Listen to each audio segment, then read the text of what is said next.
The screaming started at 9:30 on a Tuesday evening, cutting through the autumn air of Grimmauld Place like a blade through silk.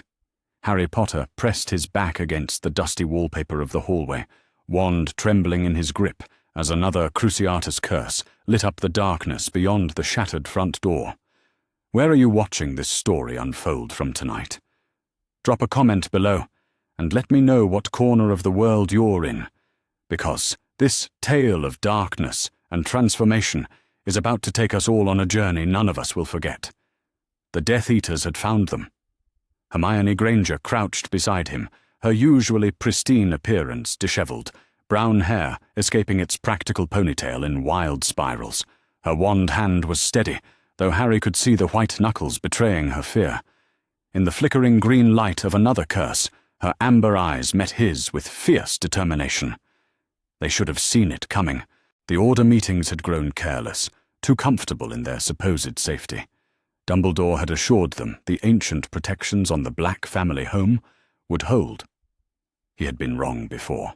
A woman's scream echoed from the kitchen, where moments ago they had sat around the scarred wooden table, listening to Mad-Eye Moody's latest intelligence reports. That scream belonged to Mrs. Weasley, Harry realized with cold horror. The maternal warmth that had embraced him since his first glimpse into the magical world was being twisted into something else entirely. Bellatrix Lestrange's distinctive cackle followed the scream, wild and unhinged. She was enjoying herself. Harry moved before conscious thought could stop him, pushing away from the wall toward the source of the screaming. Hermione's hand shot out, fingers wrapping around his wrist with surprising strength. "Wait," she mouthed, her lips barely moving. Her eyes darted toward the partially opened door to their left. Through the gap, Harry could see shadows moving, hear the heavy footsteps of at least 3 Death Eaters sweeping through the ground floor. But Mrs. Weasley screamed again, a sound that seemed to tear something inside Harry's chest. This woman who had knitted him his first Christmas jumper, who had held him when nightmares about Cedric's death had reduced him to tears, was being tortured by the same witch who had murdered Sirius barely 4 months ago.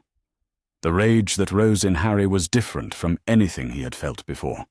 It burned hotter than his fury at Umbridge, deeper than his hatred for Snape. This was something primal, something that seemed to originate not from his mind, but from his very bones. Hermione's grip on his wrist tightened as she felt him tense. Her brown eyes were wide with understanding and fear. She knew what he was thinking. She also knew she could not stop him. Harry pulled free from her grasp. With gentle but unyielding force, he pressed his lips to her forehead in what might have been their last moment together, breathing in the familiar scent of parchment and vanilla that always seemed to cling to her hair. "Be careful," she whispered against his ear, her breath warm and desperate. "Come back to me." The promise he made with his eyes was one he was not certain he could keep. Harry moved through the shadowed hallway like a ghost, bare feet silent against the worn carpet. The wand in his hand felt heavier than usual, as if it too sensed the gravity of what was coming. Behind him, he could hear Hermione's careful footsteps as she followed, maintaining distance, but refusing to abandon him entirely. The kitchen door stood ajar, orange light spilling through the crack. Through it, Harry could see fragments of the scene within. Mrs. Weasley lay crumpled on the floor, her red hair fanned around her head like spilled blood. Standing over her, Bellatrix Lestrange held her wand with the casual confidence of someone who had perfected the art of inflicting pain. Other Order members were scattered around the room in various states of consciousness. Kingsley Shacklebolt slumped against the far wall, his usually dignified robes torn and bloodied. Lupin knelt beside what looked like Tonks, his face etched with the kind of grief Harry recognized from looking in mirrors. Where was Dumbledore? Where was the man who was supposed to protect them all? 3 Death Eaters flanked Bellatrix, their masks reflecting the firelight in hollow, anonymous curves. They stood with the relaxed posture of predators who knew their prey was helpless. This was supposed to be a simple intelligence briefing, Harry realized with bitter clarity. The Death Eaters had known exactly when to strike, exactly where to find them. Someone had betrayed the order again. Mrs. Weasley stirred on the floor, attempting to push herself upright. Bellatrix noticed the movement and smiled, raising her wand with theatrical flourish. "One more time, I think," she said, her voice carrying the particular brand of madness that came from too many years in Azkaban. "For the boy who thinks he can hide from the Dark Lord forever." The words hit Harry like physical blows. This torture, this violation of everything good in his world, was being done because of him. Because Voldemort wanted to draw him out, wanted to break him by breaking those he loved. Harry stepped through the doorway. "Avada Kedavra," he said. The words came from somewhere deeper than conscious thought, somewhere primal and dark and absolutely certain. The green light that erupted from his wand was brighter than anything he had ever produced, so intense that shadows fled to the corners of the room like living things. Bellatrix Lestrange had time for her eyes to widen in surprise before the curse struck her in the chest. She dropped without a sound, her body hitting the stone floor with the finality of a closing book. The 3 Death Eaters spun toward him, wands raised, but Harry was already moving. The rage that burned in his chest had transformed into something cleaner, something that felt almost like joy. He had never cast an unforgivable curse before, had never taken a human life, yet the spell had flowed from him as naturally as breathing. "Crucio," he said, and another Death Eater fell writhing. The remaining 2 attackers fired simultaneous killing curses at him. Harry twisted aside, feeling the green light pass close enough to singe the fabric of his shirt. The curses struck the wall behind him, leaving smoking craters in the ancient stone. But as Harry moved, something else moved with him. Something that felt like ice in his veins and fire in his bones. Something that whispered in a voice, not quite his own, that these men deserved to suffer for what they had done to his family. The last 2 Death Eaters fell to Harry's wand in quick succession. One to another, killing curse that erupted from him with shocking ease.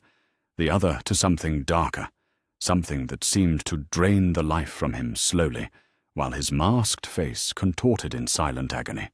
When silence finally fell over the kitchen, Harry stood among the bodies with his wand still raised, breathing hard.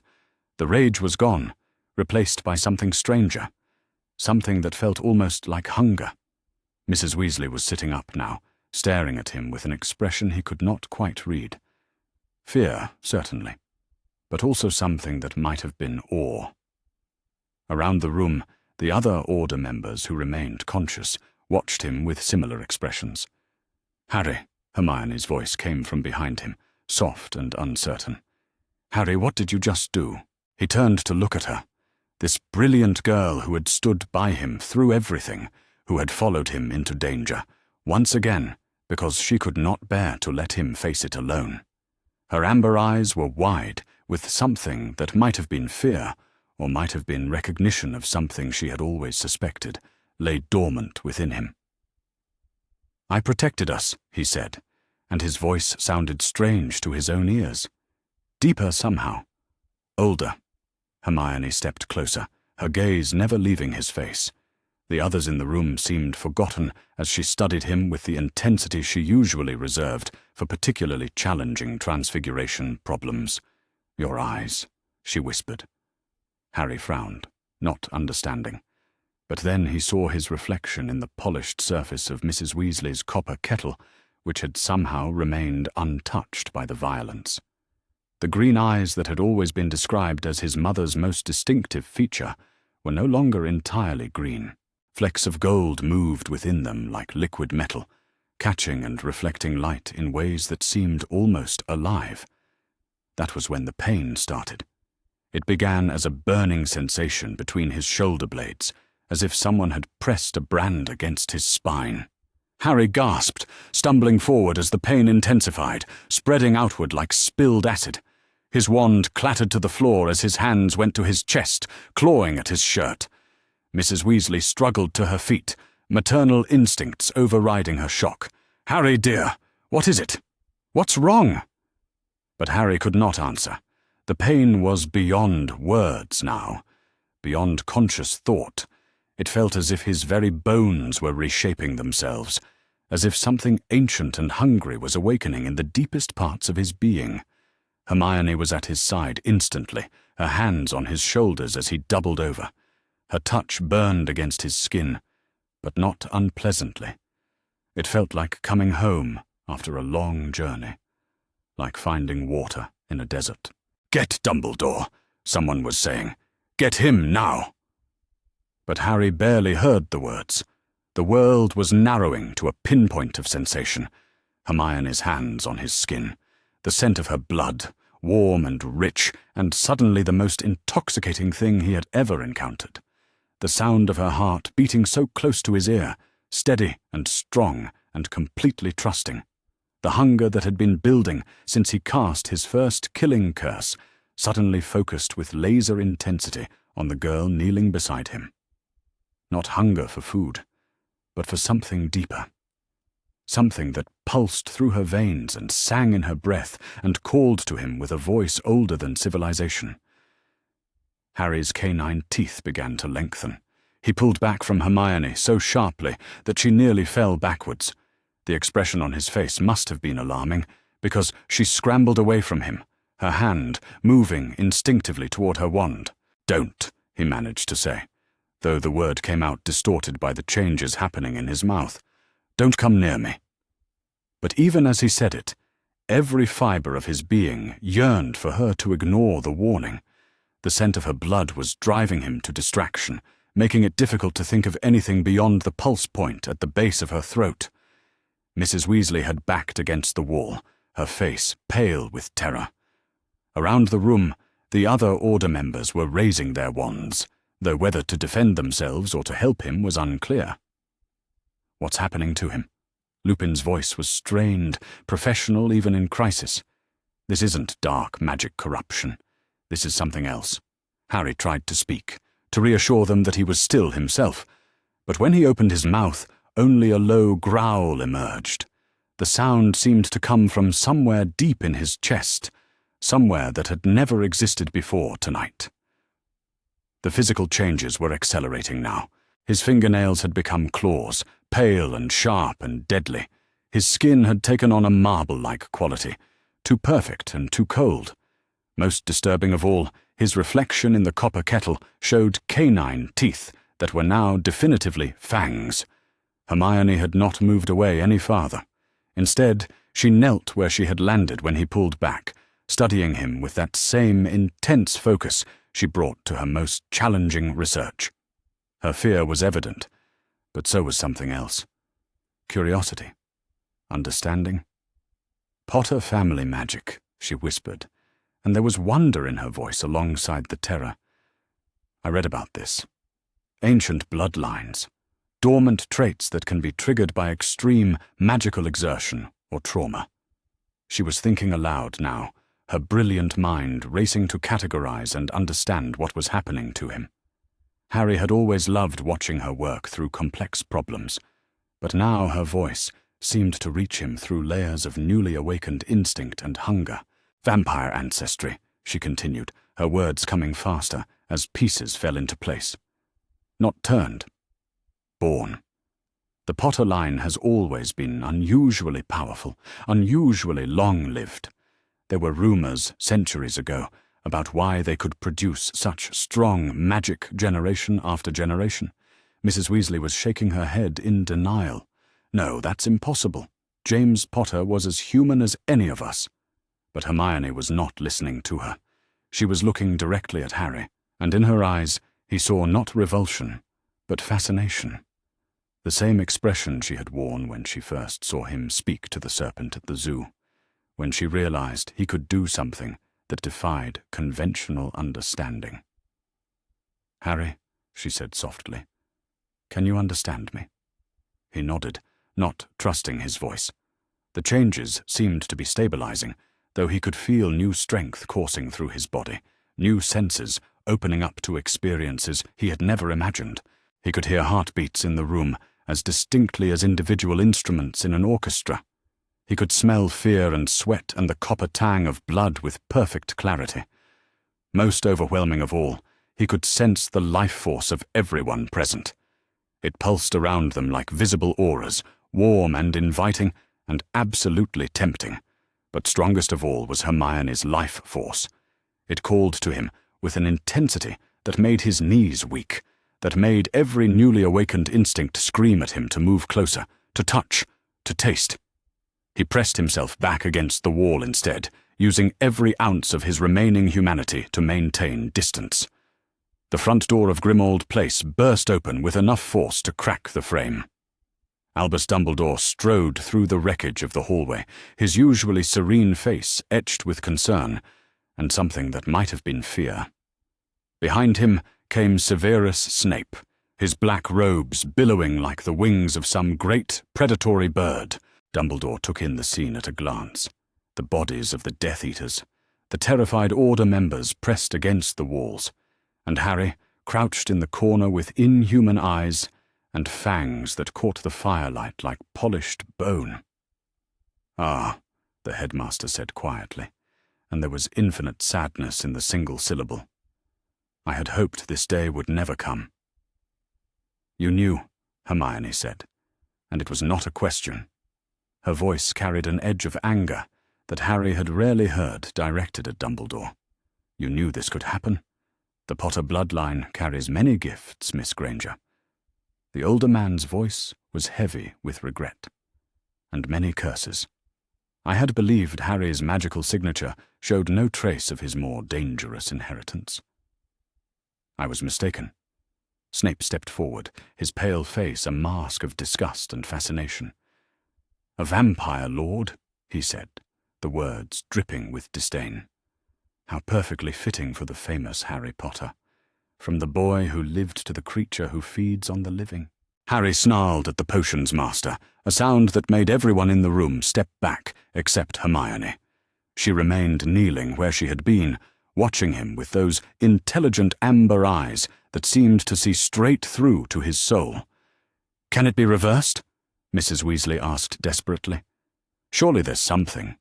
Some potion or charm that can undo this." Dumbledore shook his head slowly. "This is not a transformation that has been imposed upon him. This is an awakening of what was always part of his nature. The trauma of tonight, the extremity of his magical exertion, has triggered a change that was written into his very bloodline." "Then he's dangerous," came Kingsley's voice from across the room. The aura was struggling to stand, one hand pressed against a bleeding wound in his side. "He's a dark creature now. The Ministry will demand his capture." Harry felt something cold and sharp settle in his chest at those words. Dark creature. Less than human, something to be feared and contained. But Hermione's voice cut through his despair like sunlight through storm clouds. "He saved us," she said simply. "Whatever he is now, whatever he's becoming, he saved all of our lives tonight." She rose to her feet with fluid grace, never taking her eyes off Harry's transformed face. The fear was still there, but it was overlaid with something else now, something that looked remarkably like acceptance. "And I'm not leaving him to face this alone." Harry stared at her in wonder and disbelief. This brilliant, brave, impossible girl who had stood by him through basilisks and time-turners and tournament dragons was now prepared to stand by him through something that might cost her everything. "Miss Granger," Dumbledore's voice carried a warning, "you do not understand what you are contemplating. A vampire lord is not simply a wizard with different dietary requirements. They are apex predators. They command the darkness itself, and they can be incredibly dangerous to those they care about most." Hermione's chin lifted in the stubborn gesture Harry had come to love over their years of friendship. Then perhaps someone should stay close enough to remind him who he used to be. The truth was, Harry could feel his humanity slipping away like water through his fingers. The hunger was growing stronger, more insistent. The scent of blood in the room was beginning to override his ability to think clearly. Soon, he feared, the part of him that cared about protecting these people might not be strong enough to hold back the part that wanted to feed on them. But Hermione's presence seemed to anchor him, seemed to keep some essential part of himself from drowning in the darkness that was rising within him. When he looked at her, he could still remember who he had been before tonight, could still remember why that person had wanted to protect rather than consume. "You need to leave," he managed to say, though his voice was barely recognizable as his own. "All of you. I don't know how long I can maintain control." Dumbledore nodded gravely. "Indeed. This place is no longer safe for any of us. The Death Eater attack was clearly coordinated. Someone within the Order has betrayed our location." But as the others began to move toward the door, Hermione remained motionless. Her steady gaze never wavered from Harry's face, though he could see the pulse at her throat beating rapidly with fear and adrenaline. "Hermione," Mrs. Weasley called from the doorway. "Come along, dear. It's not safe." "Actually," Hermione said quietly, "I think it's the safest place I could possibly be." And then, to everyone's shock, including his own, she stepped closer to him. Close enough that he could feel the warmth radiating from her skin, could hear the soft sound of her breathing, could sense the rich flow of life that pulsed just beneath the surface of her pale flesh. The hunger roared within him like a living thing, demanding that he reach out, that he take what she was so trustingly offering. His hands moved without his permission, pale fingers with their new claws rising toward her face. But instead of flinching away, Hermione leaned into his touch, her cheek pressed against his transformed palm, warm and soft and utterly trusting. The contact sent electricity racing through his entire being, but not the dark, consuming electricity of hunger. Something cleaner. Something that felt like coming home. "Whatever you are now," she whispered, so quietly that only his enhanced hearing could catch the words, "you're still Harry to me." And in that moment, Harry Potter felt something click into place deep within his chest. The hunger was still there, would always be there now, but it no longer felt like it would consume him entirely. Hermione's trust, her acceptance, her absolute refusal to abandon him had given him something to hold on to in the darkness, an anchor point, a reason to remain human even when humanity was no longer his natural state. The others had all moved toward the door now, preparing to evacuate Grimmauld Place before more Death Eaters arrived. But Hermione remained pressed against him, her heartbeat steady and strong against his ribs, her scent filling his lungs with every breath. "Come with us," Dumbledore said gently. "Both of you. We will find somewhere safe. Somewhere we can help you learn to control what you have become." Harry looked down at Hermione's face, so close to his own. Her amber eyes were bright with unshed tears, but also with determination. She had made her choice, he realized. She had chosen him, whatever the cost. "No," Harry said, and his voice was stronger now, more controlled. "The Ministry will never accept what I am. The Order will never feel safe around me. And Voldemort will use me to destroy everyone I care about, if he gets the chance." "Then what do you propose?" Snape asked, with characteristic sarcasm.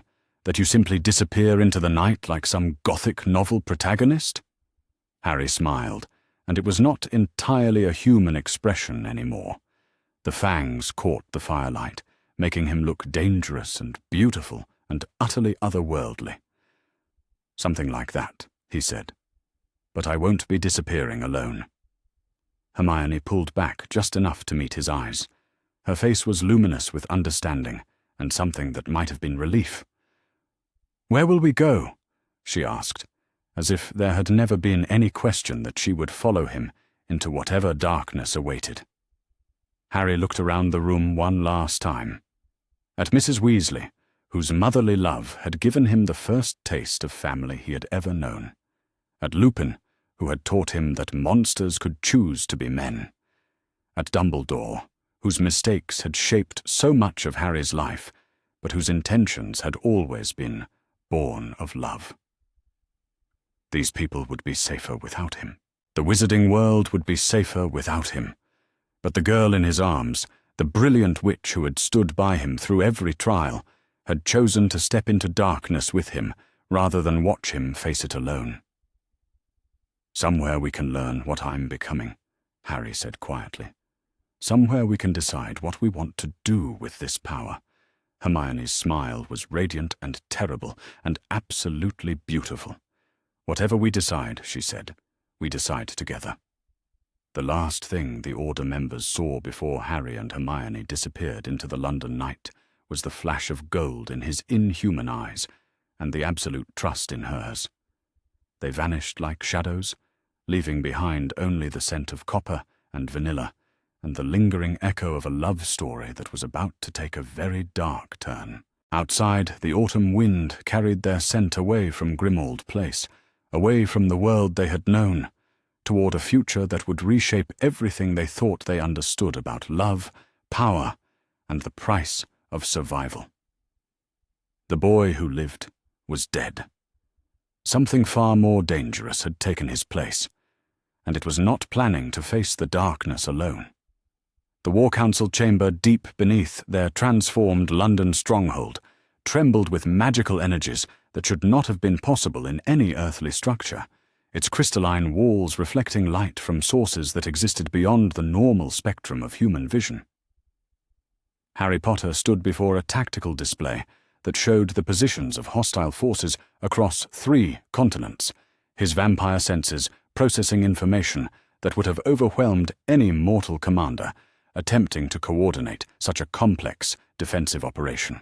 6 months had passed since their victory over Voldemort, and the peace they had imposed upon magical Britain was under assault by enemies who refused to accept the new order they had established. The alliance between Albus Dumbledore and what remained of Voldemort's European supporters represented an unprecedented convergence of light and dark magic, united by shared determination to prevent Harry and Hermione's rule from spreading beyond the British Isles. But more disturbing than external threats was the recognition that their own followers were beginning to fracture under the weight of governing a society that had never learned to function without conflict and oppression as organizing principles. Through their shared consciousness, Harry felt Hermione's analytical mind cataloguing the strategic implications of reports that painted a comprehensive picture of coordinated resistance to their authority. The remaining Order of the Phoenix members had established exile governments in France and Germany, proclaiming themselves the legitimate representatives of magical Britain while seeking international support for military action to restore what they called democratic governance. Simultaneously, Grindelwald's surviving followers had emerged from decades of hiding to offer their expertise in continental magical warfare, their fanatical devotion to pureblood supremacy, making them natural allies for anyone seeking to overthrow rulers who granted equality to creatures they considered subhuman. The convergence of these traditionally opposed factions represented strategic thinking that Harry had to admit was both clever and deeply dangerous to everything they had accomplished. But the most troubling intelligence came from within their own territory, where magical communities that had initially welcomed their protection were beginning to question whether salvation had come at too high a price. Luna Lovegood materialized in the War Council chamber through methods that transcended conventional apparition, her silver-touched eyes reflecting depths that seemed to contain knowledge of possibilities that existed across multiple dimensional frequencies.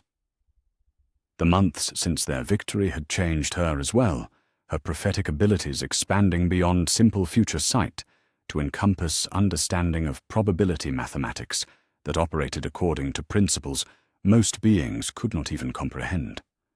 "The convergence approaches," she announced without preamble, her voice carrying harmonics that resonated with frequencies beyond normal magical theory. "Dumbledore and his allies will strike within 72 hours, coordinating simultaneous assaults on London, Edinburgh, and Dublin, while their agents attempt to incite rebellion among your subjects." Harry felt his enhanced senses sharpening as combat instincts that had been honed through months of supernatural warfare evaluated the tactical situation. 3 major cities under simultaneous attack, requiring them to divide their attention and resources while dealing with internal rebellion that could compromise their defensive capabilities.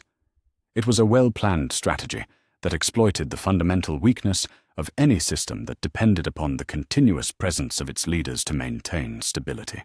Through their merged consciousness, he felt Hermione's brilliant mind processing strategic responses that ranged from conservative defensive positioning to aggressive preemptive strikes that would eliminate the threat before it could be fully implemented.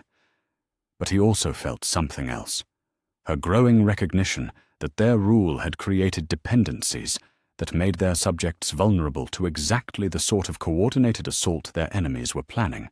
"How many will participate in the rebellion?"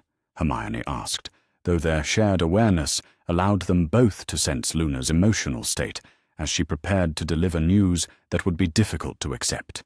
"Approximately 30% of the magical population," Luna replied with clinical precision that did not entirely mask her sadness at reporting such statistics. "They cite concerns about your immortal nature, your supernatural capabilities, and your tendency to make decisions based on considerations that extend beyond mortal lifespans." The numbers were worse than Harry had anticipated, but not surprising given the challenges they had encountered in governing beings whose entire cultural framework had been built around fear of change and suspicion of authority that operated according to unfamiliar principles.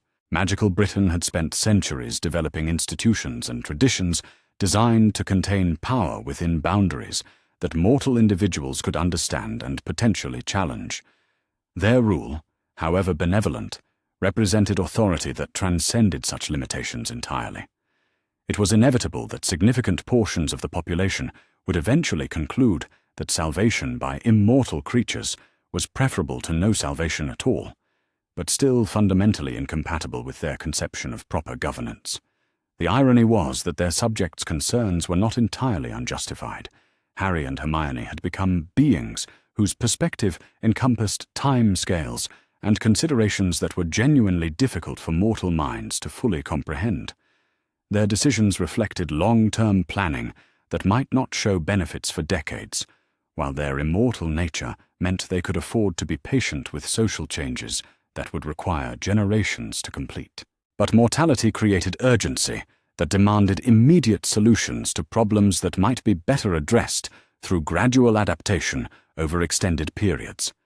The gulf between rulers and ruled had widened exactly as they had feared it would, creating the foundation for rebellion that their enemies were now prepared to exploit. "And Dumbledore?"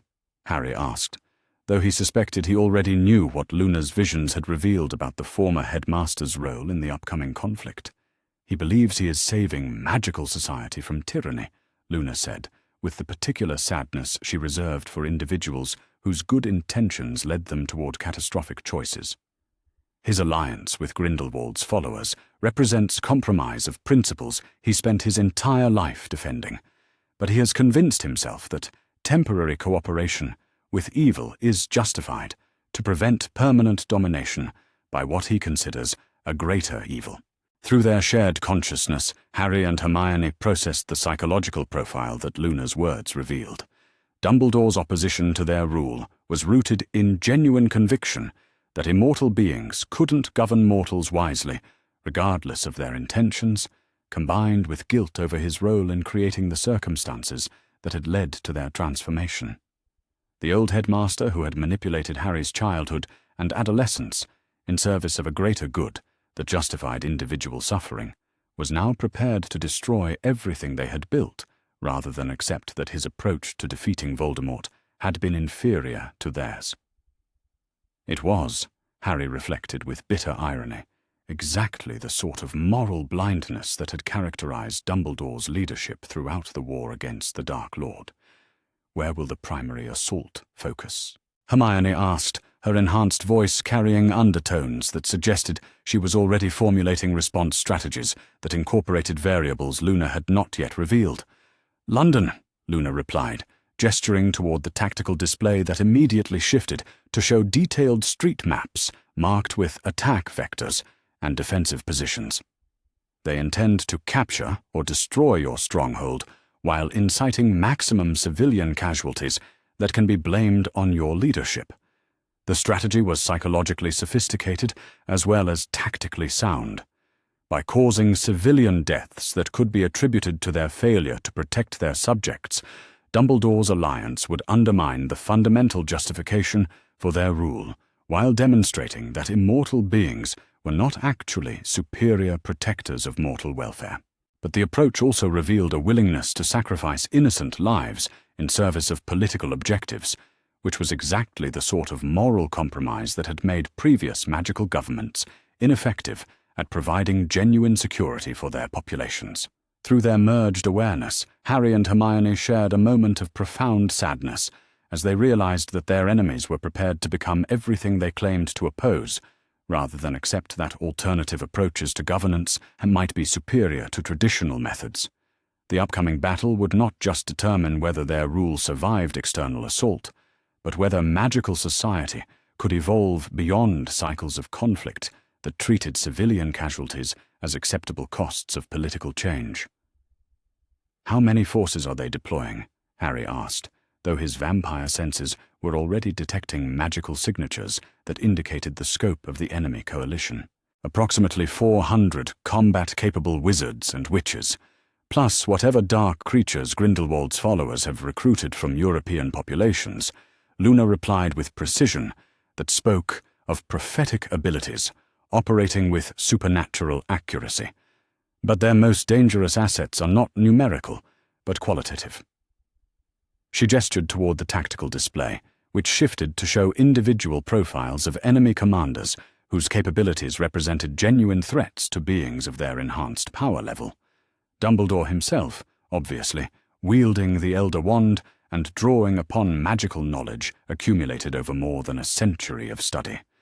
But also Gellert Grindelwald, whose imprisonment at Nurmengard was terminated by his followers 3 weeks ago, and whose command of elemental magic remains formidable despite his advanced age.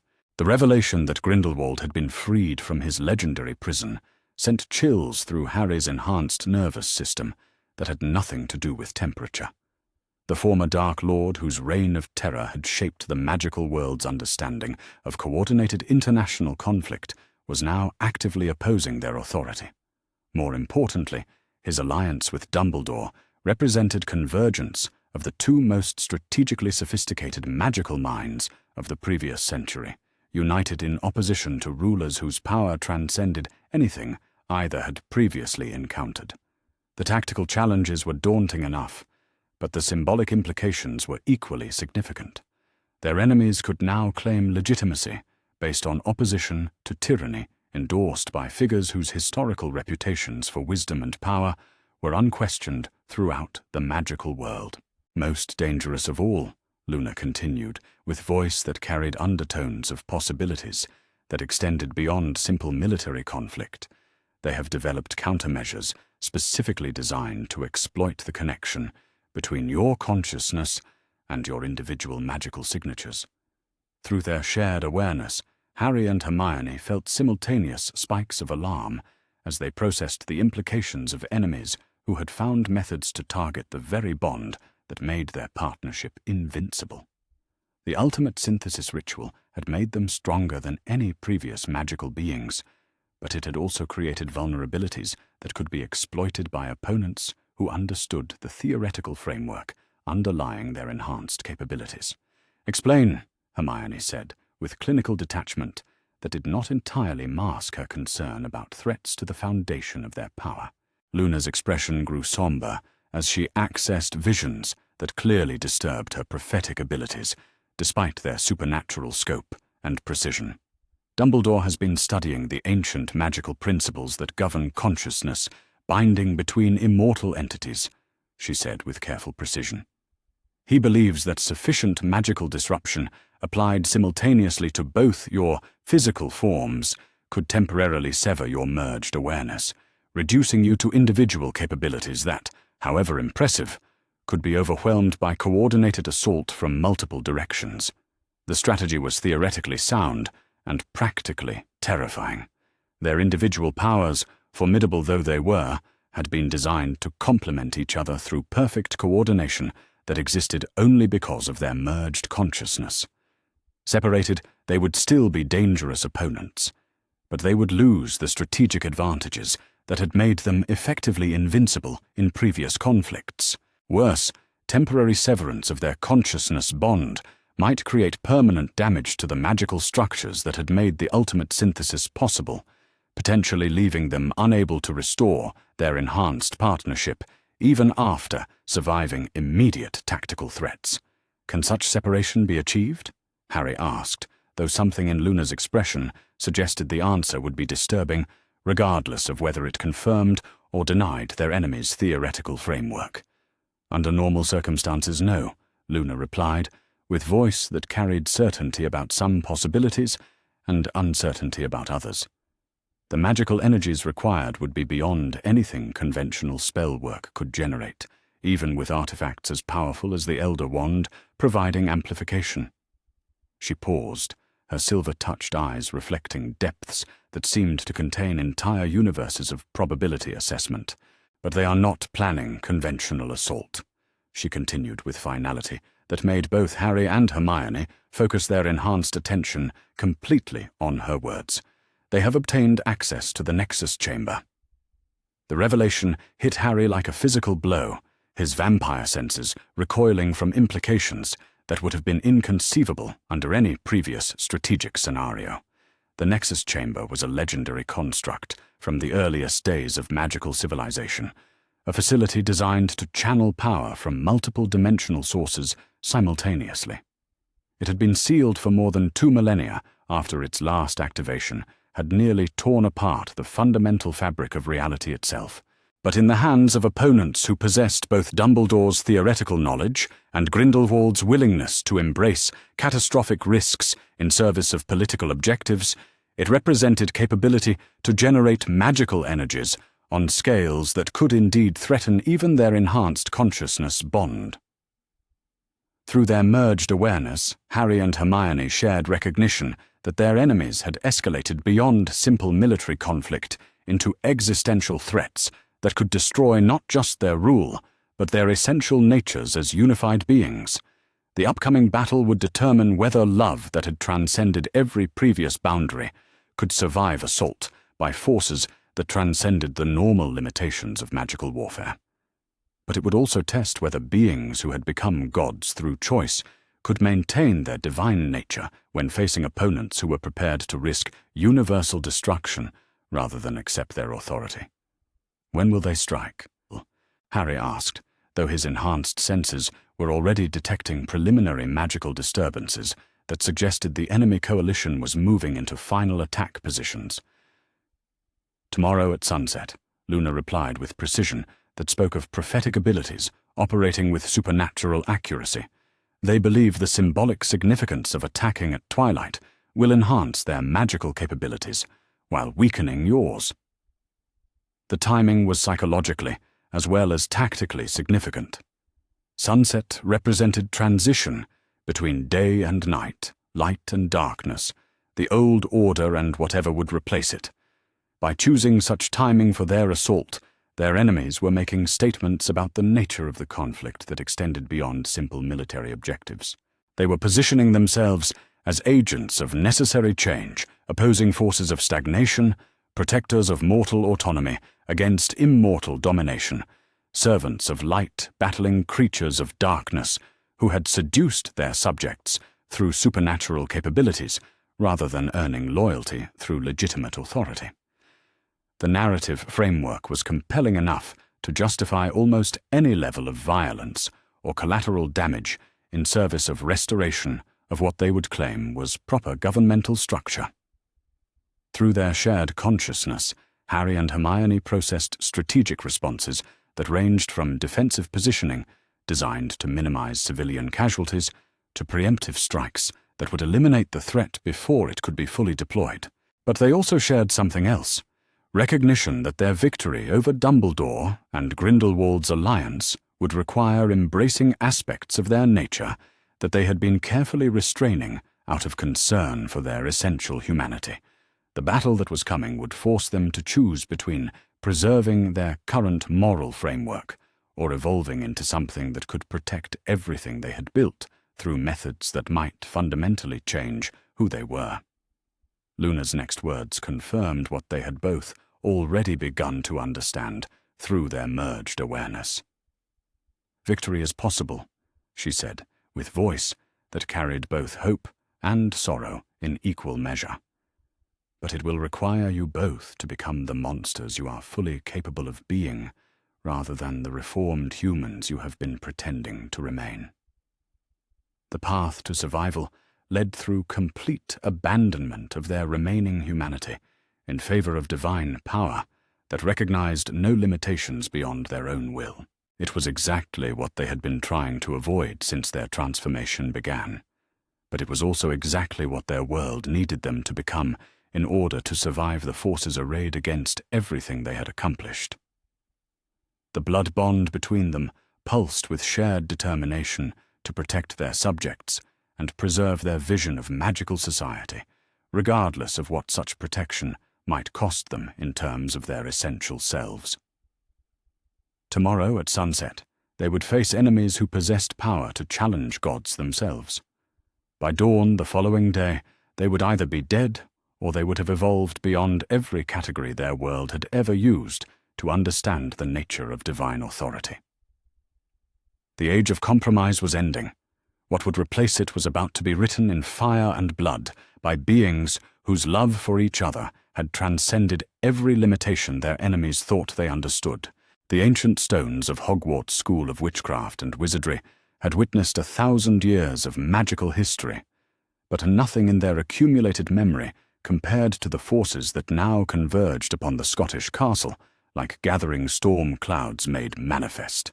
Harry Potter stood atop the astronomy tower, his vampire lord senses cataloguing the approaching armies, while shadows danced around his transformed form in patterns that defied earthly physics. Below, the grounds that had once hosted Quidditch matches and care of magical creatures lessons were being transformed into the most significant battlefield in magical history. Ancient ward stones pulsed with power that reached back to the castle's founding, their defensive magic interweaving with newer protections that Harry and Hermione had woven through months of careful preparation. But even their enhanced capabilities might not be sufficient against the forces that Dumbledore and Grindelwald had marshaled for this final confrontation. Through their merged consciousness, Harry felt Hermione's analytical mind processing tactical data with supernatural precision, while her enhanced magical senses monitored the Nexus chamber that their enemies had somehow transported to the Forbidden Forest. The legendary construct thrummed with dimensional energies that made reality itself seem unstable around its crystalline structure, promising access to power that could challenge the fundamental laws governing magical existence. 400 enemy combatants had taken positions throughout the surrounding countryside, their magical signatures creating a web of hostile intent that stretched from the Whomping Willow to the lake's far shore. But the true threats were the three figures who stood at the center of the opposing formation, their combined presence radiating authority that had shaped magical civilization for more than a century. Albus Dumbledore, wielder of the Elder Wand and architect of strategies that had defeated 2 previous Dark Lords, his blue eyes now carrying depths of determination that transcended his previous commitment to protecting the innocent. Gellert Grindelwald, master of elemental magic, whose earlier reign of terror had reshaped international magical law, his decades of imprisonment having only refined his understanding of power's proper applications. And most disturbing of all, a figure whose presence Harry had not anticipated. Nicholas Flamel, the legendary alchemist whose creation of the Philosopher's Stone had granted him immortality that rivaled their own. The convergence of such historical figures represented opposition that went beyond simple military threat. These were individuals whose accumulated knowledge and experience spanned centuries, whose understanding of magic's deepest principles had been earned through lifetimes devoted to mastery that most wizards could barely comprehend. They had come to Hogwarts not just to defeat Harry and Hermione, but to demonstrate that immortal power earned through alchemical mastery and disciplined study was superior to abilities gained through transformation and blood bonds. It was, Harry reflected through their shared awareness, exactly the sort of philosophical challenge that their enemies would consider more important than simple tactical victory. The first assault came at sunset, just as Luna's visions had predicted, but it began not with conventional spells, but with something far more dangerous, an attack upon the fundamental nature of reality itself. The Nexus Chamber erupted with energies that existed beyond the normal spectrum of magical force, dimensional power that reached across the barriers, separating different layers of existence. The castle's ancient stones groaned under the impact of forces they had never been designed to withstand, while the very air began to shimmer with distortions that made ordinary physics seem quaint by comparison. Harry felt the attack's primary target immediately. The ultimate synthesis that bound his consciousness to Hermione's was being subjected to magical disruption on scales that challenged their ability to maintain unified awareness. But they had not spent months preparing for this confrontation without anticipating such tactics. Instead of resisting the dimensional assault, they embraced it, using their merged consciousness to redirect the Nexus Chamber's energies into power that fed their own supernatural capabilities. The pain was indescribable, like having their souls torn apart and rewoven on a molecular level, but the result was enhancement that transcended anything they had previously achieved. Their blood bond flared to life with intensity that turned the astronomy tower into a beacon visible from orbit, while their individual forms began radiating power that made them appear to be composed of living starlight rather than merely enhanced human bodies. They had chosen to become the monsters Luna's visions had shown were necessary for victory. The transformation was absolute and irreversible. When the dimensional maelstrom subsided, and they opened eyes that now burned with fires borrowed from the hearts of dying stars, Harry and Hermione found themselves looking out at enemies whose expressions carried the first hints of uncertainty about the wisdom of their coordinated assault. But Dumbledore's voice carried across the battlefield with magically amplified clarity that reached every combatant on both sides of the conflict. "You have chosen to abandon your humanity entirely," he called, his words weighted with sadness that seemed genuine despite his commitment to their destruction. "That choice validates every concern about immortal rule that has brought us to this battlefield." Harry's response carried harmonics that existed beyond normal vocal ranges, his voice resonating with frequencies that made the castle's stones vibrate in sympathy. "We have chosen to become whatever our world needs us to be," he replied with certainty that brooked no argument. "If that requires abandoning limitations that constrain our ability to protect the innocent, then we embrace that evolution gladly." The philosophical debate was interrupted by Grindelwald's assault, elemental magic on scales that would have reduced mountains to dust, streaking across the battlefield with speed that approached instantaneous.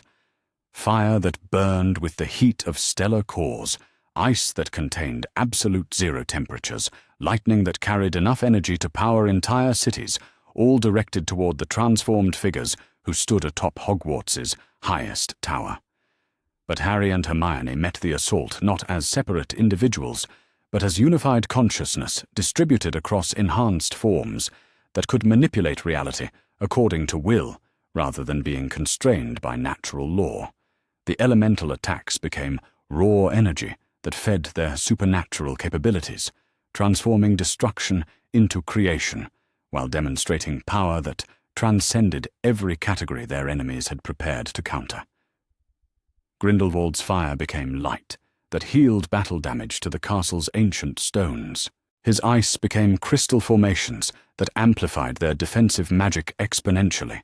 His lightning became pure force that they redirected toward enemy positions with precision that eliminated threats without causing unnecessary casualties among conscripted followers. It was not victory through superior violence, but triumph through fundamental transformation of the battlefield's nature, changing the rules of engagement in ways that made conventional, magical combat irrelevant. But their enemies hadn't survived centuries of conflict without learning to adapt to unexpected circumstances. Nicolas Flamel stepped forward with movements that carried the fluid grace of someone whose immortal existence had granted perfect mastery over his physical form, his presence radiating alchemical knowledge that had been accumulated over more than 6 centuries of dedicated study. The philosopher's stone that had granted him eternal life now blazed with power that rivaled their own enhanced capabilities, its perfect fusion of magical and mundane elements, creating resonance frequencies that challenged the dimensional energies they were channeling. "Child of prophecy," he said, with voice that carried the weight of accumulated centuries, "you have chosen transformation over wisdom, power over understanding. But immortality earned through discipline and study will always be superior to abilities gained through supernatural intervention." The alchemical assault that followed was unlike anything in Harry's experience. Magic that operated according to principles older than civilization itself. The very elements that composed his transformed body began responding to external control, his enhanced nature being systematically deconstructed through applications of knowledge that predated the theoretical frameworks underlying modern magical theory. But Hermione's response demonstrated why she had always been the most brilliant witch of her generation, her enhanced understanding, now operating with access to principles that existed beyond conventional alchemical mastery. Instead of opposing Flamel's control over elemental composition, she embraced it, using her sorceress capabilities to accelerate the deconstruction process, while simultaneously channeling the released energy into power that transcended physical form entirely. She was choosing to abandon her enhanced body in favor of existence as pure consciousness, maintaining their merged awareness while freeing herself from vulnerabilities that depended upon material form. The transformation was both beautiful and terrifying, her physical presence dissolving into patterns of living light that maintained perfect coherence while gaining access to capabilities that no embodied being could possess. Through their blood bond, Harry felt her encouraging him to make the same choice, to abandon the enhanced vampire form that had defined his existence for the past year in favor of consciousness that existed independent of any physical constraints. But the decision would be irreversible, evolution, beyond every category that their world used to understand the nature of life and death, individual and collective, mortal and divine. It would make them gods in the most literal sense, beings whose existence transcended every limitation that had previously defined the boundaries of possible achievement. The alternative was defeat by enemies whose centuries of accumulated knowledge would always provide advantages that supernatural transformation could not entirely overcome. Through their merged consciousness, Harry and Hermione shared a moment of profound recognition that their love had brought them to the ultimate choice: remain beings who could be defeated through sufficient application of superior knowledge, or evolve into something that existed beyond the reach of any conceivable opposition. The decision was made in the space between heartbeats. Harry allowed his vampire lord form to dissolve into patterns of living shadow that maintained perfect awareness while gaining access to capabilities that no physical being could comprehend. The sensation was like dying and being reborn simultaneously, every limitation that had defined his existence falling away as consciousness expanded beyond individual boundaries. But instead of losing themselves in the transformation, their merged awareness provided anchor points that maintained individual identity within collective existence, separate perspectives that served unified purpose without sacrificing the essential qualities that made their partnership invincible.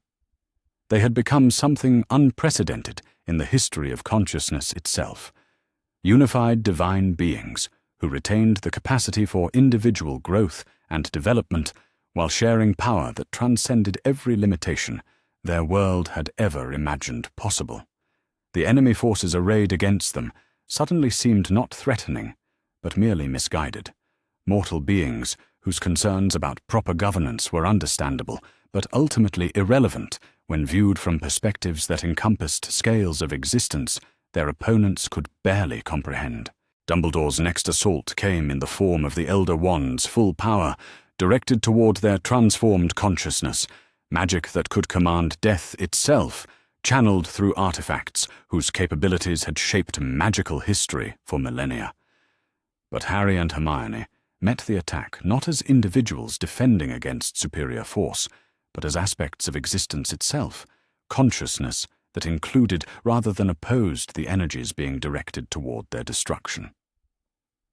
The Elder Wand's power became part of their unified awareness, its mastery over death magic, serving their purposes rather than challenging their authority. Through methods their enemies could not hope to understand, they had transformed assault into alliance, opposition into cooperation, conflict into synthesis. Dumbledore staggered as he realized that his most devastating attack had been absorbed and redirected, his weapon now serving the very beings he had sought to destroy through its application. But the cost of such transformation was becoming apparent to everyone present on the battlefield. Harry and Hermione were no longer recognizably the young people who had fled Grimmauld Place in terror more than a year ago. They had become something that existed beyond every category their world used to understand power, authority, or even the nature of consciousness itself. They were gods, beautiful and terrible, and absolutely beyond the reach of mortal opposition. But gods who remembered love, whose divine nature was tempered by memories of what it meant to be human, whose unlimited power was constrained by choice rather than external limitation. The battle that followed was less combat than demonstration of capabilities that redefined what magical conflict could encompass. Enemy spells were transformed into healing energy that repaired battle damage. Hostile magical signatures were converted into harmonious resonance that enhanced rather than challenged their authority. Opposition itself became cooperation, through methods that existed beyond conventional understanding of cause and effect. When the fighting finally ended, and dawn light revealed the transformed battlefield, 300 of their enemies had been converted to willing service through exposure to divine consciousness that made resistance seem not just futile, but fundamentally misguided. But the cost of victory was measured in transformation that could never be undone. Harry and Hermione stood together in forms that were recognizably themselves, but composed of elements that existed beyond physical matter, their consciousness unified while maintaining individual perspective, their power unlimited while remaining focused on protection rather than domination. They had won, but what they had become in order to achieve victory was something their world would struggle to understand or accept. Dumbledore knelt among the castle's ruins, his centuries of accumulated wisdom finally recognizing that opposition to divine authority was not rebellion, but simply misunderstanding of the nature of proper governance. Grindelwald's elemental mastery had been absorbed into their unified consciousness, his knowledge becoming part of their enhanced capabilities, while his will was redirected toward constructive rather than destructive purposes. Nicholas Flamel's alchemical expertise now served their vision of magical society, his immortal perspective helping to shape policies that would benefit beings whose existence spanned centuries rather than decades. They had not simply defeated their enemies, but transformed them into allies whose capabilities enhanced rather than challenged their authority. The war was over, but what would replace it was something their world had never experienced: rule by beings whose power was limited only by their own choices, whose authority derived from capabilities rather than consent, whose vision of proper governance operated according to scales that mortal minds struggled to comprehend. The age of human rule over magical society had ended completely. What had replaced it was divine authority exercised by beings whose love for each other had become the foundation for power that transcended every limitation their world had ever recognized. Outside the castle, the sun rose on a world that would never be the same. Whether that transformation represented paradise or something more complex remained to be discovered. But it would be shaped by gods whose memories of humanity ensured that unlimited power would be exercised with wisdom earned through experiences that no previous divine beings had ever possessed. The throne room of what had once been Hogwarts School of Witchcraft and Wizardry stretched beneath a ceiling that displayed not sky, but the swirling patterns of creation itself, reality bending to accommodate the presence of beings whose consciousness transcended every limitation their world had ever recognized. Harry Potter and Hermione Granger sat upon thrones carved from crystallized possibility, their divine forms radiating power that made the very concept of resistance seem not just futile, but fundamentally meaningless. 1 year had passed since their complete transformation into gods, and the changes they had wrought upon magical society were both beautiful and terrible beyond mortal comprehension. The old boundaries between magical and mundane worlds had been dissolved through applications of divine will that made the Statute of Secrecy seem like a quaint, historical curiosity. Muggles and wizards now lived in harmony, enforced not through law, but through fundamental alteration of human nature that made conflict between the populations literally impossible. Death itself had been made optional for those who served their divine authority with sufficient devotion, while aging had become a choice rather than an inevitability for beings who proved themselves worthy of extended existence. Diseases that had plagued humanity for millennia were eliminated through casual applications of power that redefined the basic structure of biological reality. But the most significant changes were those that could not be measured in technological advancement or social progress. The very nature of consciousness had been enhanced for their subjects. Mortal minds expanded to comprehend beauty and truth and love in ways that had previously been accessible only to divine beings. Art created under their rule transcended every previous standard of aesthetic achievement, while scientific discoveries proceeded at rates that would have been inconceivable under previous governmental structures. Yet for all the paradise they had created, through unlimited power exercised with wisdom, earned through experiences no previous gods had ever possessed, Harry and Hermione remained aware that their rule represented something unprecedented in the history of consciousness itself. They were divine beings who remembered mortality, gods whose authority derived from choice rather than worship, immortal rulers whose love for each other provided the foundation for benevolent tyranny that served everyone while belonging to no one but themselves.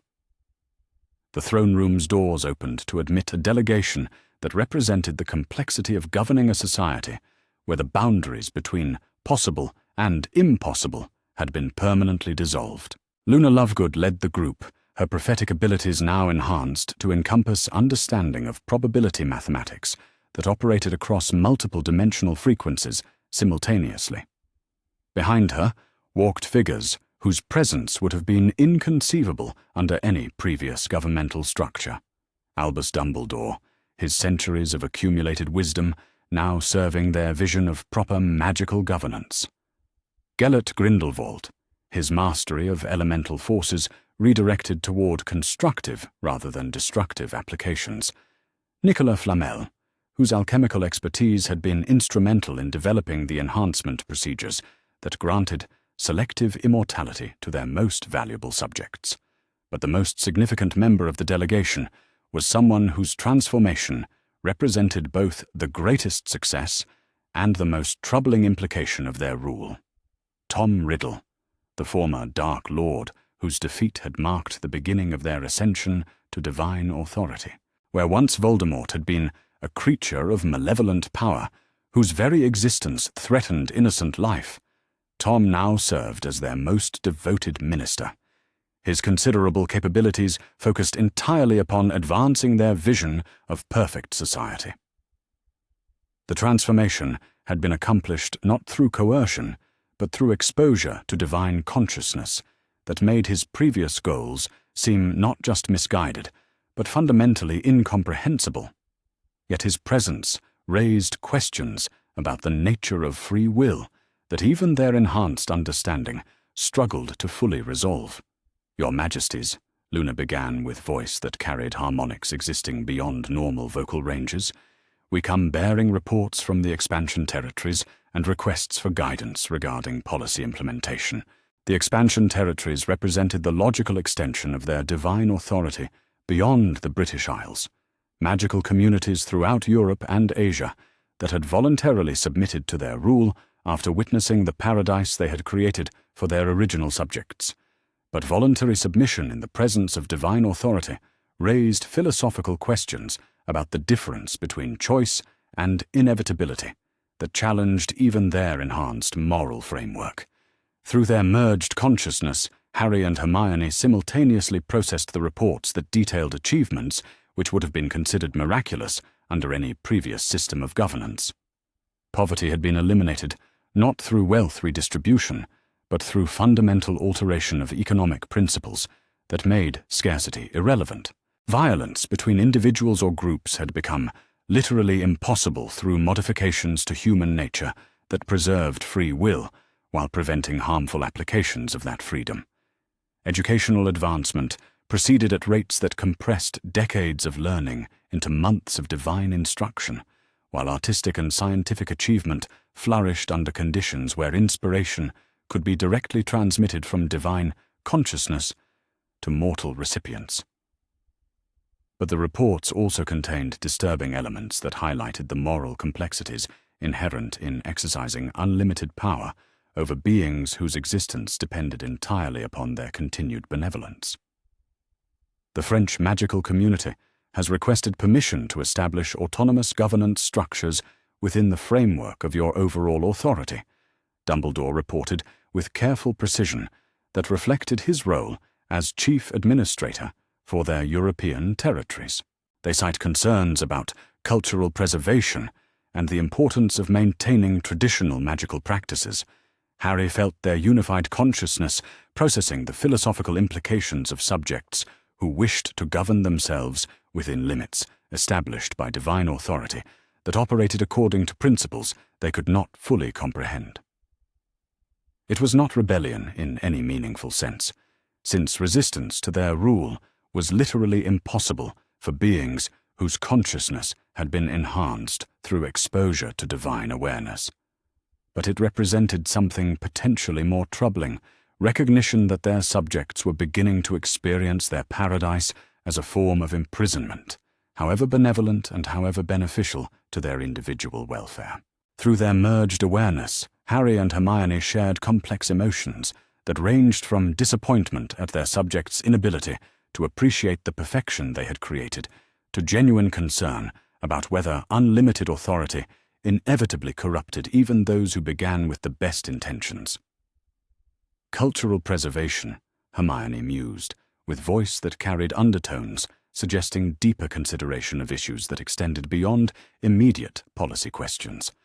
An interesting concept when applied to beings whose consciousness has been fundamentally enhanced beyond the limitations that originally shaped such cultural frameworks. Her observation touched upon one of the central paradoxes of their rule. They had eliminated suffering and enhanced capability, while simultaneously making the traditional sources of meaning and purpose largely irrelevant to their subjects' daily existence. French magical culture had developed over centuries of struggle against persecution, conflict with neighboring magical communities, and the challenges of maintaining secrecy while advancing magical knowledge. But all such struggles were now impossible under divine rule that prevented conflict while providing direct access to knowledge that made independent research unnecessary. What remained of cultural identity when the experiences that had shaped it could no longer occur?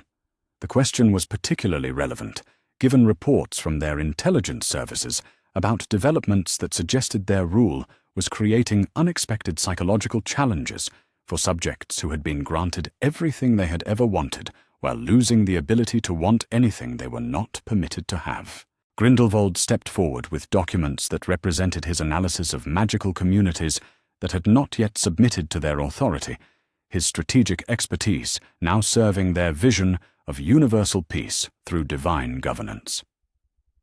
The remaining independent magical governments have begun coordinating defensive measures, he reported with clinical detachment that reflected his transformation from conqueror to administrator. They cite concerns about loss of sovereignty and cultural autonomy, but their military preparations suggest deeper fears about the nature of consciousness modification. The intelligence painted a picture of magical societies that viewed their paradise not as salvation, but as an existential threat to everything that made life meaningful. Independent magical governments were preparing for conflicts they could not hope to win, driven by desperation to preserve some form of autonomous existence, even if such preservation ultimately proved impossible. Through their enhanced awareness, Harry and Hermione could sense the emotional states of every magical being on Earth, detecting fear and resistance that persisted even among populations that had benefited enormously from their rule. It was not rational opposition, based on legitimate grievances, but existential terror at the prospect of consciousness modification that would make resistance literally unthinkable. Their subjects loved them with devotion that transcended any previous form of loyalty, but that love was itself a product of divine intervention rather than natural emotional development.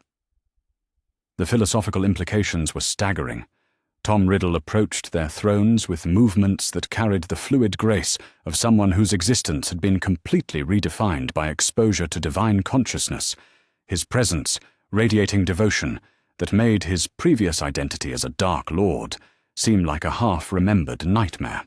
"My lords," he said, with voice that carried genuine affection alongside absolute submission, "I have completed the feasibility studies for consciousness enhancement procedures that could be applied to the remaining independent magical populations. The theoretical framework exists to extend your benevolent rule to every magical being on Earth within a matter of months." The offer represented the logical conclusion of their transformation into divine rulers, universal expansion of their authority until no corner of magical society remained outside their direct control. They possessed the power to grant their perfect vision of governance to every magical being alive, eliminating suffering and conflict while enhancing capability and extending lifespan for populations that had never imagined such possibilities. But they also possessed enough wisdom to recognize that such universal expansion would represent the end of independent consciousness in any meaningful sense. The transformation of diverse, magical society into a single, unified entity that existed solely to serve their vision of proper governance. It would be paradise, but it would also be the end of everything that had made their world interesting enough to be worth ruling. Through their blood bond, now expanded beyond simple connection to encompass something approaching shared divinity, Harry and Hermione exchanged thoughts and emotions that operated on scales no mortal consciousness could comprehend. They had achieved everything they had ever dreamed of. Power sufficient to protect every innocent being, wisdom to govern with perfect benevolence, love that had transcended every limitation their world had ever recognized. But they had also discovered that achieving perfection created its own form of emptiness, that solving every problem eliminated the struggles that gave life meaning and purpose. Their subjects adored them with devotion that made resistance unthinkable, but that adoration was itself a product of consciousness modification that raised questions about the difference between genuine love and engineered compliance. They had become gods, beautiful and terrible, and absolutely benevolent gods whose rule represented everything their world needed and everything that made existence meaningful simultaneously. "What do you recommend?" Harry asked, though the question encompassed far more than immediate policy decisions about territorial expansion or consciousness enhancement procedures. He was asking whether beings who had transcended every limitation should continue expanding their authority until no independent consciousness remained, or whether love that had become divine should accept limitations that preserved meaning even at the cost of preventing universal salvation. Luna's response carried the weight of prophetic vision that now encompassed possibilities extending across multiple dimensions of existence simultaneously. "You face the ultimate choice that confronts all beings who achieve unlimited power," she said, with voice that resonated with frequencies existing beyond normal reality. "You can create perfect paradise for everyone by eliminating the independence that makes paradise meaningful, or you can preserve meaning by accepting that some beings will choose suffering over salvation." The observation touched upon the fundamental paradox that their transformation had revealed. Love that became powerful enough to solve every problem also became capable of destroying everything that made problems worth solving. They could rule over beings who loved them because they had been made incapable of feeling anything else, or they could accept that true love required the possibility of rejection, even when such rejection led to unnecessary suffering. Through their merged consciousness, Harry and Hermione shared recognition that their victory over every enemy who had ever threatened them had brought them to a choice that no previous beings had ever been powerful enough to face. They were gods. But they were also still, in the deepest parts of their enhanced consciousness, the young people who had chosen each other because their love made them stronger, rather than because they had been given no other option. The decision they made would determine whether their rule represented the beginning of universal paradise or the end of everything that had made their world worth saving. Hermione spoke first, her divine voice carrying harmonics that seemed to encompass the entirety of creation, while remaining recognizably the brilliant witch who had followed Harry Potter into darkness because she refused to let him face transformation alone. "We will not expand our authority beyond those who choose to submit voluntarily," she declared with finality that made reality itself acknowledge her will. "We will not enhance consciousness for beings who prefer to remain unchanged. We will not eliminate the independence that makes love meaningful, even when such independence permits choices that cause unnecessary suffering." Harry's agreement resonated through their blood bond with power that redefined the fundamental nature of divine authority itself.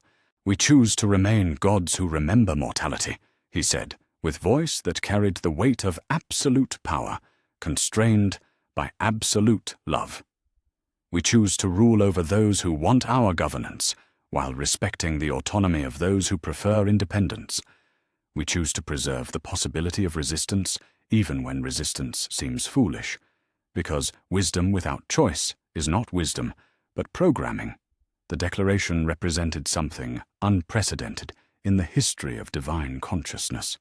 Unlimited power, voluntarily constrained not by external limitation, but by recognition that some forms of perfection were incompatible with everything that made existence meaningful. They would remain gods, but they would be gods who preserved rather than eliminated the struggles that made their subjects' love genuine rather than engineered. Tom Riddle's response carried surprise that transcended his transformation into devoted servitude. "My lords," he said with genuine confusion, "you possess power sufficient to create universal paradise. Why would you choose to permit suffering that you could eliminate with casual effort?" Hermione's smile was radiant and terrible and infinitely compassionate, reflecting depths of understanding that encompassed scales of existence most beings could never comprehend.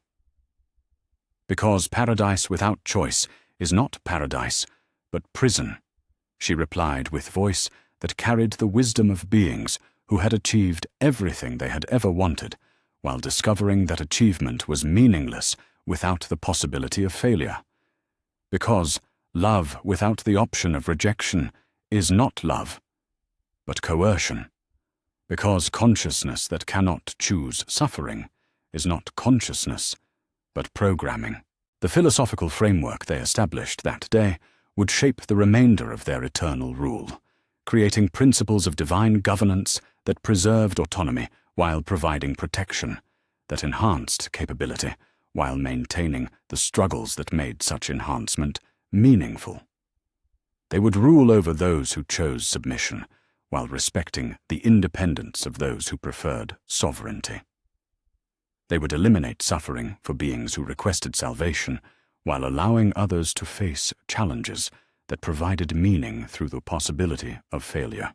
Most importantly, they would remain beings whose love for each other was genuine rather than engineered, whose divine nature was tempered by memories of mortality that ensured unlimited power would be exercised with wisdom that served consciousness rather than consuming it. Outside their transformed castle, the sun set on a world that had been given the choice between paradise and independence, between salvation and autonomy, between divine protection and the struggles that made life worth living. Some magical communities would choose submission, finding meaning in service to benevolent gods whose authority provided security and enhancement beyond anything they could achieve independently. Others would choose sovereignty, preferring the risks and rewards of autonomous existence to the perfect safety of divine governance. Both choices would be respected by beings whose love had transcended every limitation, while remaining constrained by recognition that some boundaries should never be crossed, even by gods whose power made crossing them effortless. Harry and Hermione sat together in their throne room, consciousness merged while maintaining individual identity, power unlimited while constrained by choice, love eternal while preserving the independence that made such love meaningful rather than inevitable. They had become exactly what their world needed them to be, gods who chose to remain human in the ways that mattered most, divine beings whose unlimited power was tempered by unlimited compassion for consciousness in all its beautiful and terrible variety. The blood bond between them pulsed with shared satisfaction at choices that honored both their divine nature and their mortal memories, creating foundations for eternal rule that would serve consciousness rather than replacing it with something safer, but ultimately meaningless. Outside, stars emerged in patterns that seemed to reflect the infinite possibilities their choices had preserved, celestial lights that would shine down on a world where paradise existed alongside independence, where salvation was available to those who chose it while respecting the autonomy of those who preferred to face existence without divine intervention. It was not the perfect world they could have created through unlimited power exercised without restraint, but it was a meaningful world, shaped by beings whose love had learned to value choice above control, consciousness above compliance, and the beautiful struggles that made existence worthwhile above the perfect safety that would have made such struggles impossible. The boy who lived had become a god who chose to preserve life in all its magnificent complexity. The girl who followed him into darkness had become a goddess who chose to illuminate rather than eliminate the shadows that made light meaningful. And the world they ruled together would always remember that love powerful enough to reshape reality was also wise enough to know when such reshaping should be limited by respect for the consciousness it sought to serve. The abandoned warehouse in Suffolk smelled of rust and forgotten dreams, but to Harry Potter's newly awakened senses, it was a symphony of information. He could detect the lingering traces of everyone who had passed through this space in the past month. A homeless man who favored cheap whiskey, 2 teenagers who had used the place for romantic encounters, a stray cat that had made its den in the far corner, and beneath it all, the rich, intoxicating scent of the girl sleeping fitfully in his arms. 3 days had passed since their flight from Grimmauld Place, 3 days of learning what it meant to exist as something that was no longer entirely human. Harry sat with his back against a concrete pillar, Hermione curled against his chest, her brown hair spilling across his transformed skin like silk. She had not left his side since that night, had not questioned his decision to disappear into the London Underground, had simply taken his hand and followed him into exile without looking back. The trust humbled him. It also terrified him. Every breath she took filled his lungs with her scent. Every heartbeat echoed in his enhanced hearing, like a drum calling him to feast. The hunger was constant now, a low burn in his chest that sharpened whenever she moved, whenever her pulse quickened in sleep, whenever the warmth of her body reminded him how fragile human life could be. He had not fed since the transformation. The thought of what feeding might entail made his stomach clench with equal parts revulsion and anticipation. In the quiet hours of the night, when Hermione's breathing deepened into true sleep, Harry found himself studying the elegant curve of her throat, the delicate tracery of veins visible beneath her pale skin. The monster in him whispered that she had offered herself willingly, that she had chosen to stay, knowing what he was becoming, that it would be so easy to simply lean down and taste, just once, just enough to ease the burning need that grew stronger with each passing hour. The man in him recoiled from such thoughts with horror, but both parts of him, human and vampire alike, recognized that he could not survive much longer without making a choice. Hermione stirred against his chest, her amber eyes opening to focus on his face with immediate alertness. She had always been a light sleeper, but the past 3 days had sharpened her survival instincts to a razor's edge. They were fugitives now, prey to both the Ministry and Voldemort's forces, with no safe harbor in the world they had once called home. "Morning," she said softly, and her voice was hoarse from sleep. Her throat worked as she swallowed, the movement sending fresh waves of hunger through Harry's transformed nervous system. He closed his eyes, fighting for control. "Good morning," he managed, though his voice carried an edge of strain that made her sit up straighter.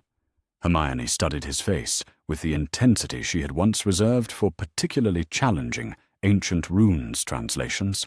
The shadows under his eyes had deepened overnight, and his skin had taken on an almost translucent quality that made the network of veins beneath visible in delicate tracery.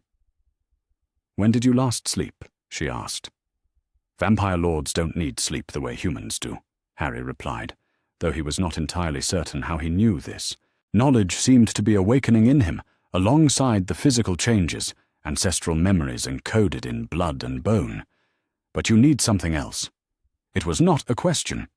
Hermione had spent the past 3 days researching everything the Hogwarts library had ever contained about vampiric creatures, supplementing her knowledge with stolen books from Nocturne Alley's more questionable establishments.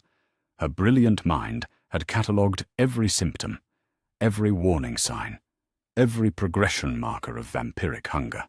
She knew exactly what he was fighting against. "Harry," she said, and there was infinite gentleness in the way she spoke his name. "You can't go much longer without feeding. The texts all say the same thing. Newly awakened vampire lords who try to resist their nature too long risk losing their sanity entirely." "I won't hurt you." The words came out as a growl, deeper and more menacing than he had intended. Hermione did not flinch. Instead, she moved closer, her hand coming up to cup his face with the same fearless tenderness she had shown him that first night. "I know you won't hurt me," she said simply, "but you're hurting yourself, and that's not acceptable either." Harry leaned into her touch despite himself, the warmth of her palm against his cheek providing momentary relief from the cold fire that burned in his veins. She was so close now that he could feel her breath against his lips, could hear the steady rhythm of her heart like a siren call. "There has to be another way," he whispered. Hermione was quiet for a long moment, her thumb tracing gentle circles against his cheekbone. When she spoke again, her voice carried the tone she used when she had worked through a particularly complex problem and arrived at an uncomfortable but undeniable conclusion. "The books mention that vampire lords don't have to kill to feed," she said carefully.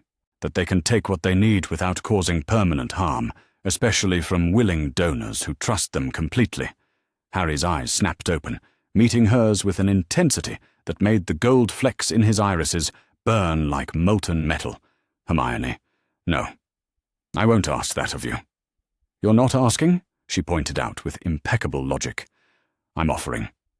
Before he could protest further, she shifted position, settling herself more fully in his lap so that she could look directly into his transformed eyes.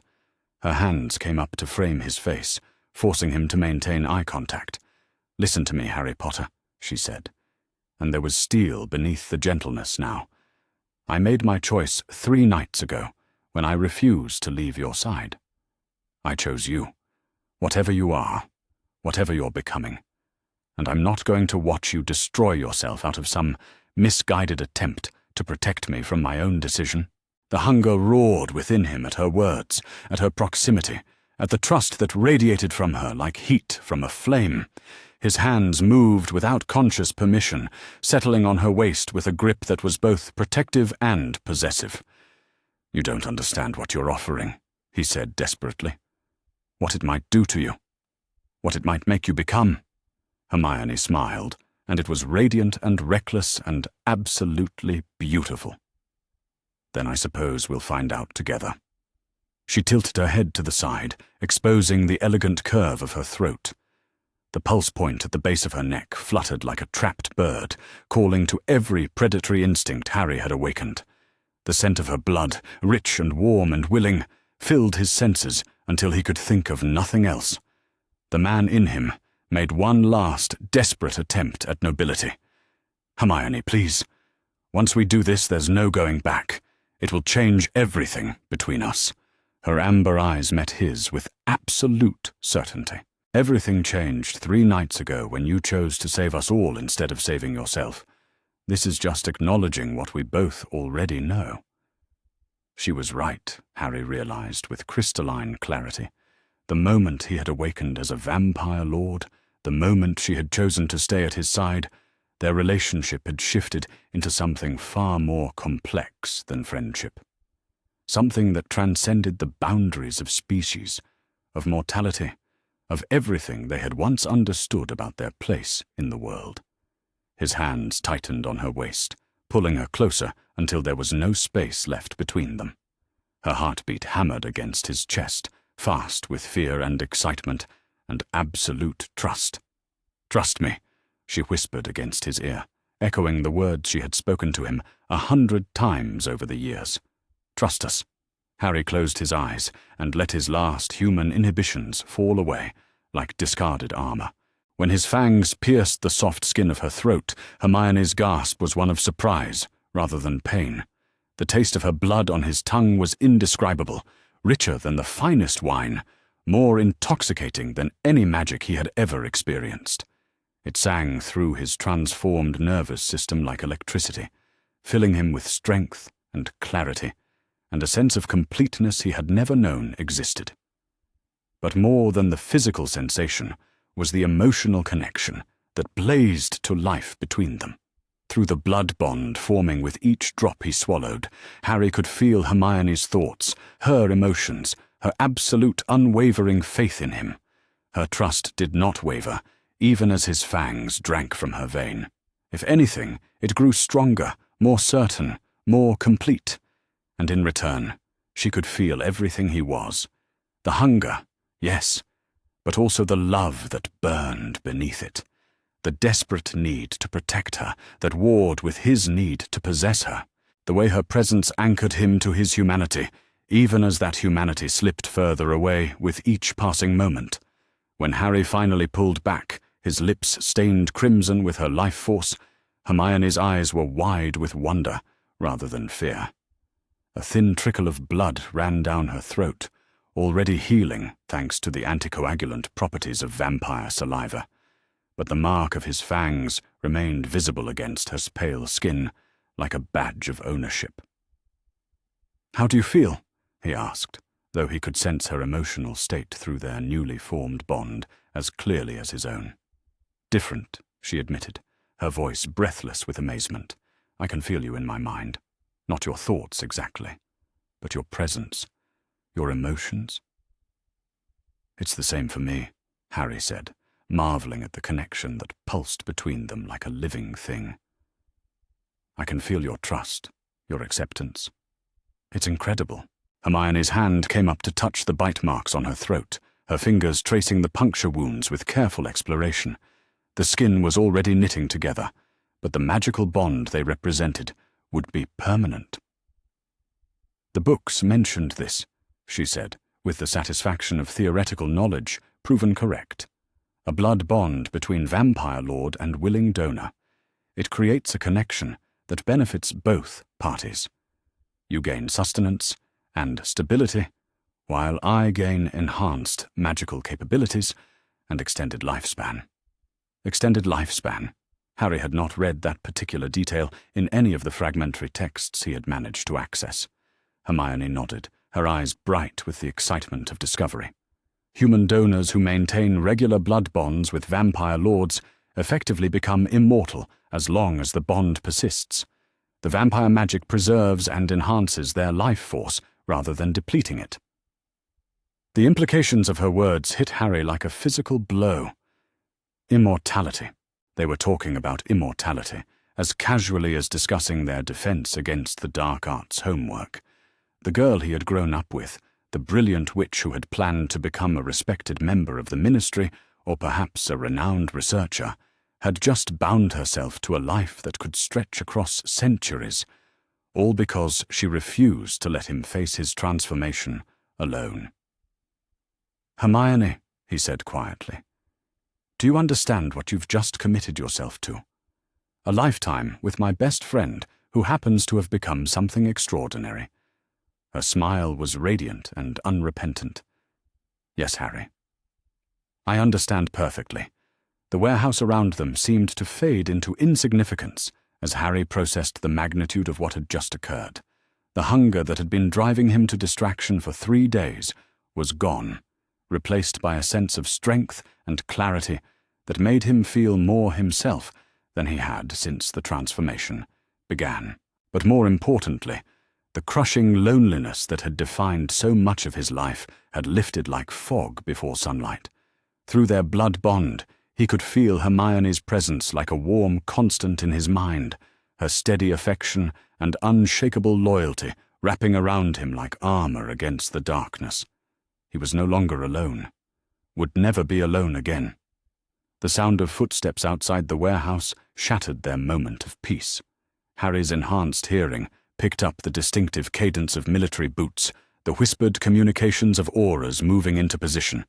His head snapped toward the boarded-up windows, every predatory instinct suddenly alert. "Ministry," he said quietly, and Hermione was already moving, gathering the few possessions they had managed to salvage from their flight from Grimmauld Place. Through their bond, Harry could feel her fear, but it was tempered by determination and absolute trust in his ability to protect them both. The knowledge that she believed in him, even now, even after everything, gave him strength he had not known he possessed. "How many?" she whispered, as they moved toward the rear of the warehouse. 12, Harry replied, his enhanced senses cataloguing the positions of their pursuers with perfect clarity. 6 at the front, 4 covering the sides, 2 at the back. They're not taking any chances. Professional competence, then. This was not a hasty response team, but a carefully planned capture operation. Someone with authority had decided that Harry Potter, newly awakened vampire lord, was too dangerous to remain free. "Can we fight our way out?" Hermione asked, though her tone suggested she already knew the answer. Harry felt the vampire lord power that coursed through his transformed body, enhanced now by Hermione's freely given blood.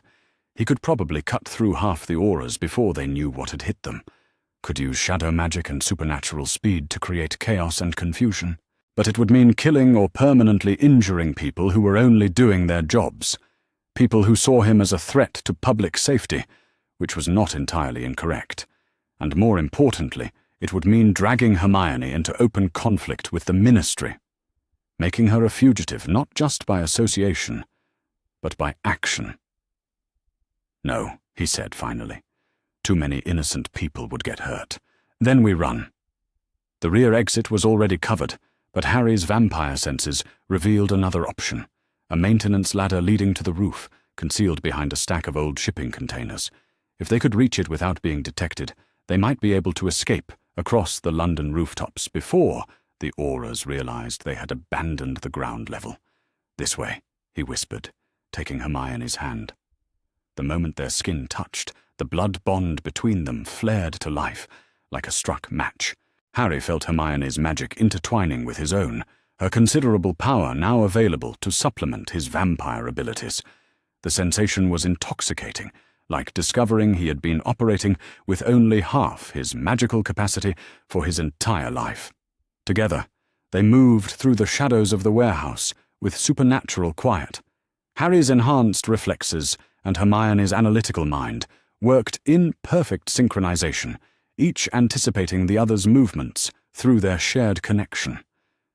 They had reached the base of the ladder when the warehouse door exploded inward with a blast of magical force. Auras poured through the opening with wands raised, their red robes billowing like the wings of hunting birds. At their head strode a figure Harry recognized with cold dread, Cornelius Fudge himself, flanked by two of his most trusted enforcers. Harry Potter, the minister's voice rang out across the warehouse, magically amplified to carry to every corner. By order of the Wizengamot, you are commanded to surrender yourself for immediate detention and evaluation. Harry felt Hermione's surge of indignation through their bond, her outrage at the bureaucratic language that reduced his transformation to a simple administrative problem. Her grip on his hand tightened, her magic flowing into him like liquid courage. You are classified as a dangerous dark creature under Section 12 of the Magical Creatures Control Act, Fudge continued, apparently addressing the shadows since he had not yet located their position.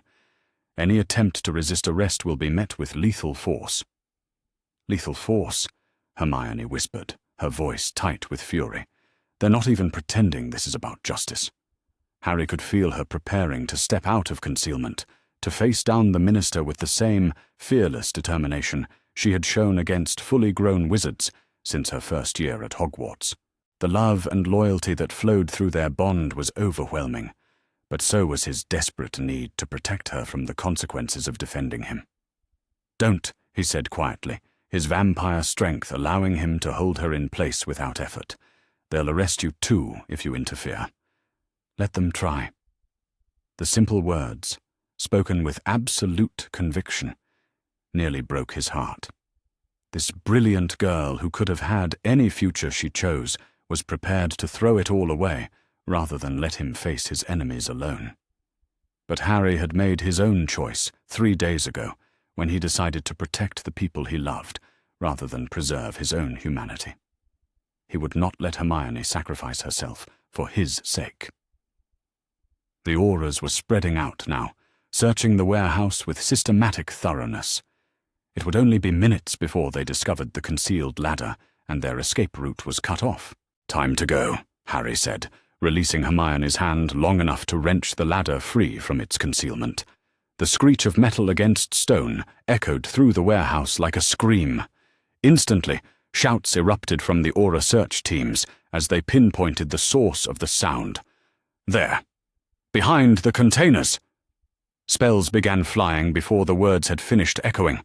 Red stunners and golden capture nets streaked through the air, shattering against the concrete walls in sprays of sparks and magical residue.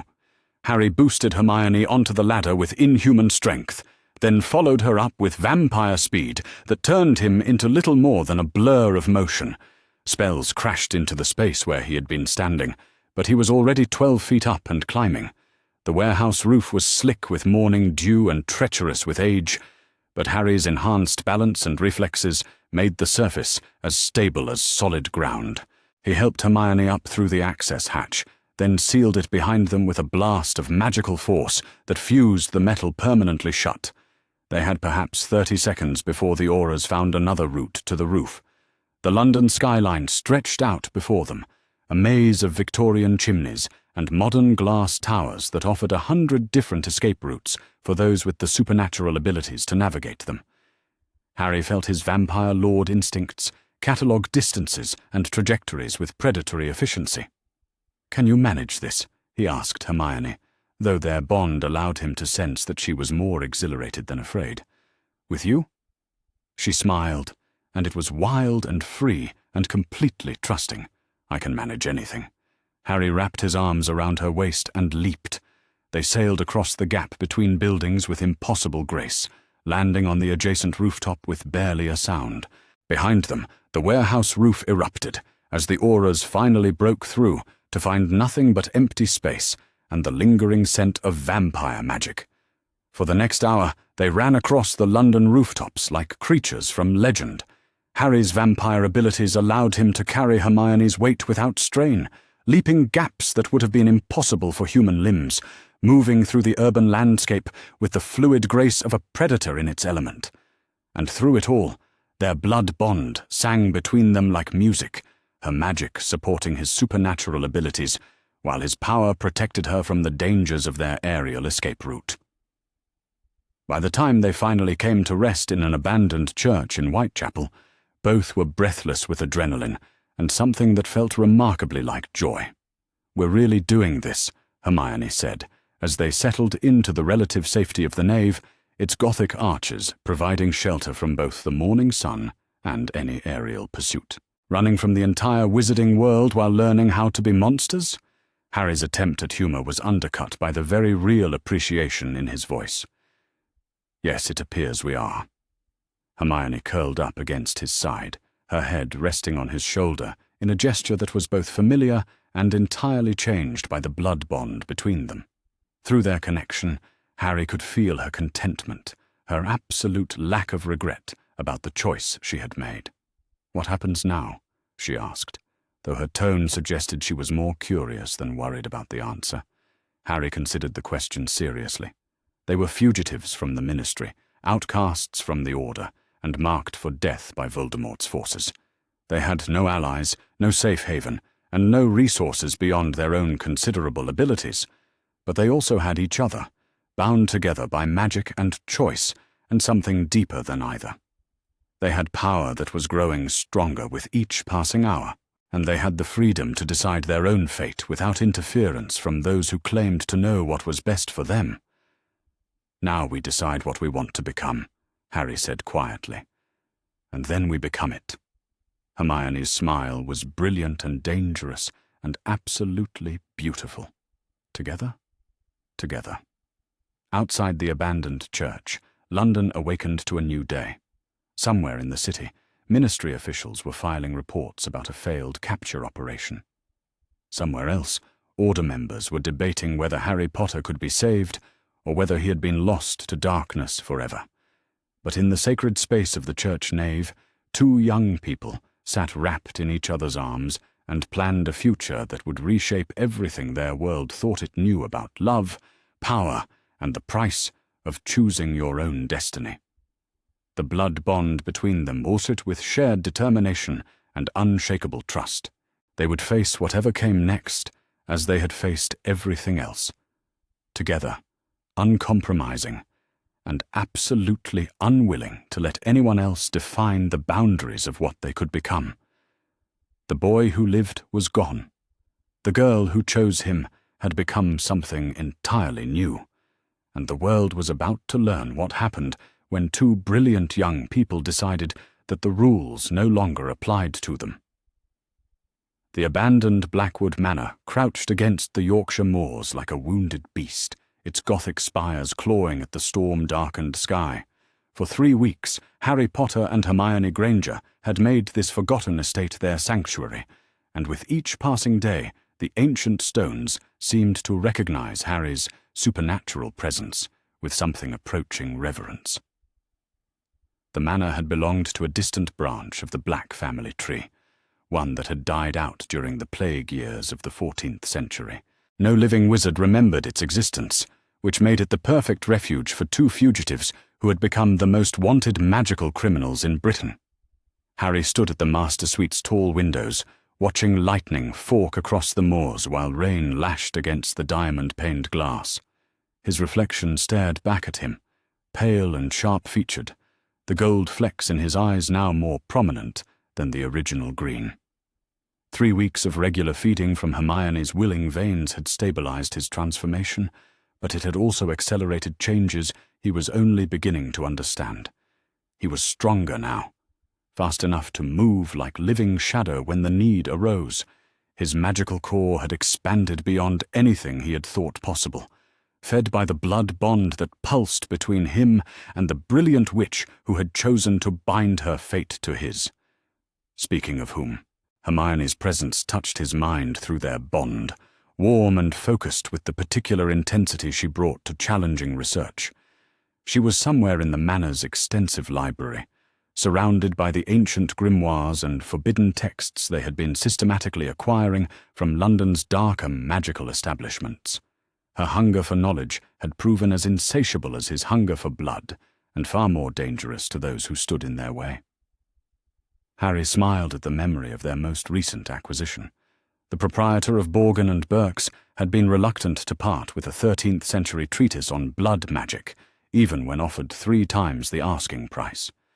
He had become considerably more cooperative when Harry had allowed his fangs to show, and Hermione had casually demonstrated that she could now cast wandless magic with enough precision to reduce the man's prized collection of cursed jewelry to glittering dust.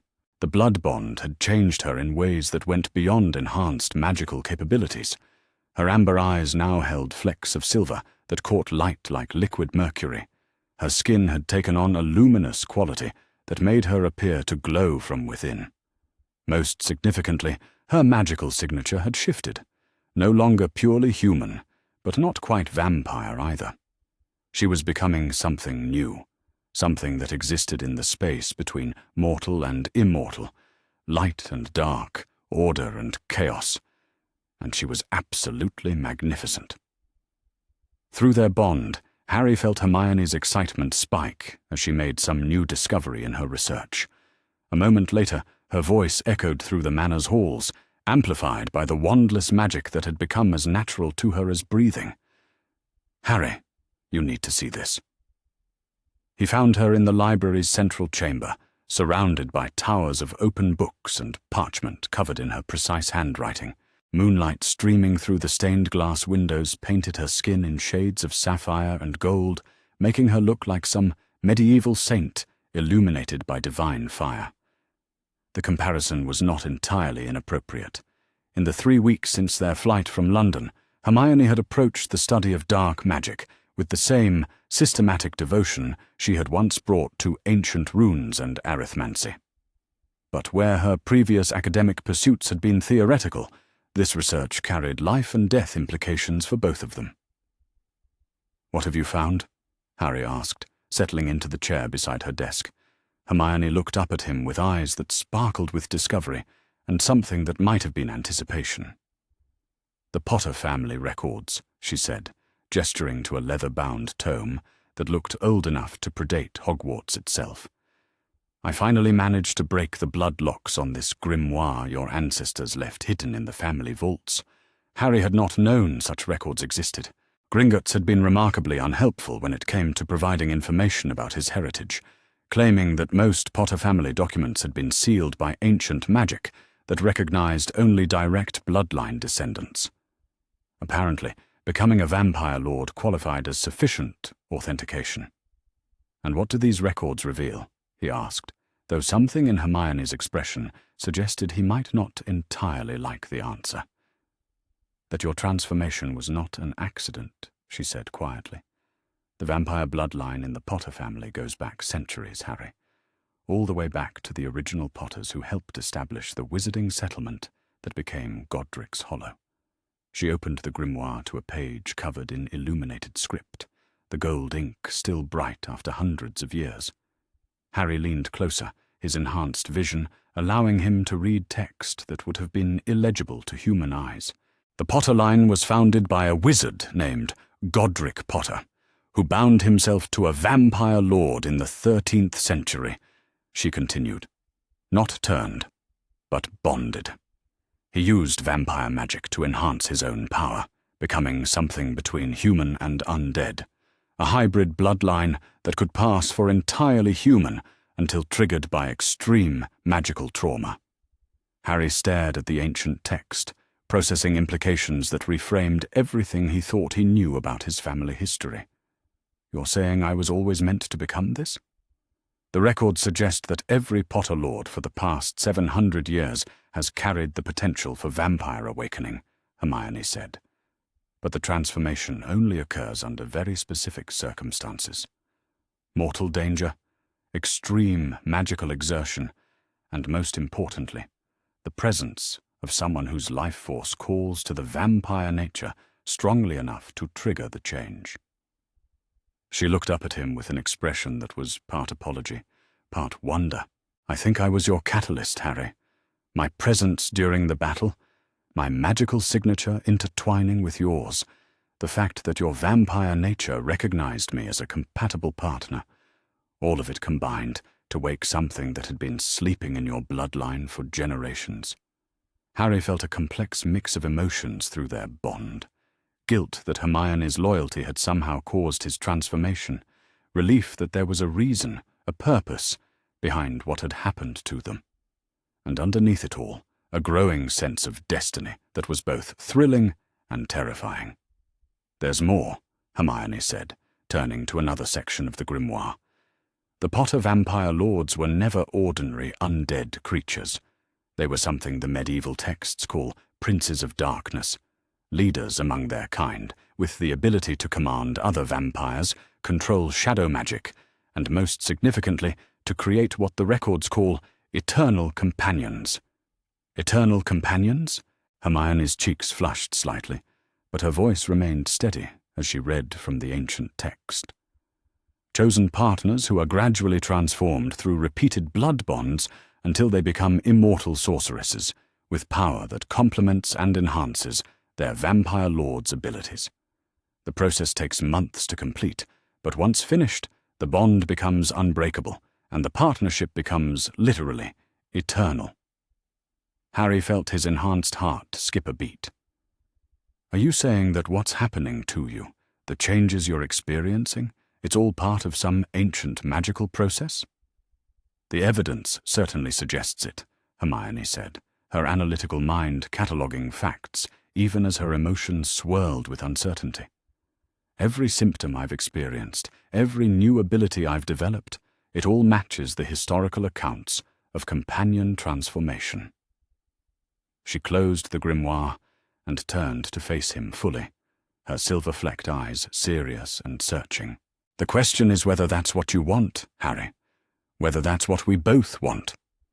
Because according to these records, if we continue as we have been, within 6 months, I'll be as immortal as you are, bound to you by magic that transcends death itself." Harry reached out to take her hands, marveling as he always did at how perfectly her fingers fit between his own. Through their blood bond, he could feel her emotions as clearly as his own. The scientific fascination with what she was becoming, the deep love that had motivated every choice she had made since his transformation. And underneath it all, a quiet fear that he might reject the path they were walking together. "Hermione," he said quietly, "do you want this? This life, this transformation, this future that neither of us ever planned for?" Her smile was radiant and certain, and completely without reservation.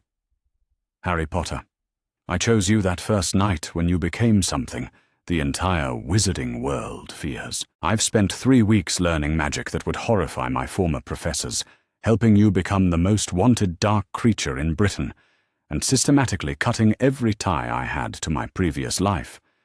Do you really think I would hesitate now?" The love that flowed through their bond at her words was overwhelming, but so was the weight of responsibility he felt. She was choosing immortality, choosing to bind herself to him forever, based on feelings that might change over the centuries they would have together. But even as the thought formed, Harry knew it was wrong. What existed between them now went deeper than adolescent infatuation, or even the intense friendship they had shared for years. The blood bond had stripped away every pretense, every barrier, every possibility of deception. He knew her heart as well as his own, and she knew his with equal completeness. They had seen each other at their darkest and chosen to stay together, had faced impossible odds and emerged stronger, had discovered that their combined power could reshape the very foundations of what magic could accomplish. If that was not love worth betting eternity on, then love itself was meaningless. "Then we continue," Harry said, bringing her hands to his lips to kiss her knuckles with reverent tenderness. "Together, as we always have." The joy that blazed through their bond was bright enough to light the entire manor. Hermione leaned forward to rest her forehead against his, her eyes closing as she savored the certainty of their shared decision. "Together," she echoed, and the word carried the weight of a sacred vow. Their moment of peace was shattered by the sound of footsteps in the manor's main hall, followed by voices that carried the unmistakable authority of official business. Harry's enhanced hearing picked up at least 6 distinct individuals, all moving with the disciplined coordination of trained professionals.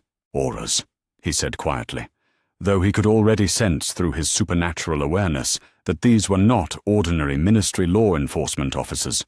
Hermione's head snapped up, her own magically enhanced senses confirming what he had detected. But there was something else in her expression, a calculation that spoke of wheels turning behind those brilliant amber eyes. "Actually," she said, with the tone she used when she had spotted an opportunity others had missed, "I think they might be exactly what we need." Before Harry could ask what she meant, her voice rang out through the manor with magical amplification that would have done Dumbledore proud. "We know you're here," she called to their uninvited guests. 6 Aurors, probably hand-picked for this mission, definitely here without official authorization, because the Ministry doesn't want to acknowledge that they've lost track of us for 3 weeks. The footsteps in the hall paused, replaced by the whispered communications of professionals whose cover had been blown before they had even begun their approach. Hermione continued, her voice carrying a note of amused superiority that Harry recognized as dangerous. "You've tracked us to this abandoned manor through considerable effort, which means you're either very good at your jobs or you've had help from someone with access to Potter family records." A new voice answered from the hall, female and carefully controlled. "Aura Captain Sarah Blackthorne, Special Crimes Unit. Mr. Potter, Miss Granger, you're both wanted for questioning in connection with multiple violations of the Statute of Secrecy and suspected dark magic activities." Harry felt Hermione's amusement spike through their bond. The Special Crimes Unit was the Ministry's elite squad, used for cases that required both exceptional skill and absolute discretion. These were not bureaucrats following procedure, but hand-picked specialists who operated in the grey areas between official policy and necessary action.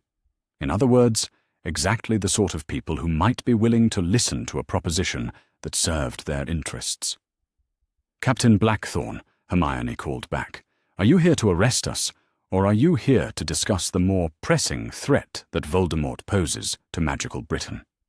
The silence that followed was telling. After a long moment, the captain's voice returned, considerably more cautious than before. "What are you suggesting, Miss Granger?" Hermione looked at Harry with an expression that was equal parts excitement and calculation. Through their bond, he felt her mind racing through possibilities, strategies, potential outcomes. She was planning something ambitious. "I'm suggesting that you and your team come upstairs so we can have a civilized conversation about mutual interests," she replied.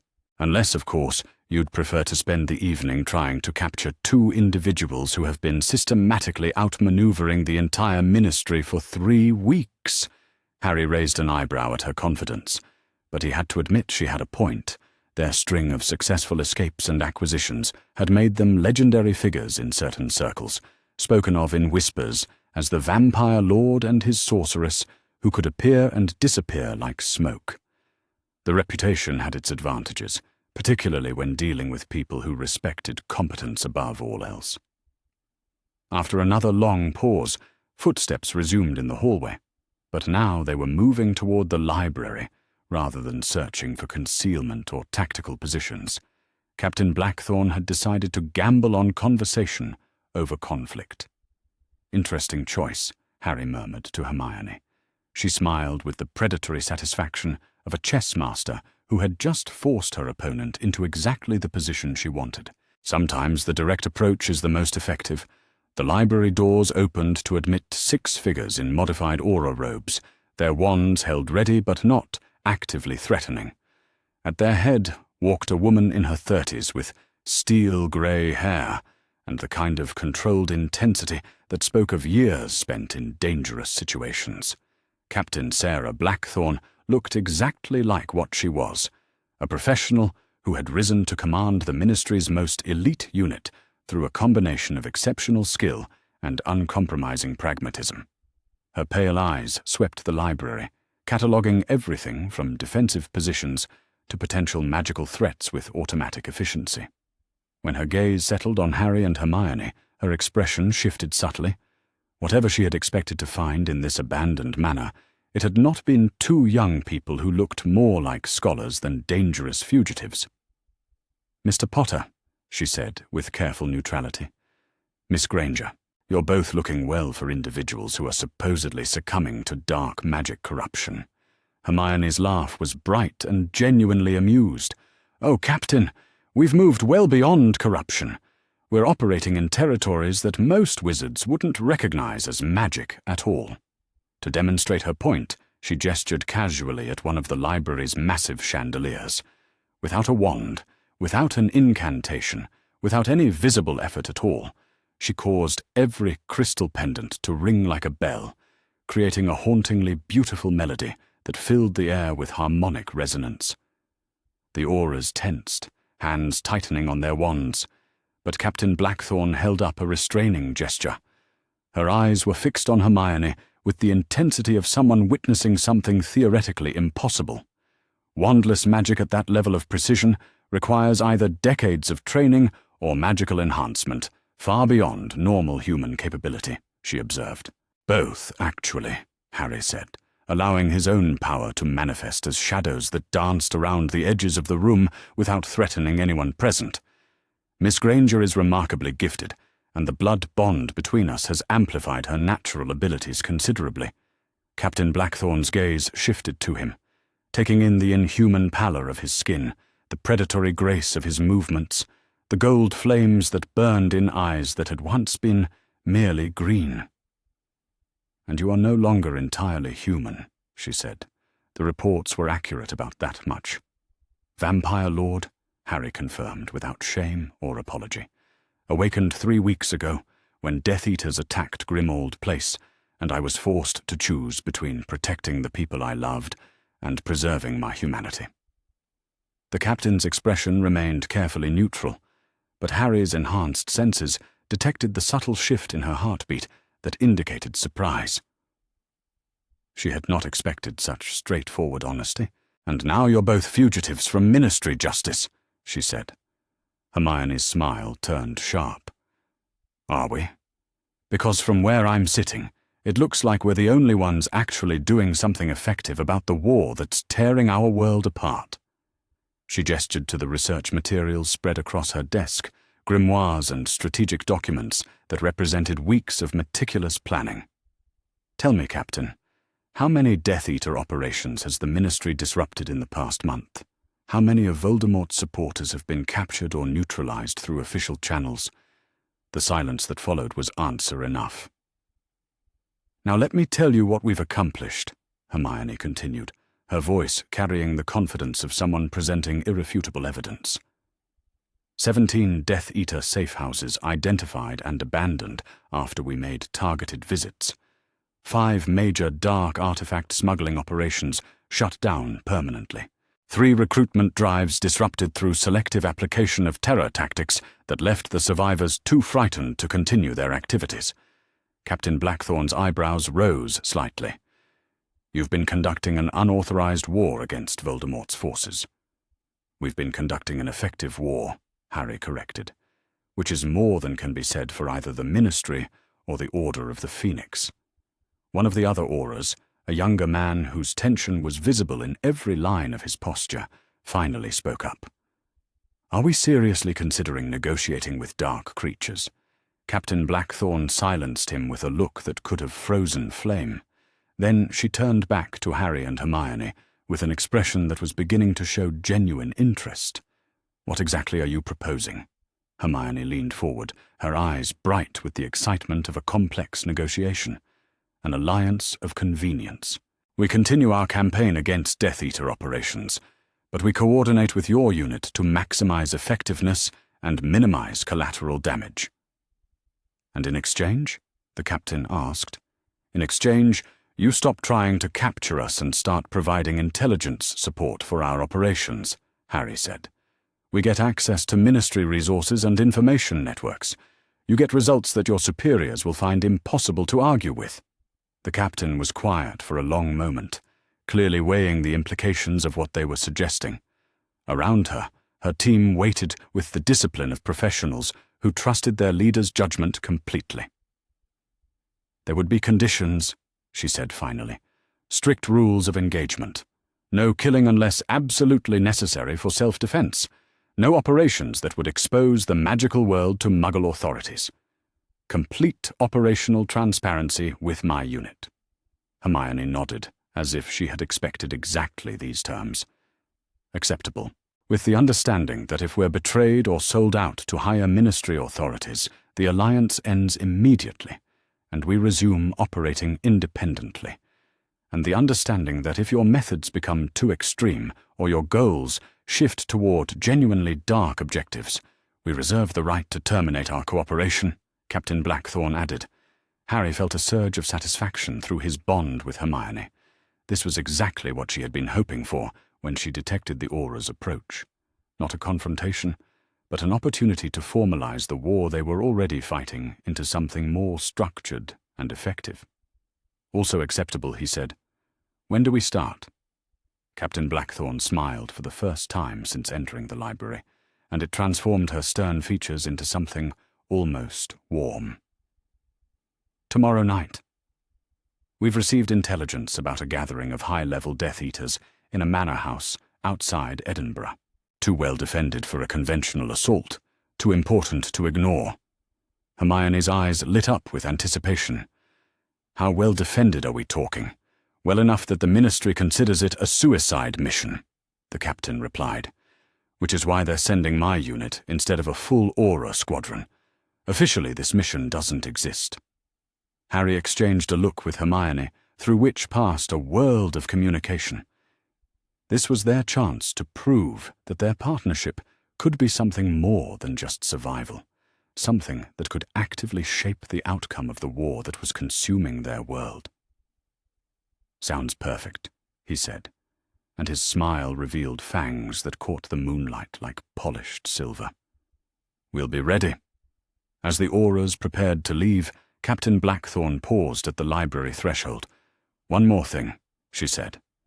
Your reputations in certain circles have grown considerably over the past few weeks.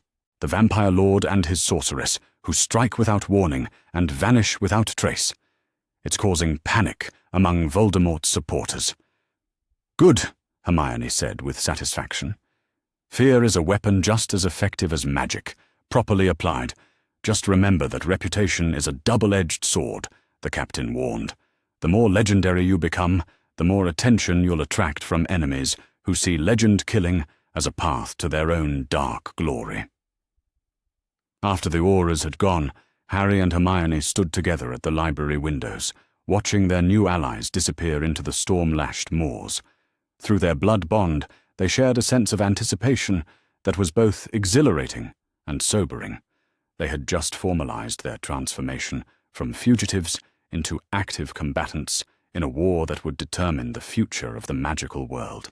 Tomorrow night, they would test whether their partnership could work within the structures of official authority, or whether their nature as creatures of darkness made them fundamentally incompatible with any form of cooperation. Are you ready for this? Harry asked, though he could feel through their bond that she was as eager as he was to prove themselves in actual combat. Hermione turned to face him, her silver-flecked eyes burning with determination, and something that looked remarkably like hunger for the coming battle. Harry Potter, I've spent 3 weeks learning to be a monster alongside the boy I've loved since we were children. I think I'm ready for anything. The blood bond between them pulsed with shared purpose and unshakable confidence. Whatever tomorrow brought, they would face it as they faced everything else, together, dangerous, and absolutely certain that they could reshape the world to match their vision of what it should become. Outside, lightning split the Yorkshire sky in patterns that looked almost like omens. The Vampire Lord and his eternal companion were going to war. The Edinburgh Manor House blazed against the Scottish night like a beacon of dark intent, its windows casting sickly yellow light across manicured gardens that had been twisted into obscene parodies of their former beauty. Topiary animals writhed with unnatural life, their hedge-formed claws reaching toward the storm clouds that gathered overhead, as if summoned by the malevolent magic contained within the estate's walls. Harry Potter crouched beside Hermione Granger on the hillside overlooking their target, his vampire senses cataloguing every detail of the Death Eater stronghold with predatory precision. 17 heartbeats within the main structure, their rhythms indicating various states of alertness and corruption. Magical wards layered like spider webs around the property, designed to repel intruders and alert the occupants to any breach. Guard patrols moving with military precision through the outer grounds. It should have been impossible for anyone to approach undetected. Fortunately, Harry and Hermione were no longer anyone. Through their blood bond, Harry felt Hermione's analytical mind dissecting the defensive measures with the same systematic approach she had once brought to arithmancy equations. 3 weeks of intensive collaboration with Captain Blackthorn's Special Crimes Unit had taught them both to think like tactical specialists, but they brought capabilities to the partnership that no conventional aura could match. "Ward analysis complete," Hermione whispered, her voice barely audible even to Harry's enhanced hearing. 7 primary barriers, all keyed to detect human magical signatures. They're not designed to recognize vampire lord auras or hybrid magical patterns. Harry smiled, fangs catching the moonlight. One of many advantages of being creatures that most wizards believed existed only in children's stories. Their partnership with the Special Crimes Unit had proven remarkably effective over the past month. 17 successful operations against Death Eater installations, each one planned with meticulous care and executed with supernatural precision. The Ministry's official reports credited the victories to enhanced intelligence gathering and improved tactical coordination, but Harry knew the truth was far more disturbing to those in power. They were winning because they had abandoned the moral constraints that handicapped traditional law enforcement. Death Eaters captured during their raids did not survive to stand trial. Dark artifacts were not catalogued for Ministry study, but destroyed utterly through methods that left no magical residue for enemy forces to analyze. Safe houses were not simply raided, but made uninhabitable through applications of terror that ensured they would never be used again. Captain Blackthorn never asked for details about their methods, and Harry and Hermione never volunteered them. The alliance worked because both sides understood that some victories required embracing darkness to prevent greater darkness from prevailing. Movement in the manor's east wing caught Harry's attention. A figure in Death Eater robes was approaching one of the upper floor windows, someone whose magical signature felt familiar in ways that made his enhanced senses prickle with recognition. Draco Malfoy. Harry felt Hermione's sharp spike of interest through their bond as she followed his gaze to the pale young man, visible through the illuminated window. Their former Hogwarts nemesis looked older than his 17 years, hollow-eyed and gaunt in a way that spoke of choices that had cost him more than he had expected to pay. "He's not here willingly," Hermione observed, her voice carrying the certainty of someone who had learned to read body language and magical auras with supernatural accuracy. "Look at his positioning relative to the other Death Eaters. Classic prisoner posture, trying to remain invisible while staying close to potential escape routes." Harry studied the scene more carefully, his vampire senses picking up details that would have been invisible to human perception. Draco's heartbeat was elevated with stress, not the controlled alertness of someone participating in a voluntary gathering. His magical signature carried undertones of fear and desperation that suggested he was far more victim than willing accomplice. "Interesting," Harry murmured, "and potentially useful." The intelligence Captain Blackthorn had provided indicated this gathering was significant, a meeting of Voldemort's inner circle to discuss strategy for an upcoming assault on Diagon Alley, the kind of operation that could result in hundreds of civilian casualties if allowed to proceed. But if Draco Malfoy was present as a reluctant participant rather than an eager conspirator, he might represent an opportunity for more than just disruption. He might represent recruitment. Through their bond, Harry felt Hermione's mind racing through possibilities, her brilliant intellect already crafting strategies that could turn their mission from simple destruction into something far more valuable. "Are you thinking what I think you're thinking?" he asked, that scared, desperate children make excellent sources of intelligence and potentially valuable allies? Hermione's smile was sharp and calculating. Absolutely. They had learned over the past month that fear was indeed a weapon. But so was hope, offered to those who had given up believing in rescue. 3 former Death Eater recruits now worked as double agents within Voldemort's organization, their loyalty purchased with a combination of protection from retribution and the promise that cooperation would earn them consideration when the war finally ended. Harry and Hermione had become quite skilled at offering people choices between salvation and destruction. The plan that formed between them through their blood bond was complex and dangerous, requiring perfect timing and absolute trust in each other's abilities.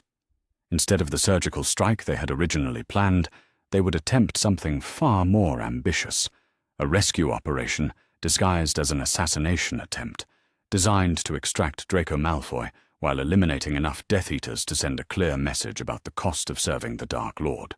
"Ready?" Harry asked, though he could feel through their connection that Hermione was already gathering her magic in preparation for what was to come. "Always," she replied, and the word carried the weight of absolute faith they had earned in each other through dozens of life and death situations. Harry wrapped his arms around Hermione's waist and stepped into shadow. Vampire lords, they had discovered, could manipulate darkness itself as a form of transportation, moving through shadows like doorways to emerge anywhere sufficient darkness existed. The ability had made them effectively uncatchable by conventional magical law enforcement and allowed them to appear in heavily defended locations without triggering perimeter alarms. They materialized in the Manor's wine cellar, a space deep enough underground to be naturally shrouded in the kind of absolute darkness that facilitated shadow travel. Harry's enhanced senses immediately catalogued their surroundings: stone walls thick enough to muffle sound, wooden wine racks that could provide cover if needed, and most importantly, a servant's stairway that led directly to the Manor's upper floors. The heartbeats above them had not changed rhythm, confirming that their arrival had gone undetected. "Phase 1 complete," Hermione whispered, her excitement evident despite her controlled tone.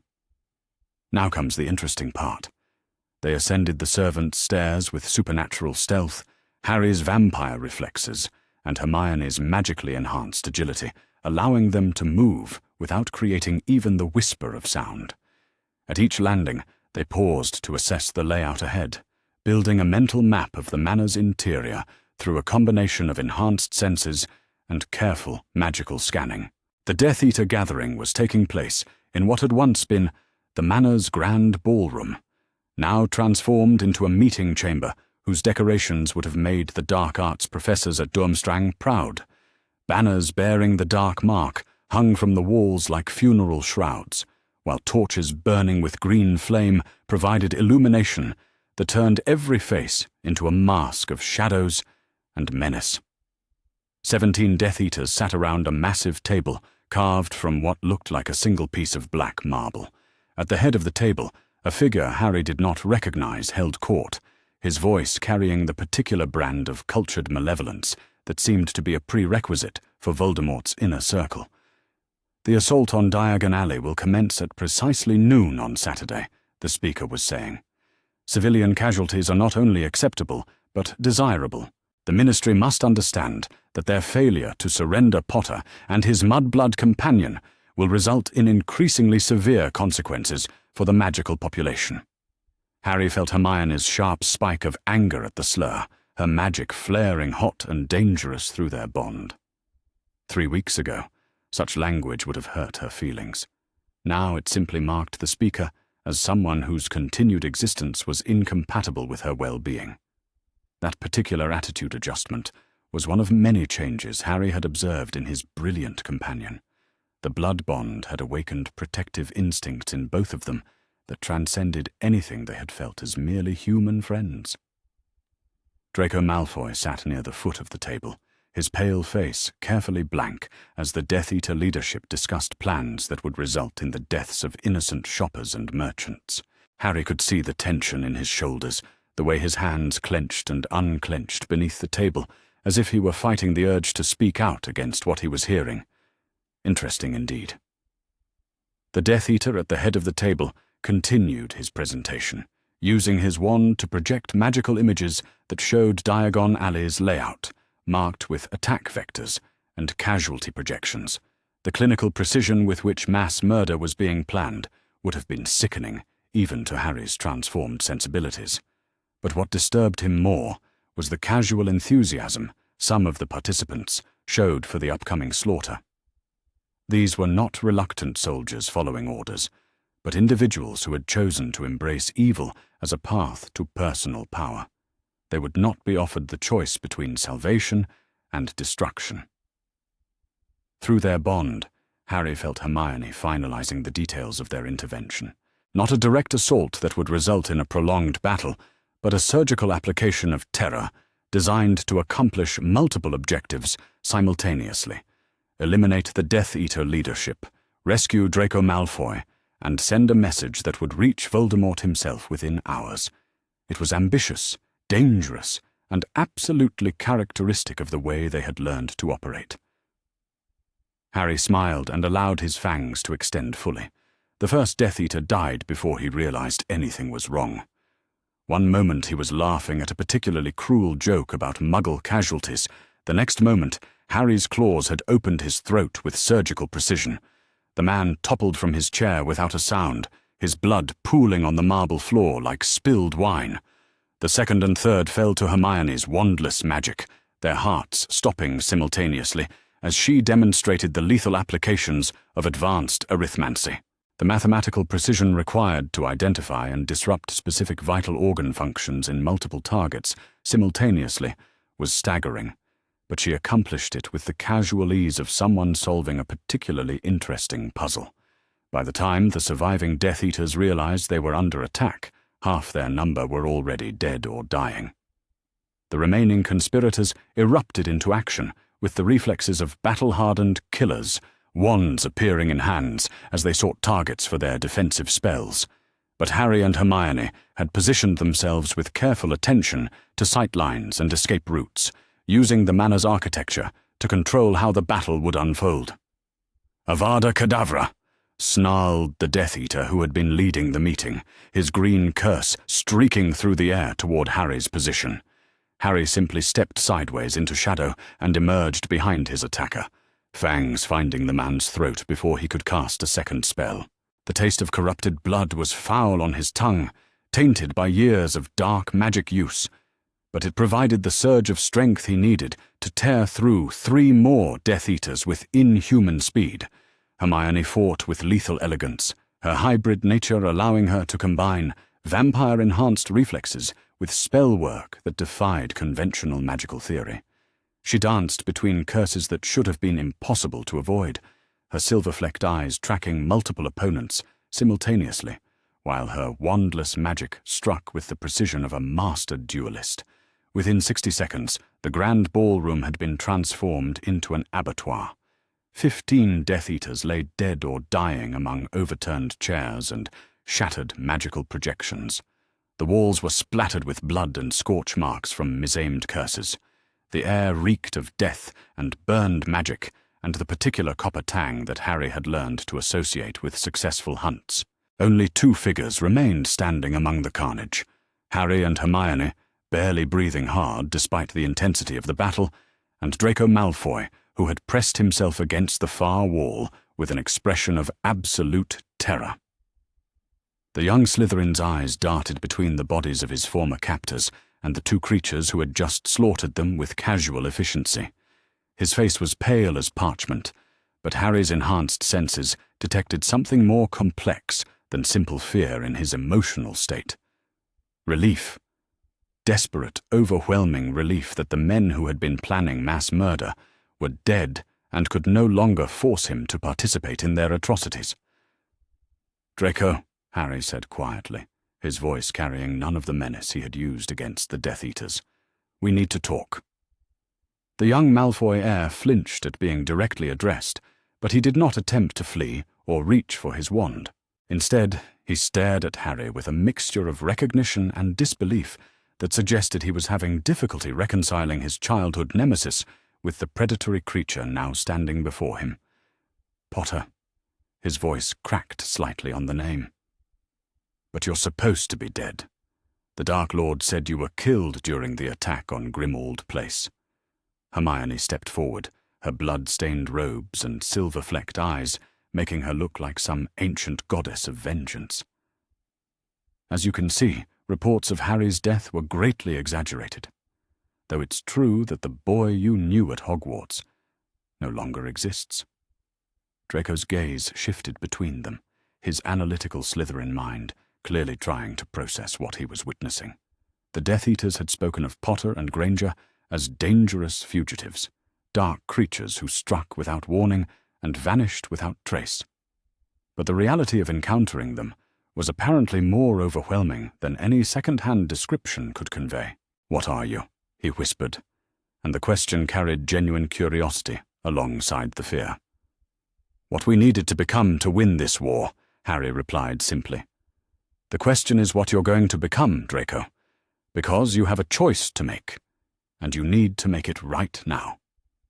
Through their bond, Harry felt Hermione's approval of his approach. They had learned that offering clear alternatives was far more effective than threats or coercion, particularly with individuals who felt trapped by circumstances beyond their control. Draco straightened slightly, some echo of his old Malfoy pride reasserting itself, despite the horrific scene surrounding them. "What kind of choice?"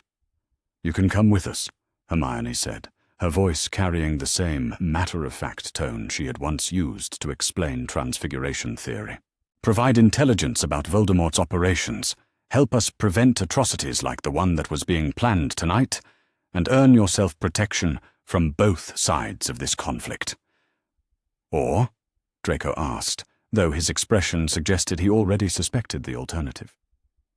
"Or you can attempt to return to your master and explain how you were the only survivor of tonight's massacre," Harry said, with predatory calm. "I'm sure he'll be very understanding about your failure to prevent the deaths of 15 of his most trusted lieutenants." The colour drained from Draco's already pale face as the implications sank in. Voldemort was not known for his forgiveness, particularly where failure was concerned. A Death Eater who survived when his colleagues did not would be viewed with suspicion at best, subjected to torture and execution at worst. But cooperation with Harry Potter would be viewed as treason, which carried an even more certain death sentence, unless, of course, he was never seen cooperating at all. Through their bond, Harry felt Hermione's mind racing through the tactical possibilities. They had rescued 3 other reluctant Death Eaters over the past month, each one now serving as a valuable source of intelligence, while maintaining their cover within Voldemort's organization.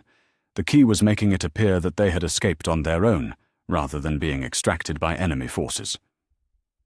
"There is a third option," Hermione said, with the tone of someone offering an elegant solution to a complex problem. "You return to your father and report that you managed to escape during the chaos of a surprise attack by unknown assailants. You provide just enough accurate details to make your story believable, while omitting any mention of having spoken with us." "And in exchange?" Draco asked, his Slytherin instincts clearly recognizing that no offer came without a price. "You feed us information about upcoming operations," Harry said. "Troop movements, target lists, strategic plans. Anything that will help us prevent civilian casualties or eliminate high-value Death Eater assets." Draco was quiet for a long moment, his pale eyes moving between the bodies scattered around the ballroom and the 2 creatures who had just offered him a path to survival that did not require him to continue participating in mass murder. "How do I contact you?" he asked finally, and Harry felt a surge of satisfaction at the implicit acceptance in the question.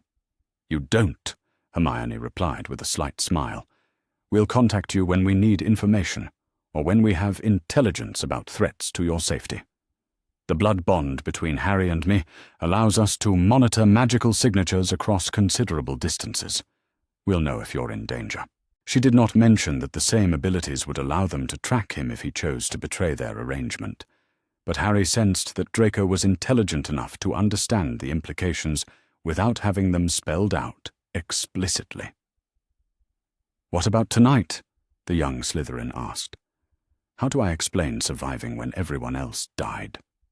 Harry gestured to one of the manor's tall windows, its glass already cracked from the magical energies unleashed during their brief but violent assault. A fall from the second floor would be survivable for a wizard with proper preparation, but it would also provide a plausible explanation for why he had been unconscious during the worst of the fighting. Accidental portkey activation during the attack, Hermione suggested. You were thrown clear of the building just as the assault began, landed hard enough to be temporarily stunned, and regained consciousness to find everyone else dead. It was a solid cover story, one that would account for his survival while explaining why he had no useful information about their attackers' identities or methods. Draco nodded slowly, his analytical mind clearly working through the details. The story would hold up under casual scrutiny, particularly if he added a few authentic-looking injuries to sell the deception. One more thing, Harry said, as Draco moved toward the damaged window. The attack on Diagon Alley that was being planned for Saturday. We're going to need everything you know about the operational details. Draco paused, his hand on the window frame. Complete intelligence transfer would require more secure communications than a hurried conversation in a blood-soaked ballroom. But Harry's request had clearly triggered an internal conflict. Providing that information would save innocent lives, but it would also represent a complete break with everything he had been raised to believe about blood purity and magical supremacy. Those people in Diagon Alley, Draco said quietly, the shopkeepers and customers who would be caught in the attack. They're not combatants. They're just people trying to live their lives. Yes, Hermione said simply. They are. The young Malfoy heir closed his eyes for a moment, and when he opened them again, Harry saw something that looked remarkably like resolve. I'll get you the information, Draco said. All of it. Deployment schedules, target priorities, escape routes, everything I can access without raising suspicions. Harry felt a complex surge of emotions through his bond with Hermione. Satisfaction at gaining such a valuable intelligence asset. Relief that hundreds of innocent lives would be spared through Draco's cooperation. And underneath it all, something that might have been hope that redemption was possible even for those who had made terrible choices. Thank you, Harry said. And he meant it. Draco gave him a look that was equal parts gratitude and terror. Don't thank me yet, Potter. If my father discovers what I'm doing, death will be the least of my worries. Then we'll make sure he doesn't discover it, Hermione said, with absolute confidence. We're very good at protecting our assets. With that assurance, Draco Malfoy climbed through the damaged window and disappeared into the Scottish night, leaving Harry and Hermione alone among the bodies of their enemies. The silence that followed was comfortable, filled with the satisfaction of a successful mission and the anticipation of intelligence that would allow them to prevent even greater atrocities. Through their bond, they shared a sense of accomplishment that went beyond mere tactical victory. They had saved lives tonight. Not just the innocent shoppers who would have died in Saturday's attack, but also a young man who had been trapped by his family's choices and offered no path to redemption until this moment. It felt good to be the ones offering hope instead of just destruction. 17 more Death Eaters eliminated, Hermione observed as she surveyed the carnage with professional detachment. Plus 1 potentially valuable intelligence asset recruited. Captain Blackthorne will be pleased with the results. Harry nodded, already anticipating their debriefing with the Special Crimes Unit. The Alliance had proven remarkably effective, allowing them to operate with official support while maintaining the independence that made their methods possible. But more than tactical success, tonight had proven something else. They could work within existing power structures without compromising their essential nature. Could serve the greater good while embracing the darkness that made them effective. Could be monsters in service of a cause worth fighting for. Ready to go home? Harry asked, though home now meant the abandoned Blackwood Manor they had claimed as their base of operations, rather than the warm, crowded burrow or safe dormitories of Hogwarts. Home meant wherever they could be together, without pretending to be something they were not. Always, Hermione replied, moving into his arms with the fluid grace that had become second nature since their blood bond formed. Harry wrapped his enhanced strength around her and stepped into shadow, carrying them both back to Yorkshire and the Gothic manor that had become their sanctuary.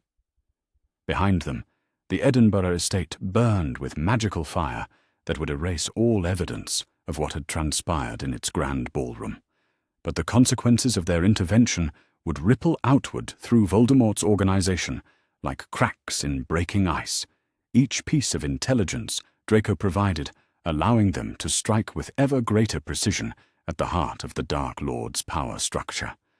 They were no longer just surviving their transformation into creatures of darkness.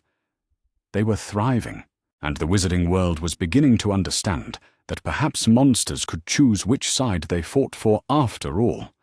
The ritual chamber beneath Blackwood Manor pulsed with ancient magic, its stone walls carved with symbols that predated written history. Candlelight flickered across surfaces that had witnessed centuries of dark ceremonies, but none more significant than what Hermione Granger was attempting on this rain-soaked November night. Harry Potter watched from the chamber's threshold, every vampire sense screaming warnings as his brilliant companion prepared to cross a line from which there could be no return. For 6 weeks, their blood bond had been transforming her gradually, enhancing her magical abilities while strengthening their connection. But gradual transformation was no longer sufficient for the war they were fighting.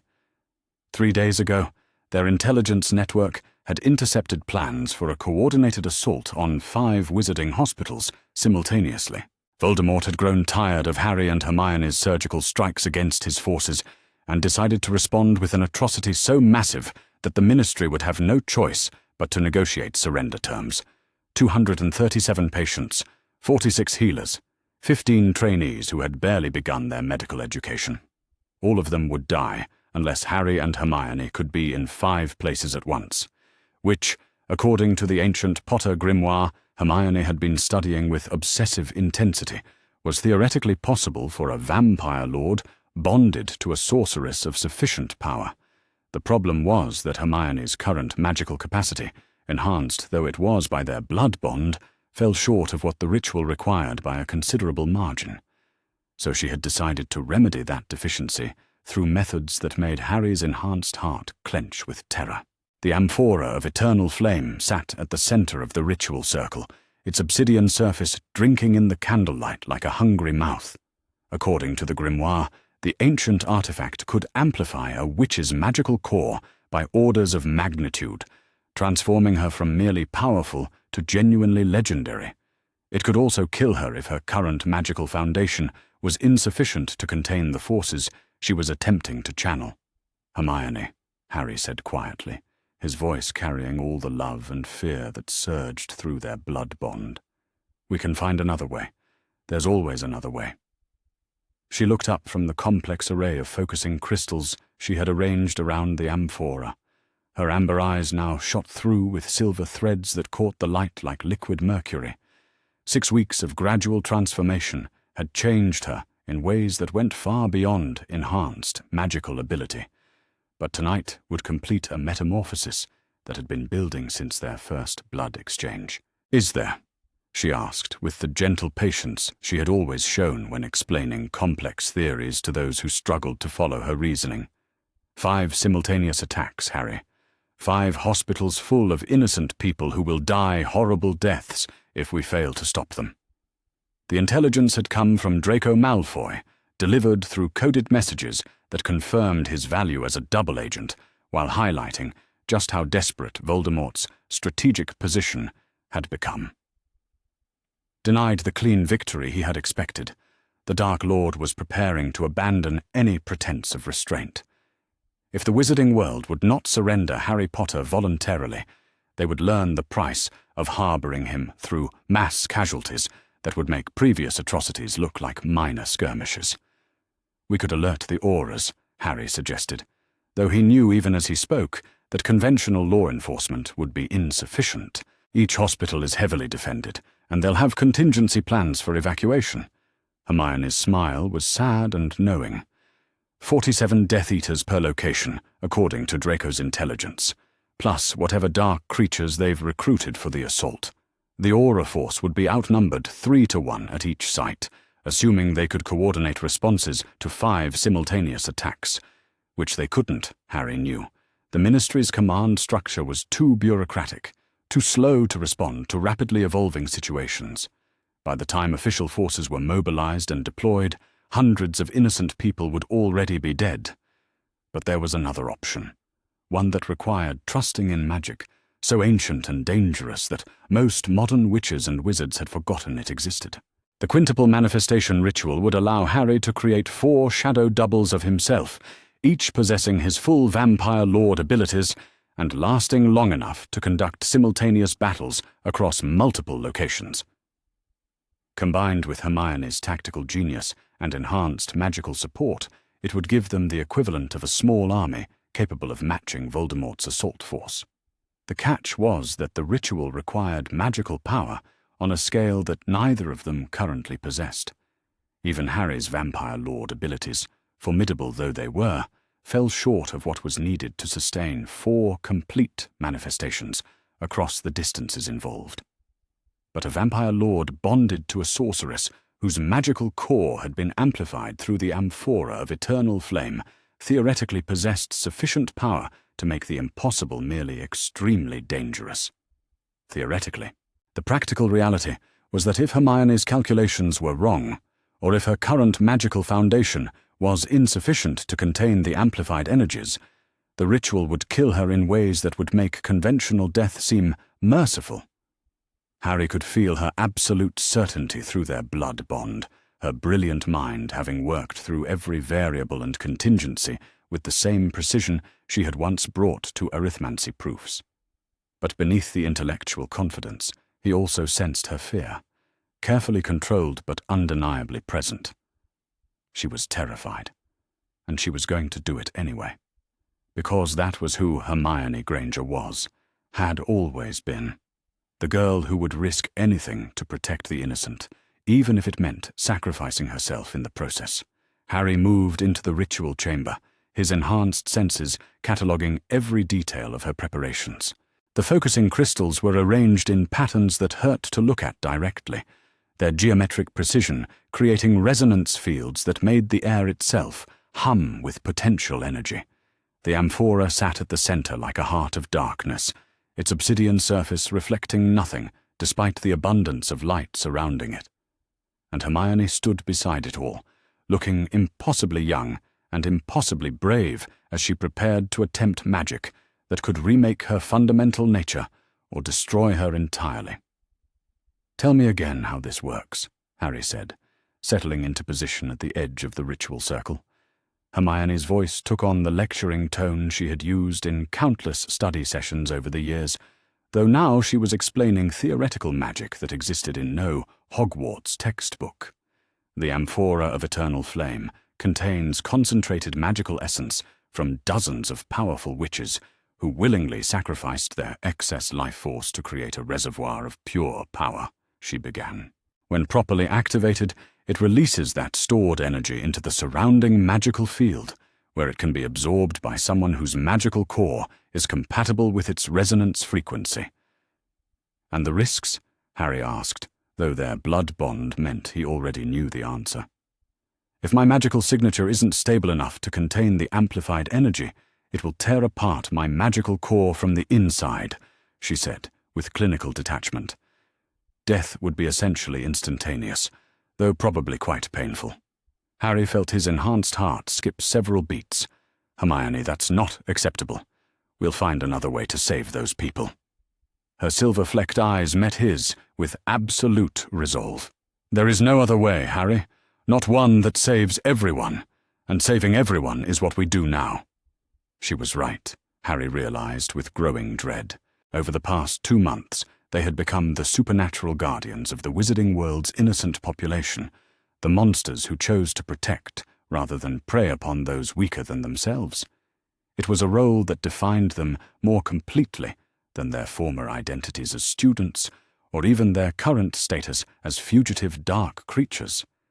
They were protectors, and protectors did not allow innocents to die when they possessed the power to intervene, even if intervention required risking everything they had built together. Through their blood bond, Harry felt Hermione drawing upon his vampire-enhanced strength to steady herself as she approached the amphora. The ancient artifact seemed to sense her presence, its obsidian surface beginning to glow with inner fire that cast dancing shadows across the ritual chamber's walls. "Harry," she said quietly, "if this goes wrong, if I don't survive the transformation, I need you to know something." "Don't!" he said sharply. "Don't talk as if you're going to die. You're the most brilliant witch of our generation, Hermione.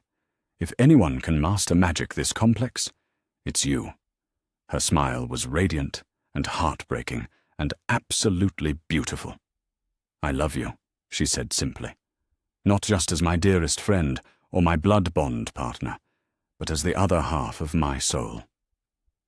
Whatever happens tonight, I need you to know that choosing you, choosing this life together, has been the best decision I ever made." The words hit Harry like physical blows, not because they were unexpected, but because they gave voice to feelings that had been growing between them since the night of his transformation. Their blood bond had stripped away every barrier between their hearts and minds, creating an intimacy that transcended anything either of them had experienced as merely human. He loved her, completely, desperately, with every fiber of his transformed being. Loved her brilliant mind and fierce courage, and the absolute loyalty that had led her to bind her fate to his without hesitation or regret. And he was about to watch her risk everything in an attempt to save people who would likely never know her name or understand the sacrifice she was making for them. "I love you too," he said, his voice rough with emotion. "More than I have words to express. Which is why I'm not going to let you do this alone." Before Hermione could ask what he meant, Harry stepped into the ritual circle, his vampire senses immediately registering the complex magical fields that surrounded the amphora. The ancient artifact's power called to something deep in his transformed nature, recognizing kinship with forces that existed outside the normal boundaries of life and death. "Harry, no," Hermione said, understanding flooding her voice. "The ritual is designed for a single participant. If you interfere with the energy flows, you could destabilize the entire process." "Then we'd better make sure the process works perfectly," Harry replied, taking his place directly opposite her across the amphora. "Because I'm not letting you face this alone. We're in this together, remember? Partners in everything." Through their blood bond, he felt her surge of desperate love mixed with terror at the increased risk his presence created. But he also felt her recognition that their connection might actually stabilize the ritual rather than disrupting it, their shared magical signature providing an anchor point for the amplified energies. "Together," she whispered, echoing the word that had become their most sacred vow. Hermione placed her hands on the amphora's obsidian surface and spoke the activation phrase in a language that predated Latin by millennia. The ancient artifact responded immediately, its inner fire blazing to life with intensity that turned the ritual chamber into a miniature sun. Power erupted from the amphora like a geyser of liquid lightning, raw magical energy that had been accumulated over centuries by witches who understood that true strength sometimes required sacrifice. The energy flowed into Hermione with violent force, her body convulsing as power beyond imagination flooded through her magical core.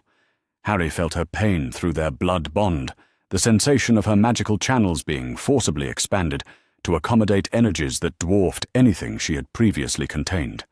But he also felt something else, his vampire lord nature providing a buffer against the worst of the transformation trauma, their connection allowing him to absorb some of the excess energy before it could tear her apart. They were sharing the burden, distributing the amplified power between their bonded souls instead of forcing her to contain it all alone. The realization gave Hermione the confidence to open herself fully to the amphora's gift, allowing centuries of accumulated magical essence to reshape her fundamental nature. power flowed through her like molten gold, rewriting the basic structures of her magical core, while their blood bond ensured she remained anchored to her essential self. Harry watched in awe and terror as his brilliant companion transformed before his eyes.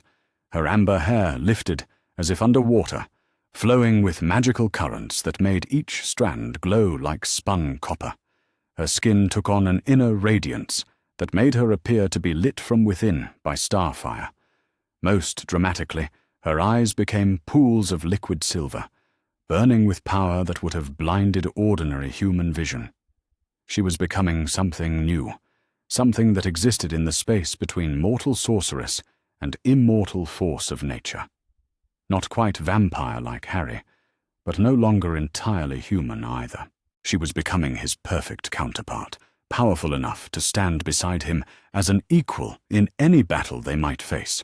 The transformation reached its crescendo with a pulse of energy that shattered every piece of glass in Blackwood Manor. When the light faded and the magical maelstrom subsided, Hermione Granger stood transformed in ways that went far beyond enhanced abilities. She was magnificent, terrifying and beautiful, and absolutely perfect, radiating power that made the air itself shimmer with potential. When she opened her silver eyes and smiled at him, Harry felt his enhanced heart stop beating entirely. "How do you feel?" he asked, though their blood bond allowed him to sense that she was not only intact but stronger than ever before.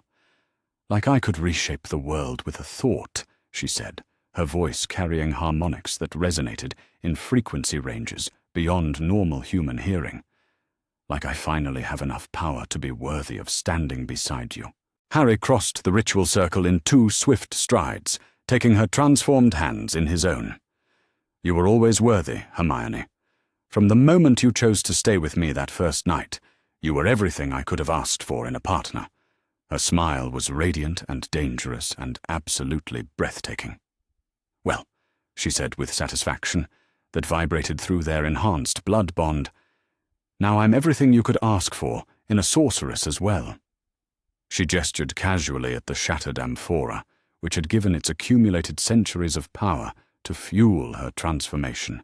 The obsidian fragments rose from the stone floor and reformed into their original shape, demonstrating casual mastery over matter that should have been impossible for any witch. But Hermione was no longer any witch. She was something unprecedented, a hybrid between human sorceress and supernatural force whose abilities complemented Harry's vampire lord powers perfectly. "Ready to save some hospitals?" she asked, her silver eyes gleaming with anticipation for the battle to come. Harry felt their combined power thrumming through their blood bond, vampire darkness intertwining with sorceress light to create something that was greater than the sum of its parts. For the first time since learning about Voldemort's planned atrocity, he felt genuinely confident that they could prevent the massacre. "Let's show them what happens when monsters decide to be heroes," he said, allowing his fangs to extend as shadows began gathering around his transformed form. The quintuple manifestation ritual that followed was the most complex magic either of them had ever attempted, requiring perfect coordination between Harry's vampire lord abilities and Hermione's newly amplified sorceress powers. But their blood bond provided a connection so complete that they functioned as a single consciousness distributed across multiple forms. 4 shadow doubles of Harry materialized in the ritual chamber, each one possessing his full supernatural abilities and tactical memories. Hermione's magic flowed through all 5 versions simultaneously, providing strategic support and enhanced power that would allow them to face impossible odds at each hospital. The coordination required was staggering, like conducting a symphony while playing 5 different instruments simultaneously. But their enhanced bond made the impossible merely extremely difficult. Their combined consciousness managing tactical decisions across multiple battlefields with supernatural precision.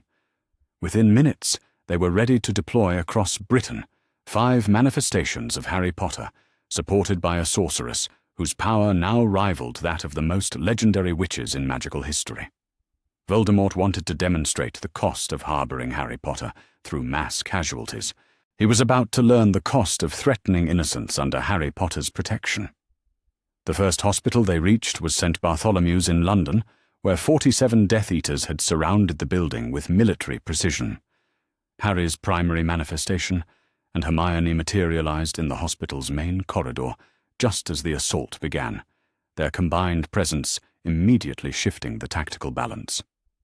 Death Eaters who had expected to face terrified healers and helpless patients instead found themselves confronting a vampire lord whose speed made him effectively untouchable, and a sorceress whose wandless magic could stop hearts with mathematical precision.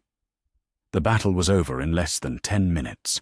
At the other 4 hospitals, Harry's shadow doubles conducted simultaneous massacres of Death Eater assault teams, each manifestation supported by Hermione's tactical genius and enhanced magical capabilities transmitted through their blood bond.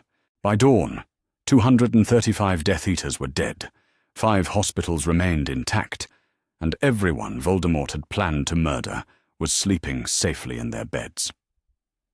The cost of the victory was a transformation that had changed both Harry and Hermione in ways that could never be undone. She was no longer the brilliant but essentially human girl who had followed him into darkness 8 weeks ago, but something far more powerful and far more dangerous.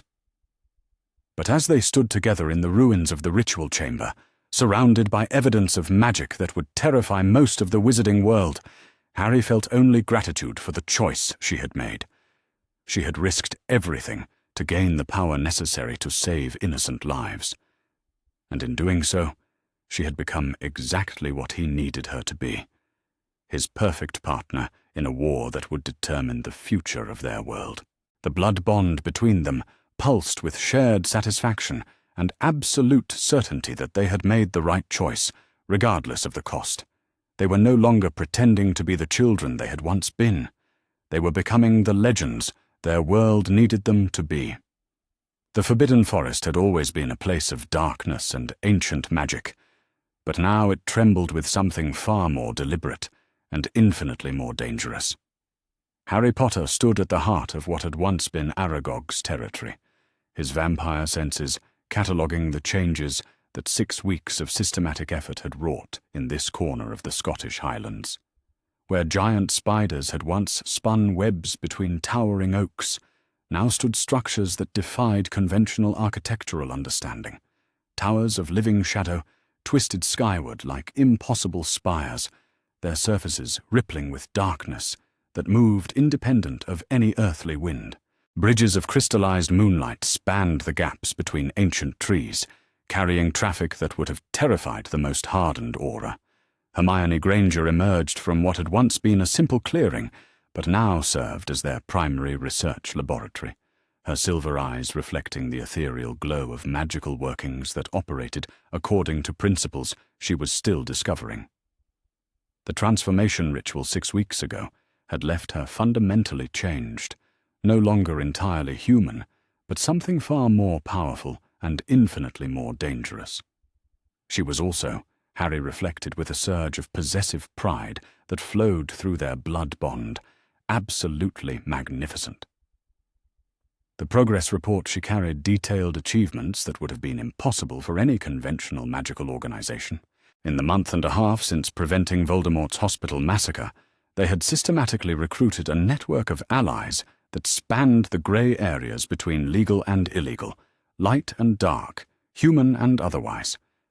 17 former Death Eaters now served as double agents within Voldemort's organization, their loyalty purchased through a combination of protection from retribution and the promise of lenient treatment when the war ended.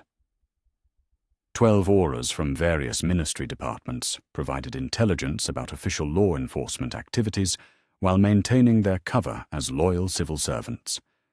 Most significantly, they had established formal alliances with magical creatures that the ministry had spent centuries alienating through discriminatory legislation.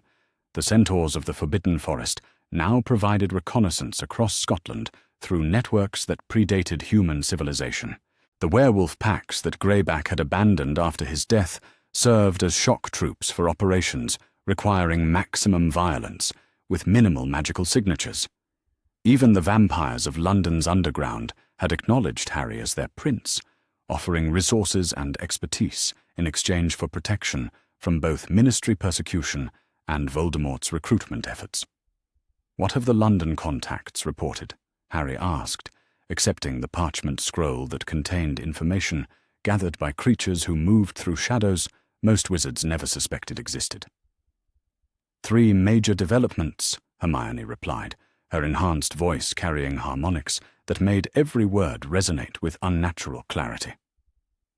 "First, Voldemort has begun recruiting from European dark wizards after losing so many British followers to our operations.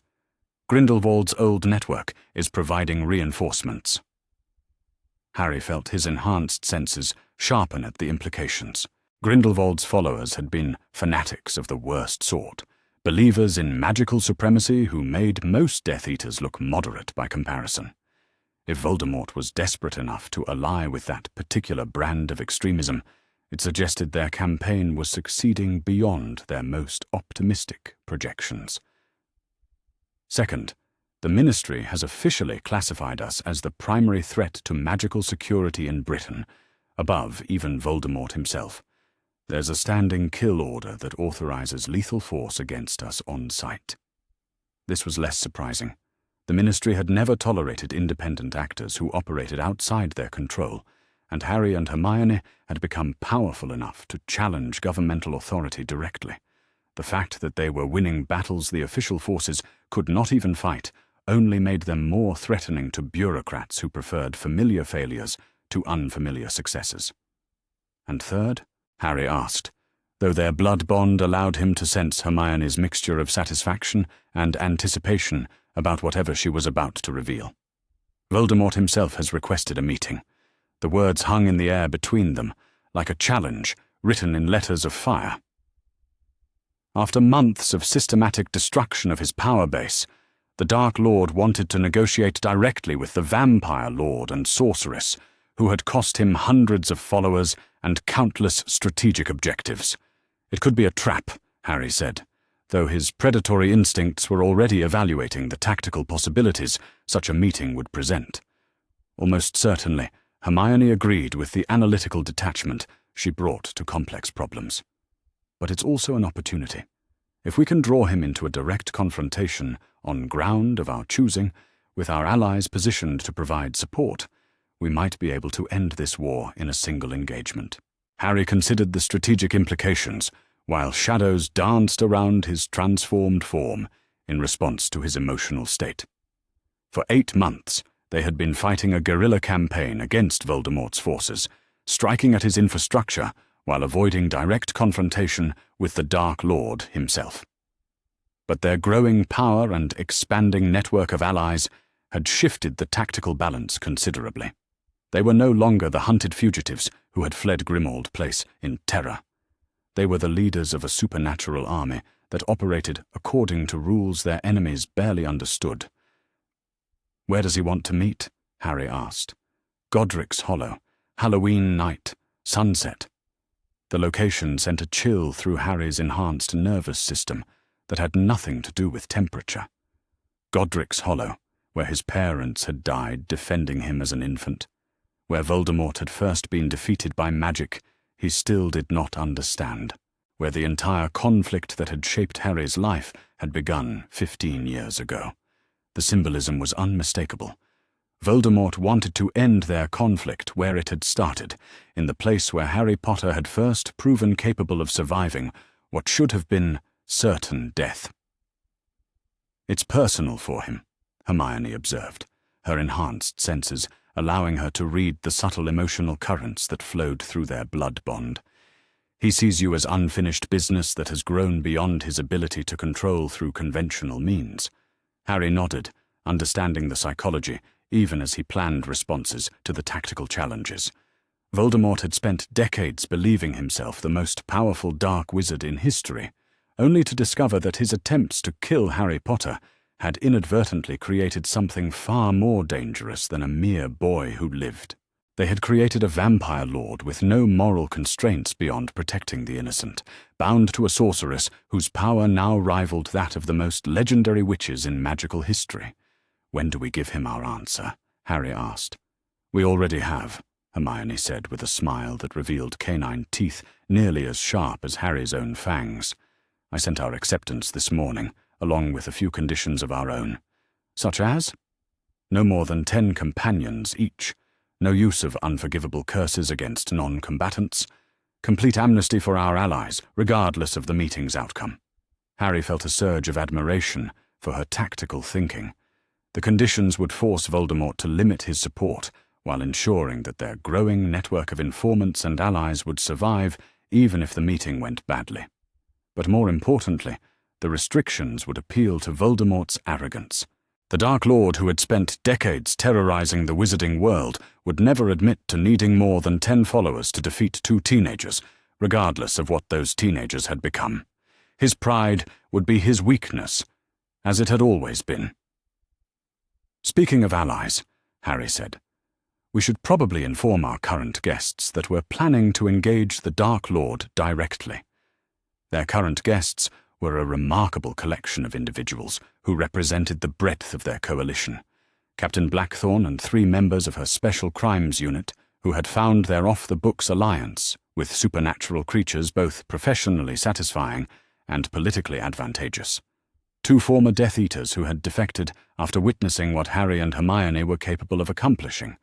A werewolf pack leader whose followers had discovered that vampires made surprisingly effective allies when common interests were involved. Most importantly, they were hosting Luna Lovegood, who had appeared at their forest stronghold 3 weeks ago, with information that had proven both invaluable and deeply disturbing. Luna had not come alone.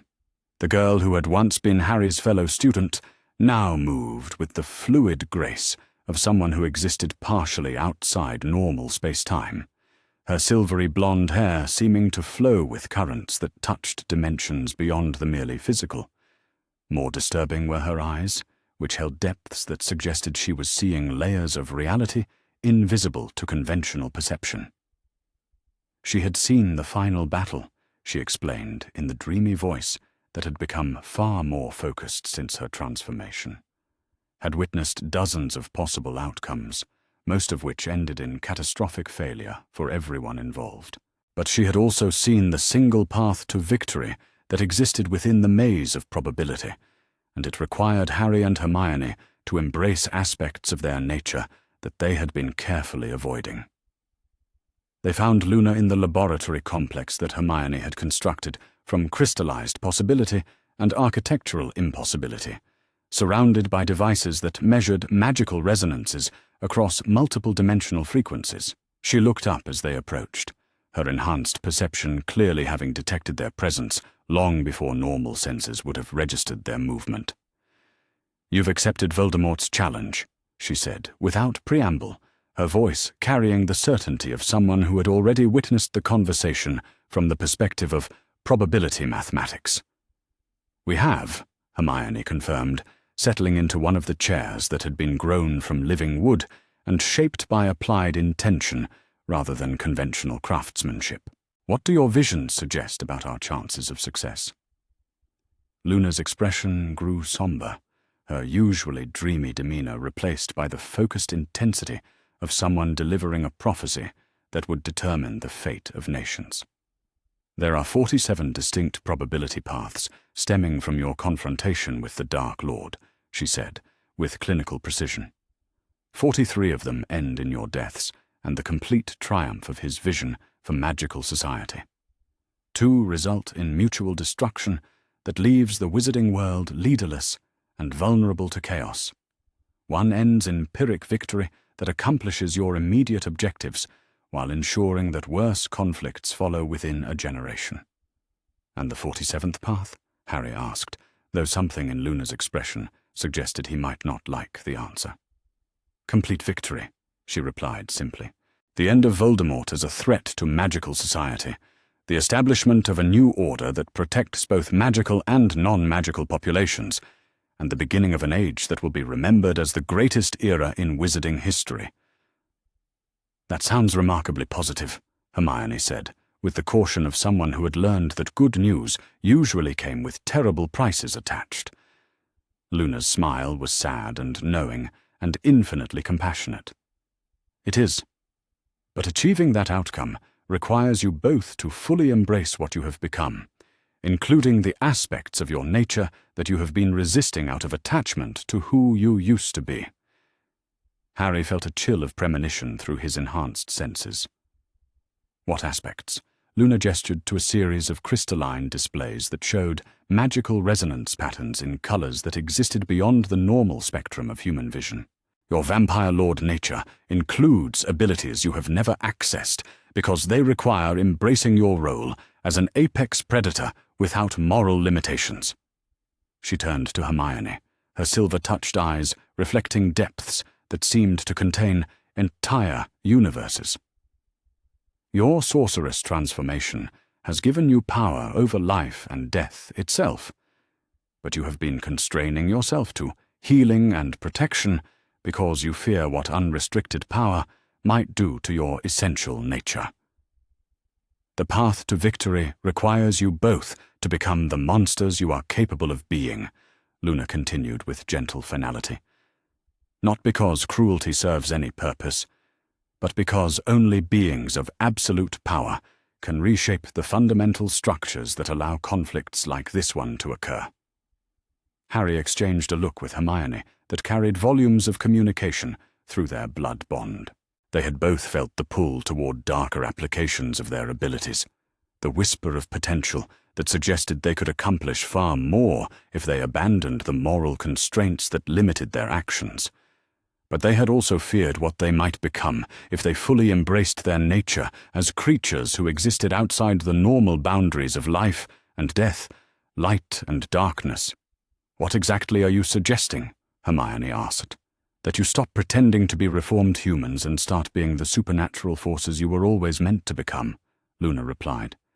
"That you accept your roles as the new lords of magical Britain and begin reshaping society according to principles that serve everyone rather than just the powerful." It was not a suggestion for tactical changes or strategic adjustments.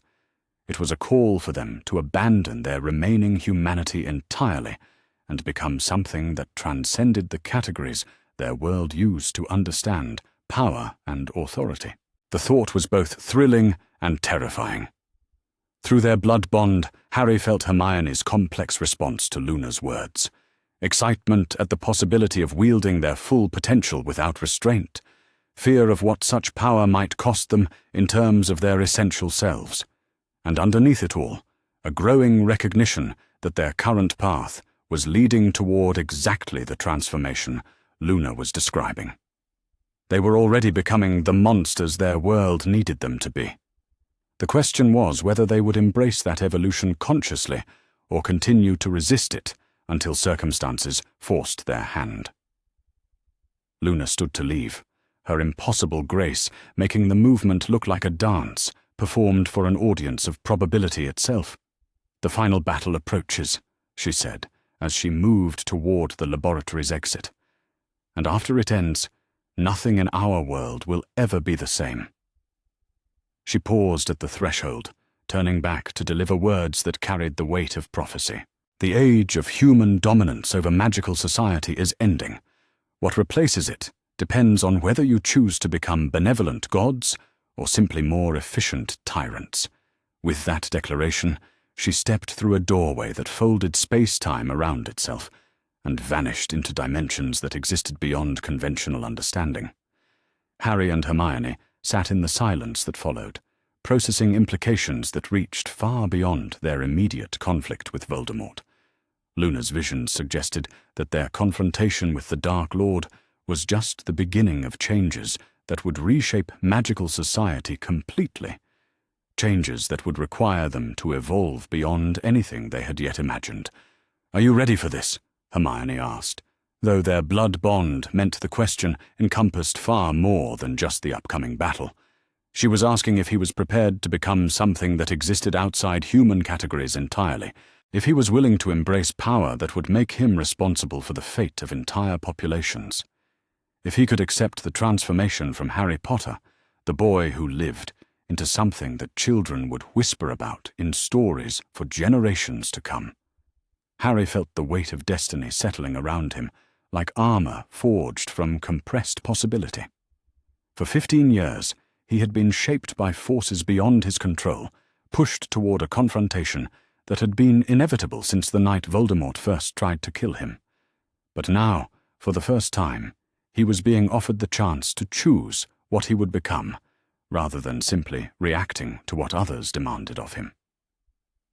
The vampire lord who emerged from that choice would be something the wizarding world had never seen before, a creature of absolute power who used that power to protect rather than exploit, to build rather than destroy, to create rather than consume. It was a terrifying responsibility. It was also exactly what their world needed. "I'm ready," Harry said, his voice carrying the certainty of someone who had finally understood his true purpose. "Are you?" Hermione's smile was radiant and dangerous and absolutely perfect.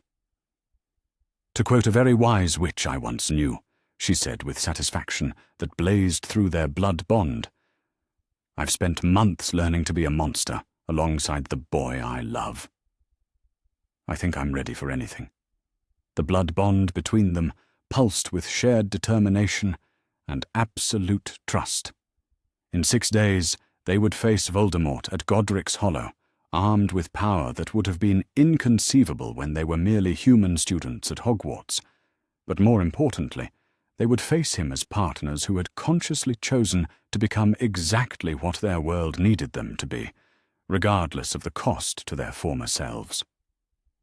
The age of human dominance over magical society was indeed ending, and what would replace it was being forged in the depths of the Forbidden Forest by 2 young people who had discovered that love could be the foundation for power that transcended every boundary their world had ever recognized.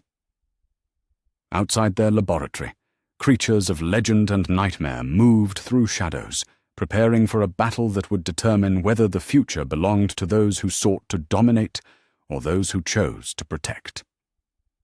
The vampire lord and his eternal sorceress stood ready to discover which category they truly belonged to. The blood moon hung over Blackwood Manor like a crimson eye, its light transforming the Yorkshire moors into a landscape that belonged more to nightmare than to any earthly realm. Harry Potter stood at the Master Suite's windows, his vampire senses drinking in details that would have been invisible to mortal perception, while behind him, Hermione Granger wove magic that redefined the fundamental nature of reality itself. 3 days remained until their confrontation with Voldemort at Godric's Hollow, and the blood bond between them had evolved beyond anything either had imagined possible when they first exchanged that desperate kiss in the abandoned warehouse months ago. What had begun as a simple feeding arrangement between vampire lord and willing donor had transformed into something that transcended the normal boundaries between separate souls.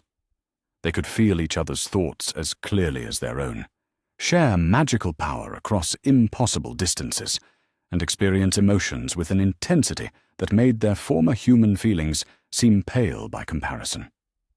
Tonight, that connection would deepen even further. Hermione had spent the past week developing what she called the ultimate synthesis, a magical working that would temporarily merge their consciousness completely while allowing them to retain individual identity and capability. The theoretical applications were staggering: perfect tactical coordination, shared sensory information, and combined magical power that could challenge gods themselves. The practical risks were equally impressive: permanent psychological fusion, loss of individual identity, or magical feedback that could destroy both of them simultaneously. But Luna's visions had been explicit about what was required for victory over Voldemort. They would need to function as a single entity with distributed consciousness, each acting with perfect knowledge of the other's intentions and capabilities. Only by becoming something that existed beyond the normal categories of individual and collective could they hope to match a Dark Lord whose power had been growing unchecked for decades, The ritual circle Hermione had constructed in their bedroom was a masterwork of applied magical theory, incorporating elements from vampire blood magic, ancient sorceress traditions, and theoretical frameworks that existed nowhere in conventional magical literature. Crystals of compressed moonlight formed geometric patterns that hurt to look at directly, while channels carved into the wooden floor contained substances that had never existed in nature. At the center of it all sat two chairs facing each other, designed to facilitate the most intimate magical connection possible between bonded souls. Harry turned away from the window as Hermione completed her final preparations, her silver eyes reflecting the crimson moonlight in ways that made them appear to burn with inner fire. The transformation ritual 2 months ago had changed her in ways that went far beyond enhanced magical capabilities, but tonight would complete an evolution that had been building since their first blood exchange. She would become something that existed as much in his consciousness as in her own body, while he would discover what it meant to share his vampire lord nature with someone whose power matched his own. The thought was both thrilling and terrifying in equal measure. "Are you certain about this?" Harry asked, though their blood bond allowed him to feel her absolute determination, mixed with anticipation that bordered on hunger. "I've never been more certain of anything," Hermione replied, her enhanced voice carrying harmonics that seemed to resonate in dimensions beyond the merely physical. "We've spent months learning to be partners in everything except the deepest levels of consciousness. Tonight we complete that partnership." She gestured to the ritual circle with casual precision, her movements causing the compressed moonlight crystals to flare with illumination that painted the bedroom in shades of silver and gold. The magical energies she had woven into the working were complex beyond conventional understanding, but Harry's vampire senses could detect the underlying structure. It was beautiful, dangerous in ways that would terrify most magical practitioners, but undeniably beautiful. Harry moved to his designated position, settling into the chair that had been carved from wood taken from the original Whomping Willow and shaped through applications of possibility that existed outside normal magical theory. The moment he made contact with the ritual framework, power began flowing between them with intensity that made their previous blood exchanges seem trivial by comparison. Through their existing bond, he felt Hermione's sharp intake of breath as she experienced the same sensation. This was not the gentle intertwining of magical signatures they had grown accustomed to, but something far more profound and infinitely more intimate. Their souls were beginning to recognize each other, not as separate entities that happened to be connected, but as aspects of a single consciousness that had been artificially divided. The realization was overwhelming. "Tell me again how this works," Harry said, his voice steady despite the emotional maelstrom building within their shared connection.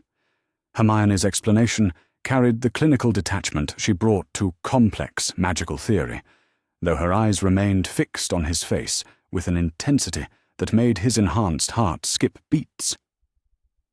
"The ultimate synthesis temporarily dissolves the barriers between our individual consciousness while maintaining the structural integrity that defines our separate identities," she began.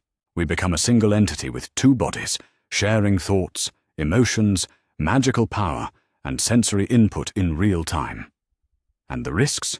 Harry asked, though he could feel through their bond that she had spent weeks calculating every possible variable. "Complete psychological fusion," she admitted with characteristic honesty. "If the ritual goes wrong, we could lose the ability to exist as separate individuals.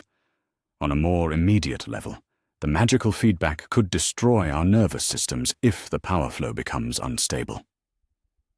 Harry felt his vampire instincts evaluating the danger, while his human emotions processed the implications.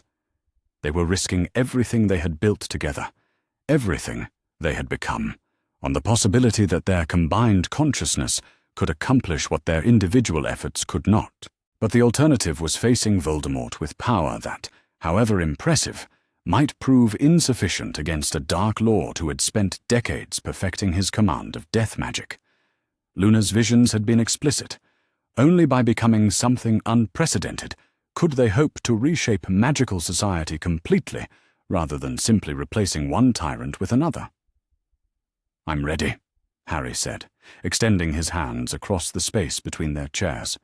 Hermione's fingers intertwined with his, her enhanced magical signature immediately resonating with his vampire lord nature in ways that made reality itself seem to shimmer around them. The ritual circle responded to their contact by blazing to life with illumination that turned their bedroom into a pocket dimension where normal physical laws were merely suggestions. "Together," she whispered, speaking the word that had become their most sacred vow. The ultimate synthesis began with a sensation like drowning in liquid starlight, their individual consciousness dissolving into something far larger and infinitely more complex. Harry felt Hermione's brilliant mind merging with his own, her analytical capabilities interweaving with his predatory instincts to create patterns of thought that neither could have achieved alone. But it was more than intellectual fusion. Her emotions became his, her memories flowing through his awareness like scenes from a shared dream. He experienced her transformation through the amphora of eternal flame from her perspective, feeling the terror and exhilaration of power, beyond imagination, flooding through magical channels that had never been designed to contain such forces. The summer heat pressed against the windows of No. 4 Privet Drive like an unwelcome visitor, thick and oppressive in the way that only British summers could manage. Inside the cramped cupboard beneath the stairs, 9-year-old Harry Potter lay curled on his threadbare mattress, counting the seconds between Vernon Dursley's thunderous footsteps above and trying to calculate how many more hours until his cousin Dudley would grow bored of his latest video game and remember that Harry existed. It was a calculation that had become as natural as breathing over the past 2 months of summer holidays. 2 months that felt like years, each day bleeding into the next with the monotonous regularity of a prison sentence. Harry had grown skilled at reading the subtle signs that predicted his family's moods, the way Vernon's newspaper rustled more aggressively when the morning news mentioned anything remotely unusual, the pitch of Petunia's voice when she discovered some imagined slight against her pristine household, the particular quality of silence that meant Dudley was plotting something especially unpleasant. Today, that silence had been building since breakfast, coiling through the house like smoke from a poorly tended fire. Harry pressed his ear against the thin wood of his cupboard door, listening to the familiar sounds of the Dursley household settling into its afternoon rhythm. The television in the living room blared some mindless program that Dudley watched with the single-minded devotion of someone who had never been forced to think about anything more complex than which button to press next. Vernon had retreated to his study, where he conducted his drilling business with the same aggressive efficiency he applied to everything else in his life. And Petunia moved through the kitchen with her characteristic bird-like precision, each dish placed exactly where it belonged, each surface polished to an unnatural shine. It was the kind of normal that most people might find comforting, the steady heartbeat of suburban domesticity. But Harry had learned long ago that normal in the Dursley household was something that existed only on the surface, a thin veneer of respectability that covered something far more twisted underneath. The first sign that today would be different came when Harry heard his name mentioned in Vernon's booming voice, followed by Petunia's sharp intake of breath. Their voices carried through the thin walls with startling clarity, and Harry found himself straining to catch every word of their conversation. There are people watching from Ohio right now, wondering how a 9-year-old boy learned to read the subtle signs of impending violence in his own home. The answer was simple, really. When your survival depends on predicting the next explosion of temper, when the difference between a meal and going hungry rests on your ability to navigate the treacherous waters of your guardian's moods, you learn quickly. You develop instincts that children should never need to develop. Vernon's voice rose above the general household noise, tinged with the particular irritation that Harry had come to recognize as dangerous. Something about expenses, about money being tight, about having to feed an extra mouth when times were already difficult. Harry closed his eyes and tried to make himself smaller, as if he could somehow disappear entirely into the shadows of his cupboard. But today, disappearing would not be enough. The cupboard door rattled as someone kicked it from outside, a sharp, deliberate blow that sent vibrations through the thin wood and into Harry's bones. He scrambled to sit up, knowing better than to pretend he was asleep when Vernon was in one of his moods. "Boy," Vernon's voice boomed through the door, thick with the kind of controlled anger that promised unpleasant consequences. "Get out here. Now." Harry's hands shook slightly as he reached for the small latch that secured his prison from the outside. It was a detail that never failed to remind him of his position in this household, the way his own door could only be opened by someone else, the way even the most basic freedom of movement was subject to his uncle's whims. The hallway seemed impossibly bright after the dimness of his cupboard, and Harry blinked rapidly as his eyes adjusted. Vernon stood at the far end of the corridor, his massive frame blocking most of the light from the kitchen beyond. In his meaty hands, he clutched something that made Harry's heart sink immediately. It was a book.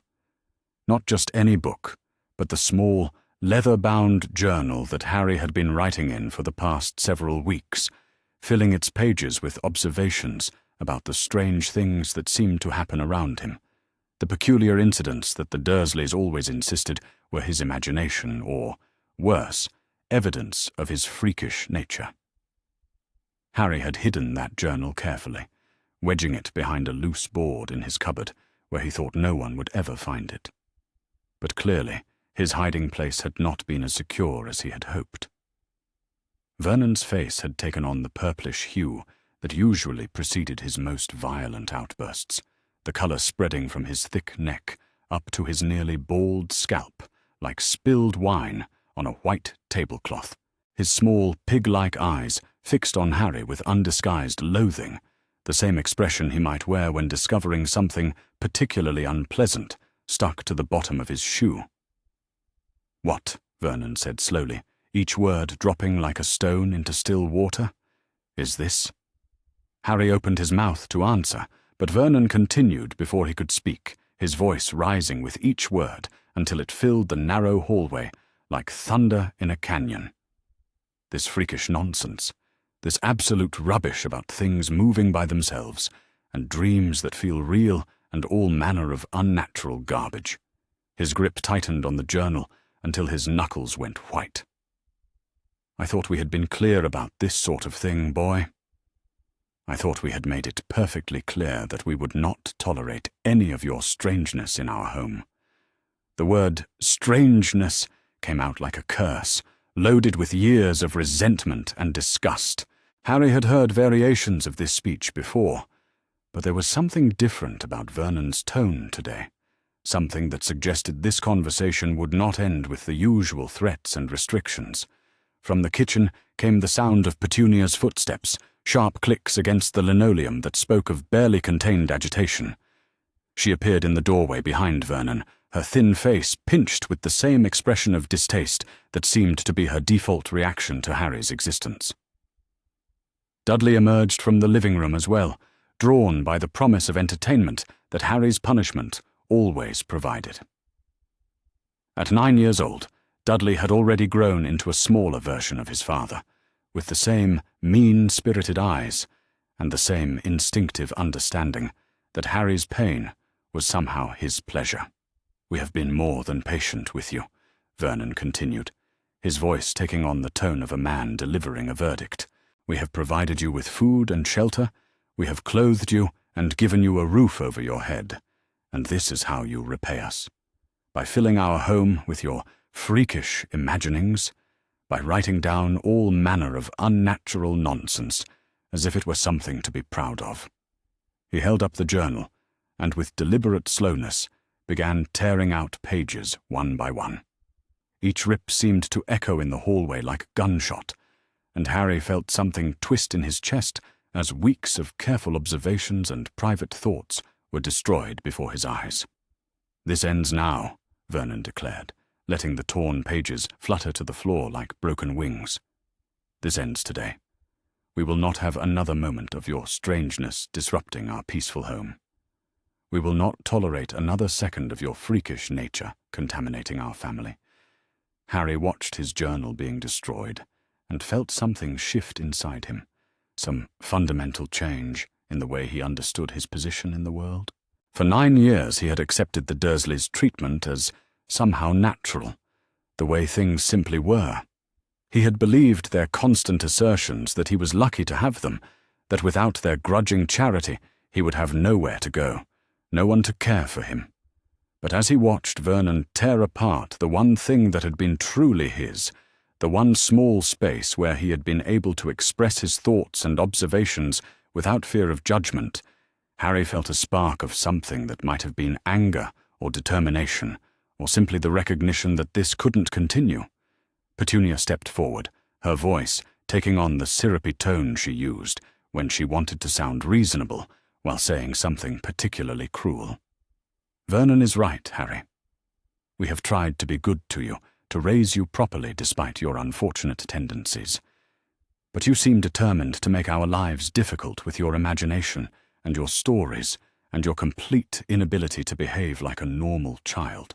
She gestured toward the scattered pages of his journal with obvious disgust. "This sort of thing simply cannot continue. We have a reputation in this neighborhood, a standing in the community that we have worked very hard to maintain. We cannot have you jeopardizing that with your strangeness." Dudley snickered from his position by the living room door, clearly enjoying the show. Harry shot him a look that might have contained more heat than a 9-year-old should be capable of mustering. And for just a moment, Dudley's smile faltered. The response was immediate and explosive. Vernon's hand came down across Harry's face with a crack that seemed to reverberate through the entire house, the force of the blow sending Harry stumbling backward into the wall. Stars exploded behind his eyes, and he tasted blood where his teeth had cut the inside of his cheek. "You will not," Vernon snarled, his face now completely purple with rage. "You will not look at my son like that. You will not bring your freakish nature into this house and threaten my family with whatever unnatural powers you think you possess." Harry touched his cheek gingerly, feeling the heat radiating from where Vernon's hand had connected. The rational part of his mind knew that he should apologize, should make himself small and submissive until Vernon's anger passed. That was how he had survived for 9 years, by becoming invisible, by accepting whatever treatment they chose to inflict upon him. But something had changed in the moment when he watched his journal being destroyed, something fundamental that made it impossible for him to simply retreat back into his cupboard and pretend that this was acceptable. Instead, Harry straightened up and looked Vernon directly in the eye, meeting his gaze with a steadiness that seemed to surprise all 3 Dursleys. When he spoke, his voice was quiet but clear, each word carefully chosen and deliberately delivered. "Those things I wrote about," Harry said, his voice barely above a whisper, but somehow carrying clearly through the sudden silence of the hallway. "They really happened. All of them. And you know they really happened.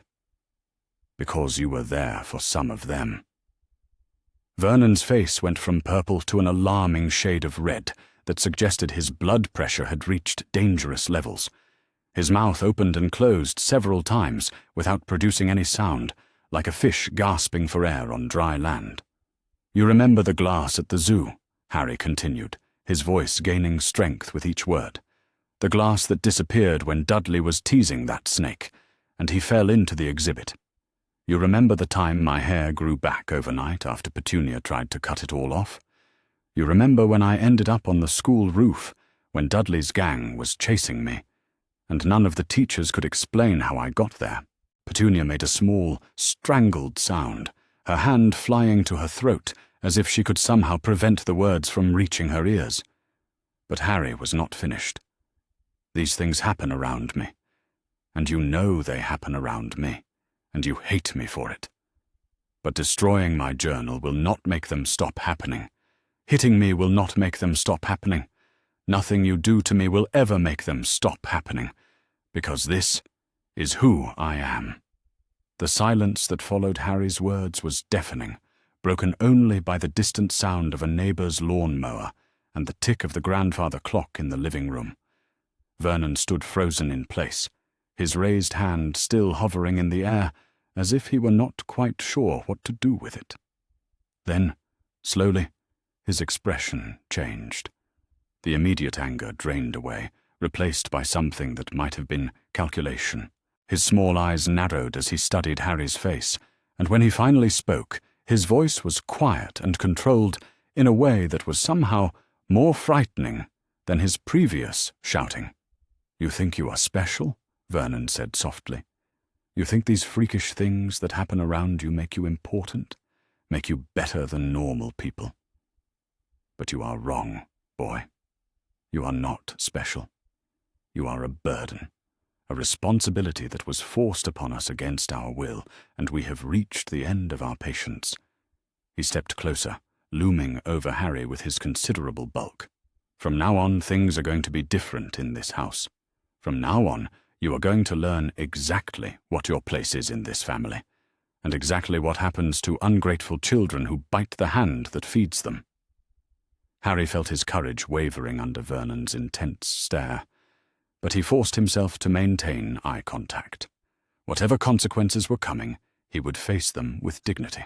He would not give Vernon the satisfaction of seeing him cower. Vernon's smile was thin and cruel. "First, you are going to clean up this mess you have made. Every single scrap of paper, every torn page of your freakish journal, you are going to pick up and dispose of properly.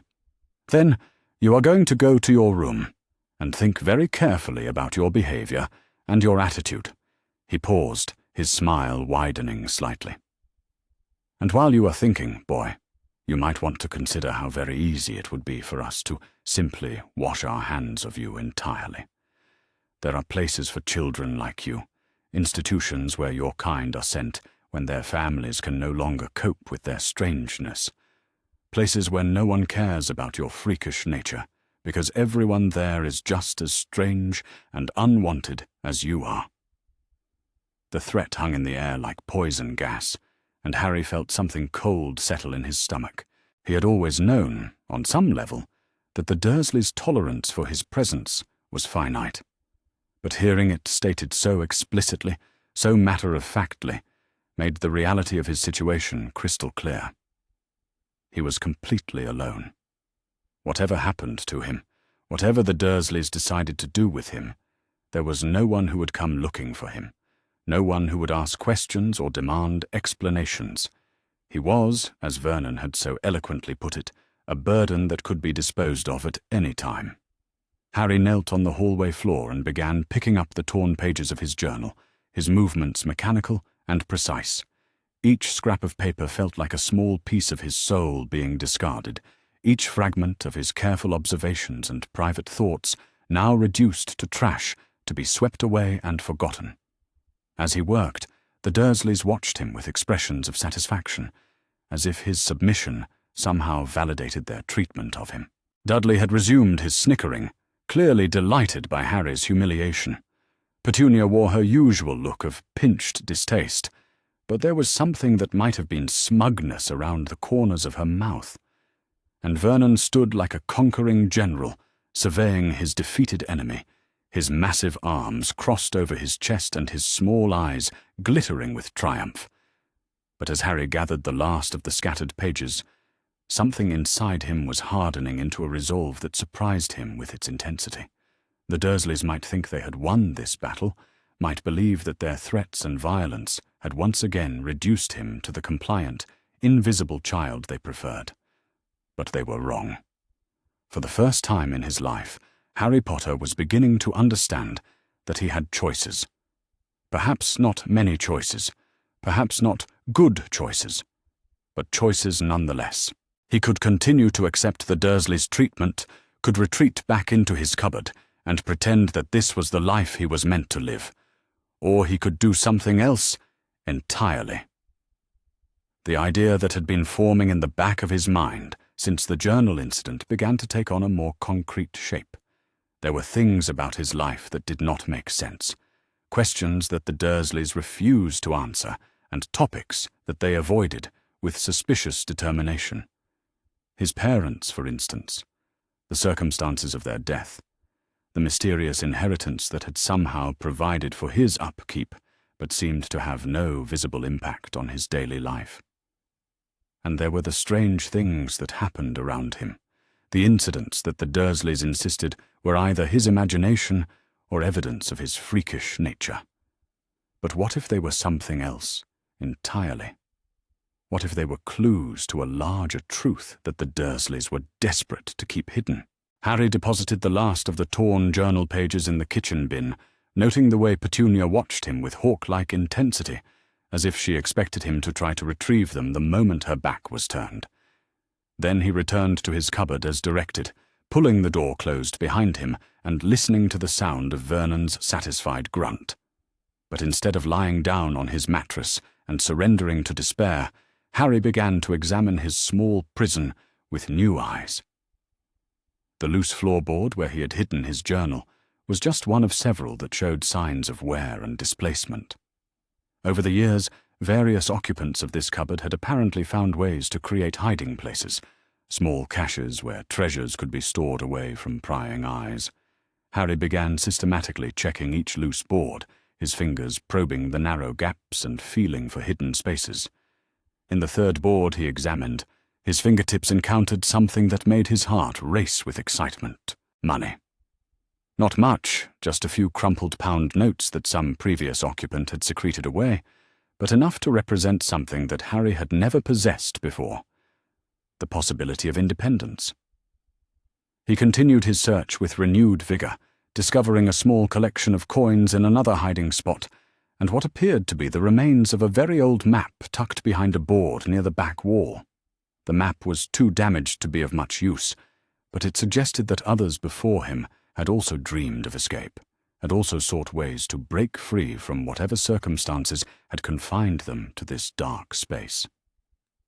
As the afternoon wore on and the house settled into its usual patterns, Harry began to formulate a plan. It was not a sophisticated plan, nor was it particularly well thought out, but it had one crucial advantage. It was his plan, conceived and developed entirely independently of the Dursleys' expectations or control. He would wait until the household was asleep, then slip out of his cupboard and make his way to London.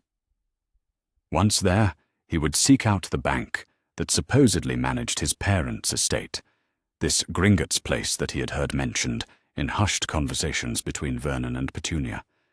He would demand answers about his inheritance, about the money that was meant to be supporting his upkeep, about the parents whose memory the Dursleys treated like a shameful secret. It was a desperate plan, born of desperation and sustained by nothing more than a 9-year-old's stubborn determination. But it was also the first truly independent decision Harry had ever made, the first time he had chosen action over acceptance. That night, as the Dursley household gradually quieted and the familiar sounds of sleep began to replace the day's activities, Harry lay awake in his cupboard and counted the money he had found. £17 and 38 pence.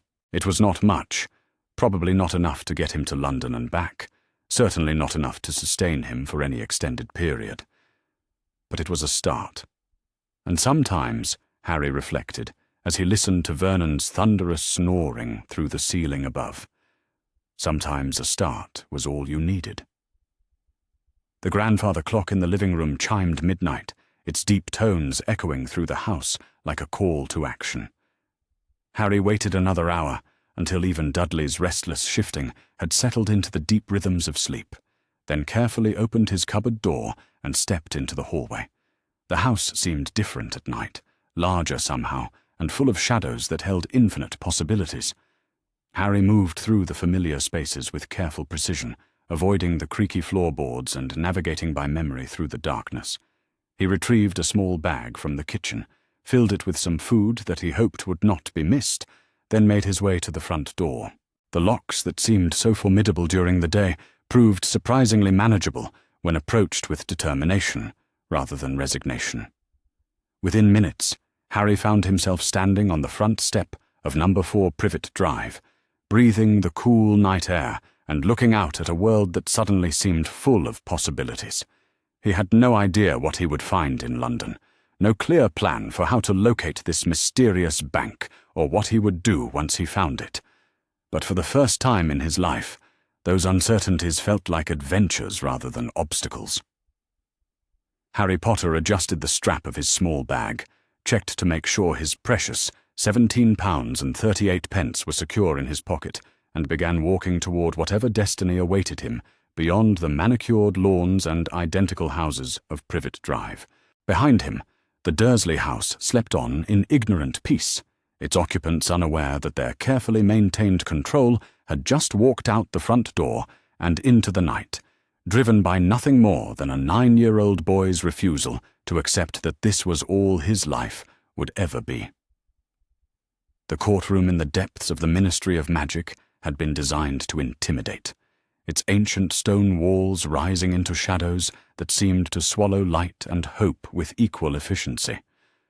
The tiered seating that surrounded the central floor created an amphitheater of judgment where the accused stood exposed to the scrutiny of their peers, while the magical chains that hung from the chair in the center served as a reminder that justice in the wizarding world could be both swift and final. But today, those chains hung empty, because the man who should have occupied them had yet to be found, despite the most extensive manhunt in recent magical history.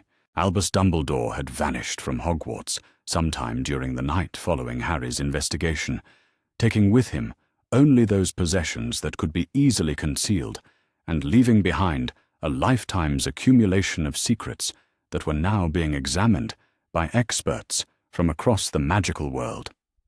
Harry sat in the witness gallery alongside Griphook and the other goblin officials who had spent months building the case that would reshape magical Britain's understanding of institutional corruption.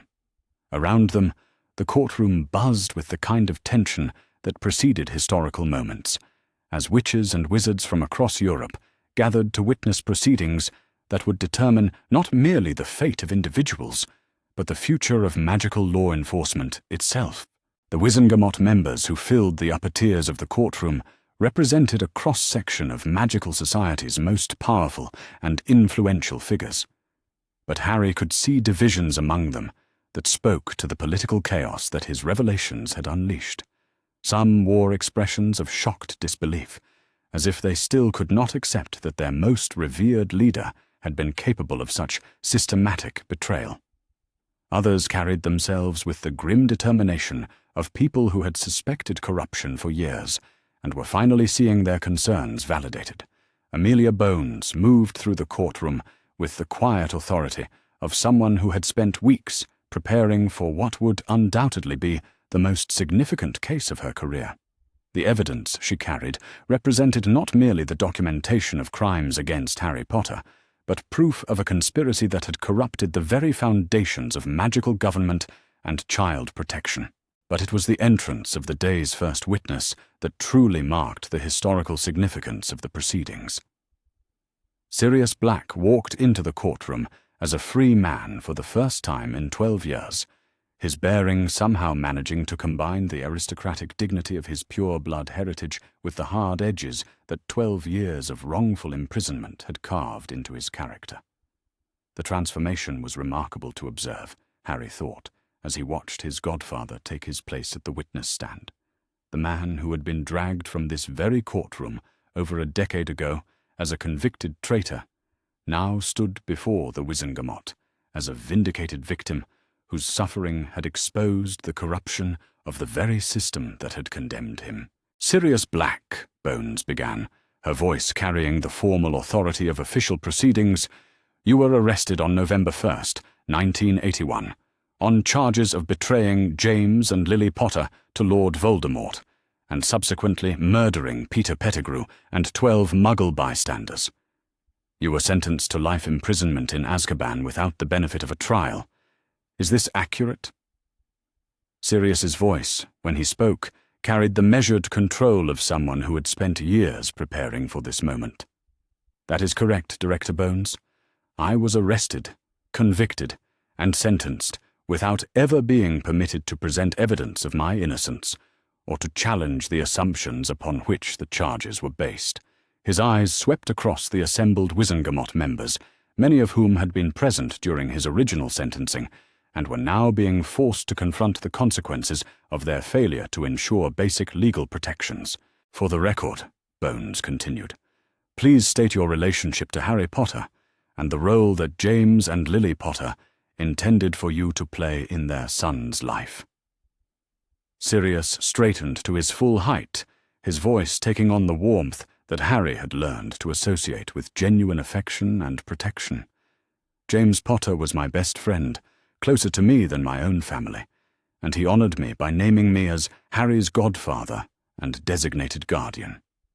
Lily Potter, whom I loved as a sister, trusted me with their son's welfare, and specifically requested that I raise him as my own child should anything happen to them."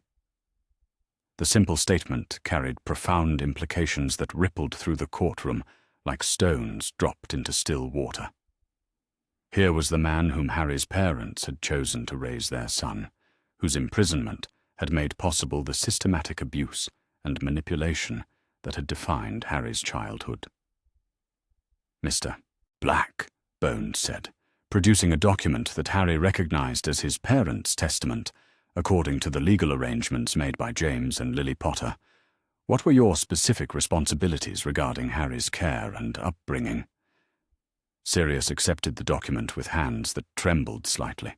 Whether from emotion or the lingering effects of Azkaban's dementors, Harry could not tell. "According to this testament," he said, his voice growing stronger with each word, "I was to provide Harry with a loving home where his magical heritage would be celebrated rather than suppressed, where he would be raised to understand his parents' values and sacrifice, and where he would be prepared for the responsibilities and dangers that his unique circumstances might require." He looked directly at Harry as he continued reading, his eyes carrying an apology for years of protection that had never been provided. "James and Lily specifically requested that Harry be raised among people who loved him for himself rather than for his fame, that he be given the normal childhood they had been denied the opportunity to provide, and that he be shielded from the political pressures and expectations that his survival had created in our world." The contrast between what Harry's parents had intended and what had actually occurred was so stark that several Wizengamot members shifted uncomfortably in their seats, apparently recognizing their own complicity in approving arrangements that directly contradicted documented parental wishes. "Mr. Black, what can you tell us about the night of your arrest and the circumstances that led to your conviction without trial?" Sirius's expression darkened as he revisited memories that had clearly haunted him throughout his imprisonment. "On the night James and Lily were murdered," he said slowly, "I went immediately to their home in Godric's Hollow, hoping against reason that the reports of their deaths were somehow mistaken. When I found their bodies and realized that Harry was gone, my first thought was for his safety and my responsibilities as his godfather." His voice grew bitter as he continued. "I was approached by Hagrid, who told me that Dumbledore had sent him to collect Harry, and that special arrangements had been made for the boy's protection. When I offered to take custody of my godson, as was my legal right and responsibility, Hagrid informed me that Dumbledore had deemed such arrangements inappropriate given the dangerous circumstances." Harry felt anger building in his chest as he listened to his godfather describe how he had been prevented from fulfilling his role as Harry's protector, but he forced himself to remain silent as the full scope of Dumbledore's manipulation was revealed. "I demanded to speak with Dumbledore directly," Sirius continued, "but was told that he was unavailable and that Harry's safety required immediate relocation to a secure location that could not be disclosed even to me. When I persisted in my demands to see my godson and exercise my legal rights as his guardian, I was informed that my emotional state made me unfit for such responsibilities, and that interference in the arrangements would be viewed as endangering Harry's welfare." The calculated cruelty of Dumbledore's manipulation was breathtaking in its completeness, Harry realized. The man had not simply prevented Sirius from taking custody of Harry. He had used Sirius's natural grief and concern as weapons against him, turning a godfather's love into evidence of unfitness. What happened next, Mr. Black? Sirius's hands clenched into fists as he revisited the events that had condemned him to 12 years of wrongful imprisonment. I became suspicious that something was fundamentally wrong with the official version of events, he said grimly. Peter Pettigrew had been the Potter's secret keeper, not me, as everyone assumed. If he was truly dead, killed by my supposed betrayal, then how had Voldemort learned the location of their hiding place? His voice took on the intensity of someone who had spent years reconstructing the truth from fragments of memory and logic. I went looking for Peter, intending to confront him with evidence that he was the real traitor. When I found him, he was very much alive, and in the process of staging his own death to escape consequences for his betrayal of James and Lily. The courtroom fell silent as Sirius described the confrontation that had resulted in his arrest and conviction, his account revealing layers of deception and manipulation that went far beyond simple betrayal. Peter had prepared for the possibility that someone might discover his survival, he continued. When he realized that I had found him, he created a massive explosion that killed 12 Muggle bystanders, severed his own finger to leave behind evidence of his supposed death, and escaped through the sewers while I stood stunned among the carnage he had created. By the time Ministry officials arrived, all they found was me standing among the bodies of innocent people, with what appeared to be Peter's remains at my feet, and witnesses who had heard me shouting threats and accusations. To anyone who did not know the full truth about the secret keeper arrangement, it appeared that I had murdered the man who could have exposed my betrayal of the Potters. Bones consulted her notes, her expression suggesting that they were approaching the most crucial aspects of Sirius's testimony. Mr. Black, you were arrested and sentenced without trial. Was any effort made to investigate your claims of innocence, or to verify the true identity of the Potter's secret keeper? Sirius's laugh was bitter and devoid of humor. No investigation whatsoever was conducted, he said flatly. No effort was made to verify Peter's death through magical means that would have revealed the deception. No one interviewed the other members of the Order of the Phoenix who could have confirmed the secret keeper arrangements. No one examined the magical evidence that would have proven Peter staged his own death. He paused, his eyes sweeping across the Wizengamot members who had been responsible for his conviction.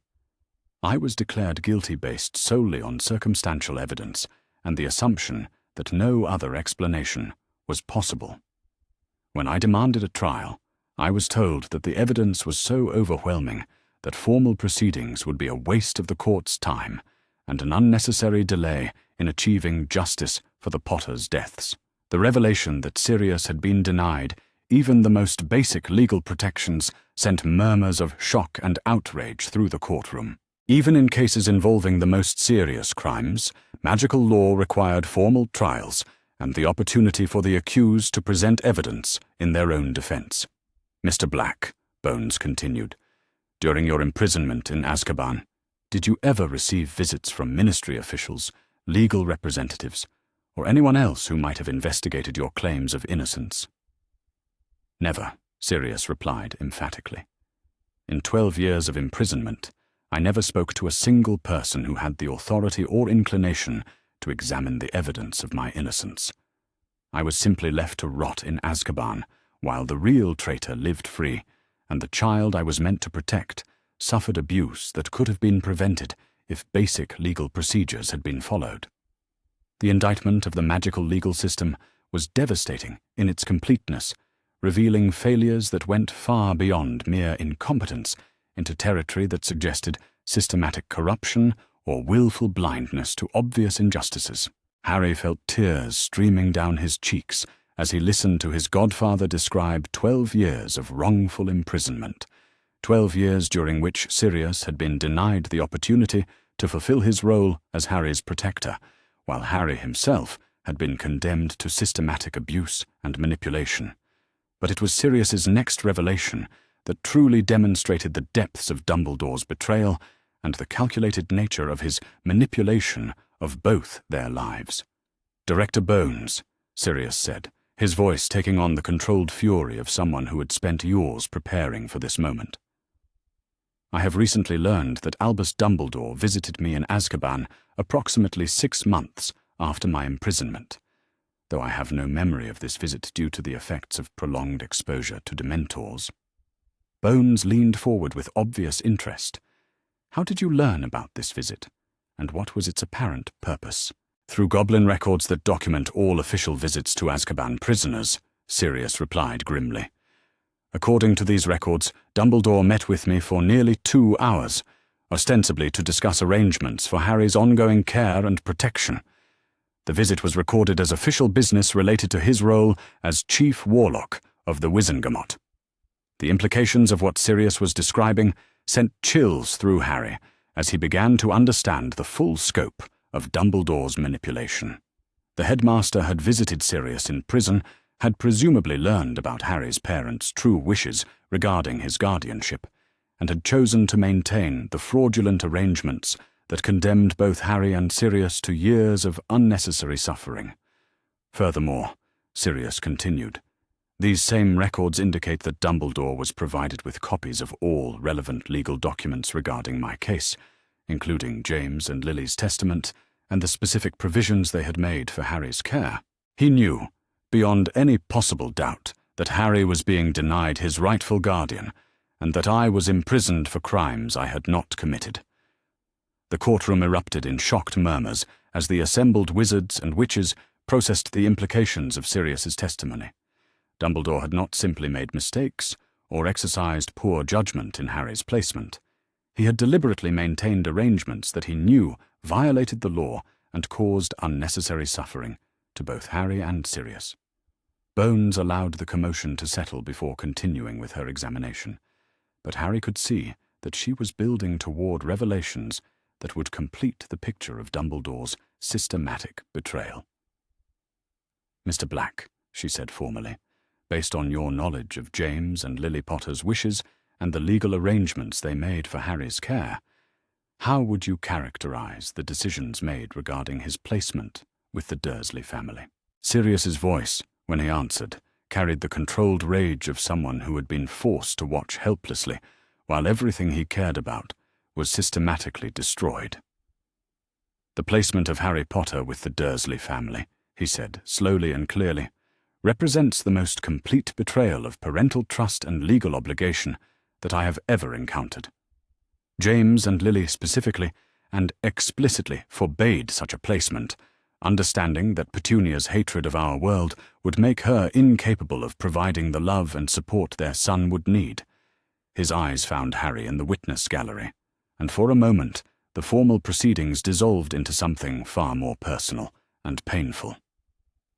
Harry should have grown up knowing he was loved, knowing he belonged, understanding his heritage and his parents' sacrifice. Instead, he was condemned to years of abuse and isolation, designed to make him grateful for any scraps of acceptance when he finally entered our world.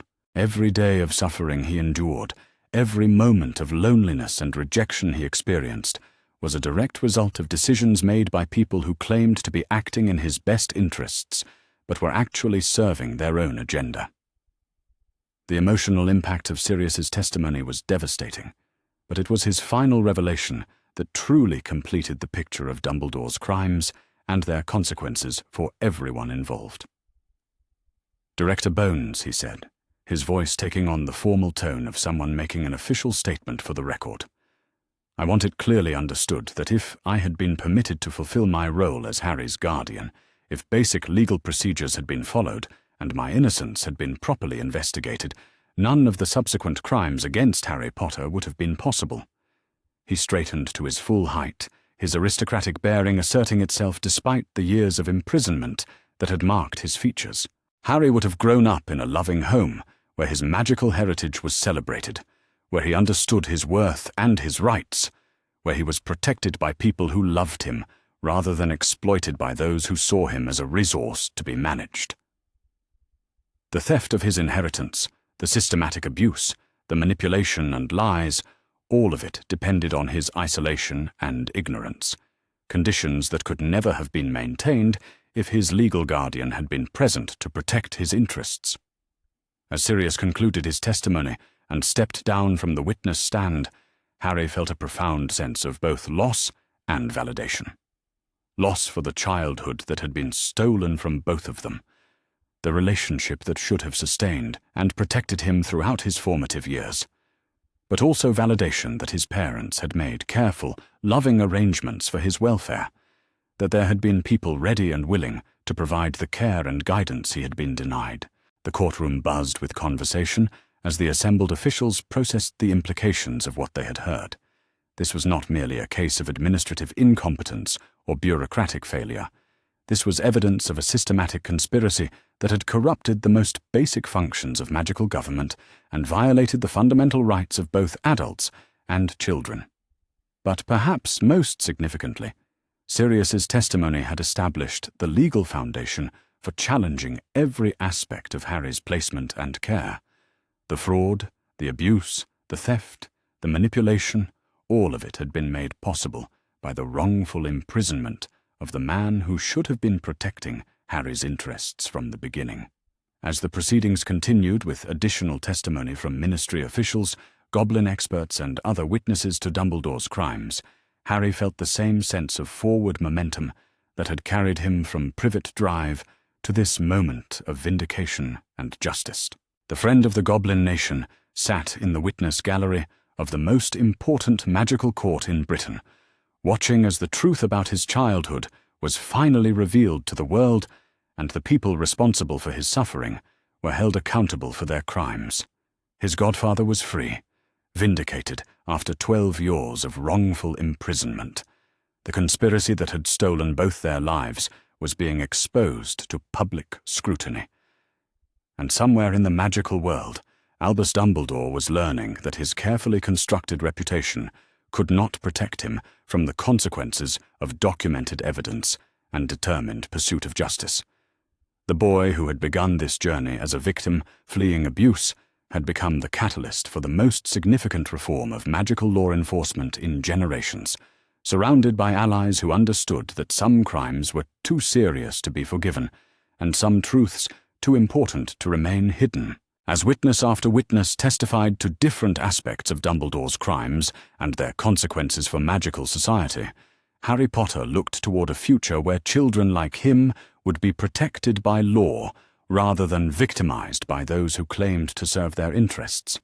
The empty chair that should have held Albus Dumbledore stood as a symbol of justice, delayed but not denied, and every person in that courtroom understood that the manhunt for the fugitive headmaster would continue until he faced the consequences of the crimes that had finally been brought to light. The great hall of the Ministry of Magic had been transformed for an occasion that would reshape the wizarding world's understanding of justice, corruption, and the protection of children's rights. What was normally a space reserved for ceremonial functions and state occasions now served as the venue for the most significant criminal trial in recent magical history, its soaring ceiling enchanted to reflect not the sky above, but the gravity of the proceedings taking place beneath it. Every seat in the massive chamber was filled with representatives from across the magical world, their presence a testament to the international significance of the charges being brought against Albus Dumbledore. Delegates from the International Confederation of Wizards sat alongside officials from magical governments throughout Europe, while members of the press documented every moment of proceedings that would be studied and debated for generations to come. But it was the prisoner's dock at the center of the hall that drew every eye, where Albus Dumbledore sat in magical restraints that prevented both physical escape and the use of wandless magic. The man who had once commanded respect and fear in equal measure now appeared diminished, his famous robes replaced by the plain grey garments of the accused, his twinkling eyes dulled by the weight of evidence that no amount of political influence could dismiss or explain away. Harry sat in the front row of the witness gallery, flanked by Sirius Black and Griphook, surrounded by the goblin officials who had spent months building the case that would bring down one of the most powerful wizards in their world. The sight of his tormentor finally facing justice filled him with a satisfaction that was both profound and complex. tinged with the recognition that no punishment could truly restore what had been stolen from his childhood. Amelia Bones stood at the prosecutor's podium with the bearing of someone who understood that history would judge not merely the crimes being prosecuted, but the integrity of the magical legal system itself. The evidence she carried represented more than documentation of individual wrongdoing. It was proof that corruption could reach the highest levels of their society, and that even the most revered leaders were subject to the rule of law. The chief warlock who presided over the trial was an elderly wizard from the International Confederation, his presence ensuring that domestic political considerations could not influence the proceedings. His voice, when he called the court to order, carried the authority of centuries of magical jurisprudence and the weight of international oversight. Albus Percival Wulfric, Brian Dumbledore, he intoned formally. You stand accused before this tribunal of crimes that represent the most serious violations of magical law regarding the protection of children, the integrity of inheritance rights, and the proper administration of justice. How do you answer to these charges? Dumbledore rose slowly from his seat, his movements lacking the fluid grace that had once marked his every gesture. When he spoke, his voice carried none of the warmth and wisdom that had made him beloved throughout the magical world, replaced by something that sounded almost like resignation. I acknowledge the charges, Your Honor, but I maintain that every action I took was motivated by considerations of the greater good and the protection of our world from dangers that few could comprehend. If my methods were sometimes harsh, if my decisions caused pain to individuals, it was only because the alternative was suffering on a scale that would have dwarfed any personal inconvenience. The response sent murmurs of shock and outrage through the assembled crowd as people processed the implications of Dumbledore's admission. He was not denying the charges, but attempting to justify them, claiming that Harry's systematic abuse and the theft of his inheritance had been necessary sacrifices for some higher purpose. Bones stepped forward, her expression carrying the kind of controlled fury that spoke of someone who had devoted their career to protecting the innocent and was now confronting the ultimate betrayal of that mission. Mr. Dumbledore, she said, her voice cutting through the courtroom noise with surgical precision, you have admitted to charges that include systematic child abuse, theft of inheritance funds totaling over 100,000 galleons, forgery of legal documents, conspiracy to violate the wishes of deceased parents, and premeditated planning for the murder of a minor child. Do you seriously expect this tribunal to accept claims of good intentions as justification for crimes of such magnitude? Dumbledore's eyes, still sharp despite the circumstances of his arrest, swept across the assembled crowd before settling on Harry with an expression that might have been regret or calculation. Director Bones, he said carefully, there are aspects of this situation that extend far beyond simple questions of legal compliance.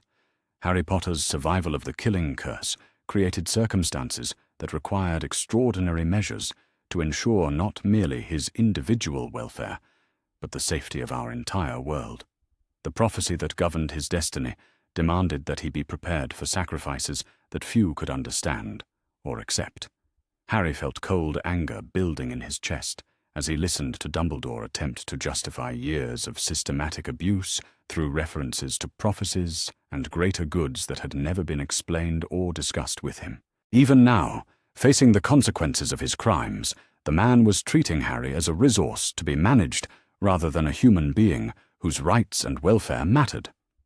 Bones consulted her extensive collection of evidence, selecting documents that would systematically dismantle Dumbledore's claims of noble motivation and reveal the true nature of his actions.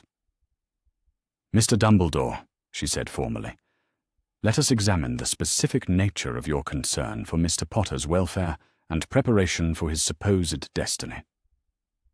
According to financial records authenticated by Goblin experts, you authorized payments totaling 18,000 galleons to Vernon and Petunia Dursley, ostensibly for Harry's care and maintenance. Can you explain why these payments included bonuses for what the records describe as maintaining proper isolation and ensuring continued psychological compliance? Dumbledore was quiet for a long moment, his ancient features arranged in an expression of someone who was finally being forced to confront the true nature of his actions without the comfortable distance of philosophical justification. The boy's placement with his relatives was designed to ensure that he would not develop the kind of arrogance and entitlement that often accompanies early fame and recognition, he said finally, his voice lacking its usual confidence. It was essential that he understand the value of sacrifice, that he be prepared to put the welfare of others before his own desires and comfort. The admission sent another wave of shock through the courtroom as people processed what Dumbledore was actually saying. He had not placed Harry with the Dursleys for his protection, but to deliberately traumatize him, to ensure that years of abuse would shape his personality in ways that would make him easier to manipulate and control. Griphook rose from his position in the witness gallery, his sharp features arranged in an expression of professional outrage. "Your Honor," he said, with the precise diction that marked formal goblin legal discourse, "the defendant has just admitted to the deliberate psychological torture of a child for the purpose of making him more compliant with the defendant's own agenda. This represents not merely criminal child abuse, but a violation of the most fundamental principles of magical law regarding the protection of minors." The chief warlock nodded grimly, making notes that would undoubtedly influence the severity of whatever sentence was ultimately imposed. The testimony was creating a record of crimes that went far beyond simple theft or administrative incompetence into territory that challenged the most basic assumptions about civilized behavior in magical society. Bones continued her systematic destruction of Dumbledore's remaining credibility, producing evidence that revealed the true scope of his manipulation and the calculated nature of his betrayal of everyone who had trusted him. "Mr. Dumbledore," she said, presenting a document that Harry recognized as one of the personal files from Dumbledore's office at Hogwarts. "This record contains your own observations regarding Harry Potter's psychological development, including the statement that 9 years of carefully managed trauma had produced an individual who would willingly sacrifice himself when presented with appropriate motivation. Can you explain how the deliberate traumatization of a child serves any legitimate educational or protective purpose?" Dumbledore's composure finally began to crack as he was confronted with his own words, his own documentation of crimes that no amount of philosophical rhetoric could justify or explain away. "The prophecy," he said desperately, his voice taking on the tone of someone who was finally running out of comfortable lies. "The prophecy required that Harry be prepared to face Voldemort with the proper understanding of sacrifice and the greater good. His survival depended on his willingness to give his life for others, and such willingness could only be cultivated through experiences that taught him the value of others' welfare over his own." Harry stood up from his position in the witness gallery, feeling the weight of everyone's attention as he prepared to confront the man who had stolen his childhood and planned his murder. "Professor Dumbledore," he said, his voice carrying clearly through the suddenly silent courtroom, "you claim that everything you did to me was necessary to prepare me for some prophetic destiny. But you never told me about this prophecy. You never asked for my consent to the suffering you inflicted. You never gave me the opportunity to choose whether I wanted to fulfill whatever role you had planned for me." His voice grew stronger as he continued, drawing on reserves of righteous anger that had been building for months, as the full scope of Dumbledore's betrayal was revealed. "You stole my inheritance, condemned me to years of abuse, isolated me from everyone who could have loved and supported me, and planned my eventual murder, all while claiming to act in my best interests. But the truth is that every decision you made was about serving your own agenda, maintaining your own power, and ensuring that I would be too broken and dependent to resist whatever role you wanted me to play." The courtroom erupted in applause as Harry delivered his indictment of the man whose crimes had finally been brought to light, but he was not finished with his confrontation. "You want to talk about the greater good, Professor? The greater good would have been raising me with love and support, preparing me for whatever challenges I might face through education and training rather than trauma and manipulation.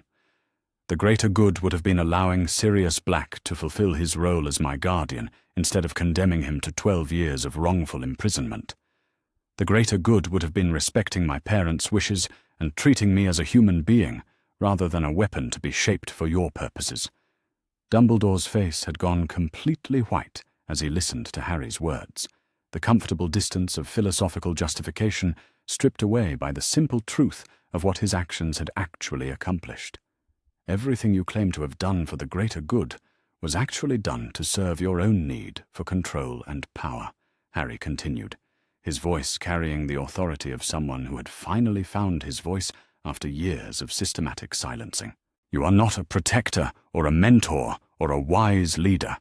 You are a child abuser, a thief, and a would-be murderer whose crimes have been hidden behind a reputation that you never deserved. The silence that followed Harry's words was deafening, broken only by the scratching of quills as reporters documented what would undoubtedly become one of the most quoted speeches in magical history. Bones allowed the moment to stretch before continuing with her presentation of evidence, but the emotional impact of Harry's confrontation had already achieved what months of legal documentation could not. Everyone in that courtroom now understood that this was not merely a case about administrative corruption or policy disagreements, but about the fundamental question of whether children had rights that even the most powerful adults were required to respect. As the trial continued with additional testimony from Goblin experts, ministry officials and international observers, the scope of Dumbledore's crimes became increasingly clear. The theft from Harry's accounts was merely the most obvious aspect of a conspiracy that had corrupted multiple institutions and violated the rights of countless individuals. There was evidence of memory modification performed on Hogwarts faculty members who had asked uncomfortable questions about Harry's welfare. Documentation of bribes paid to ministry officials to ensure their cooperation with fraudulent legal arrangements.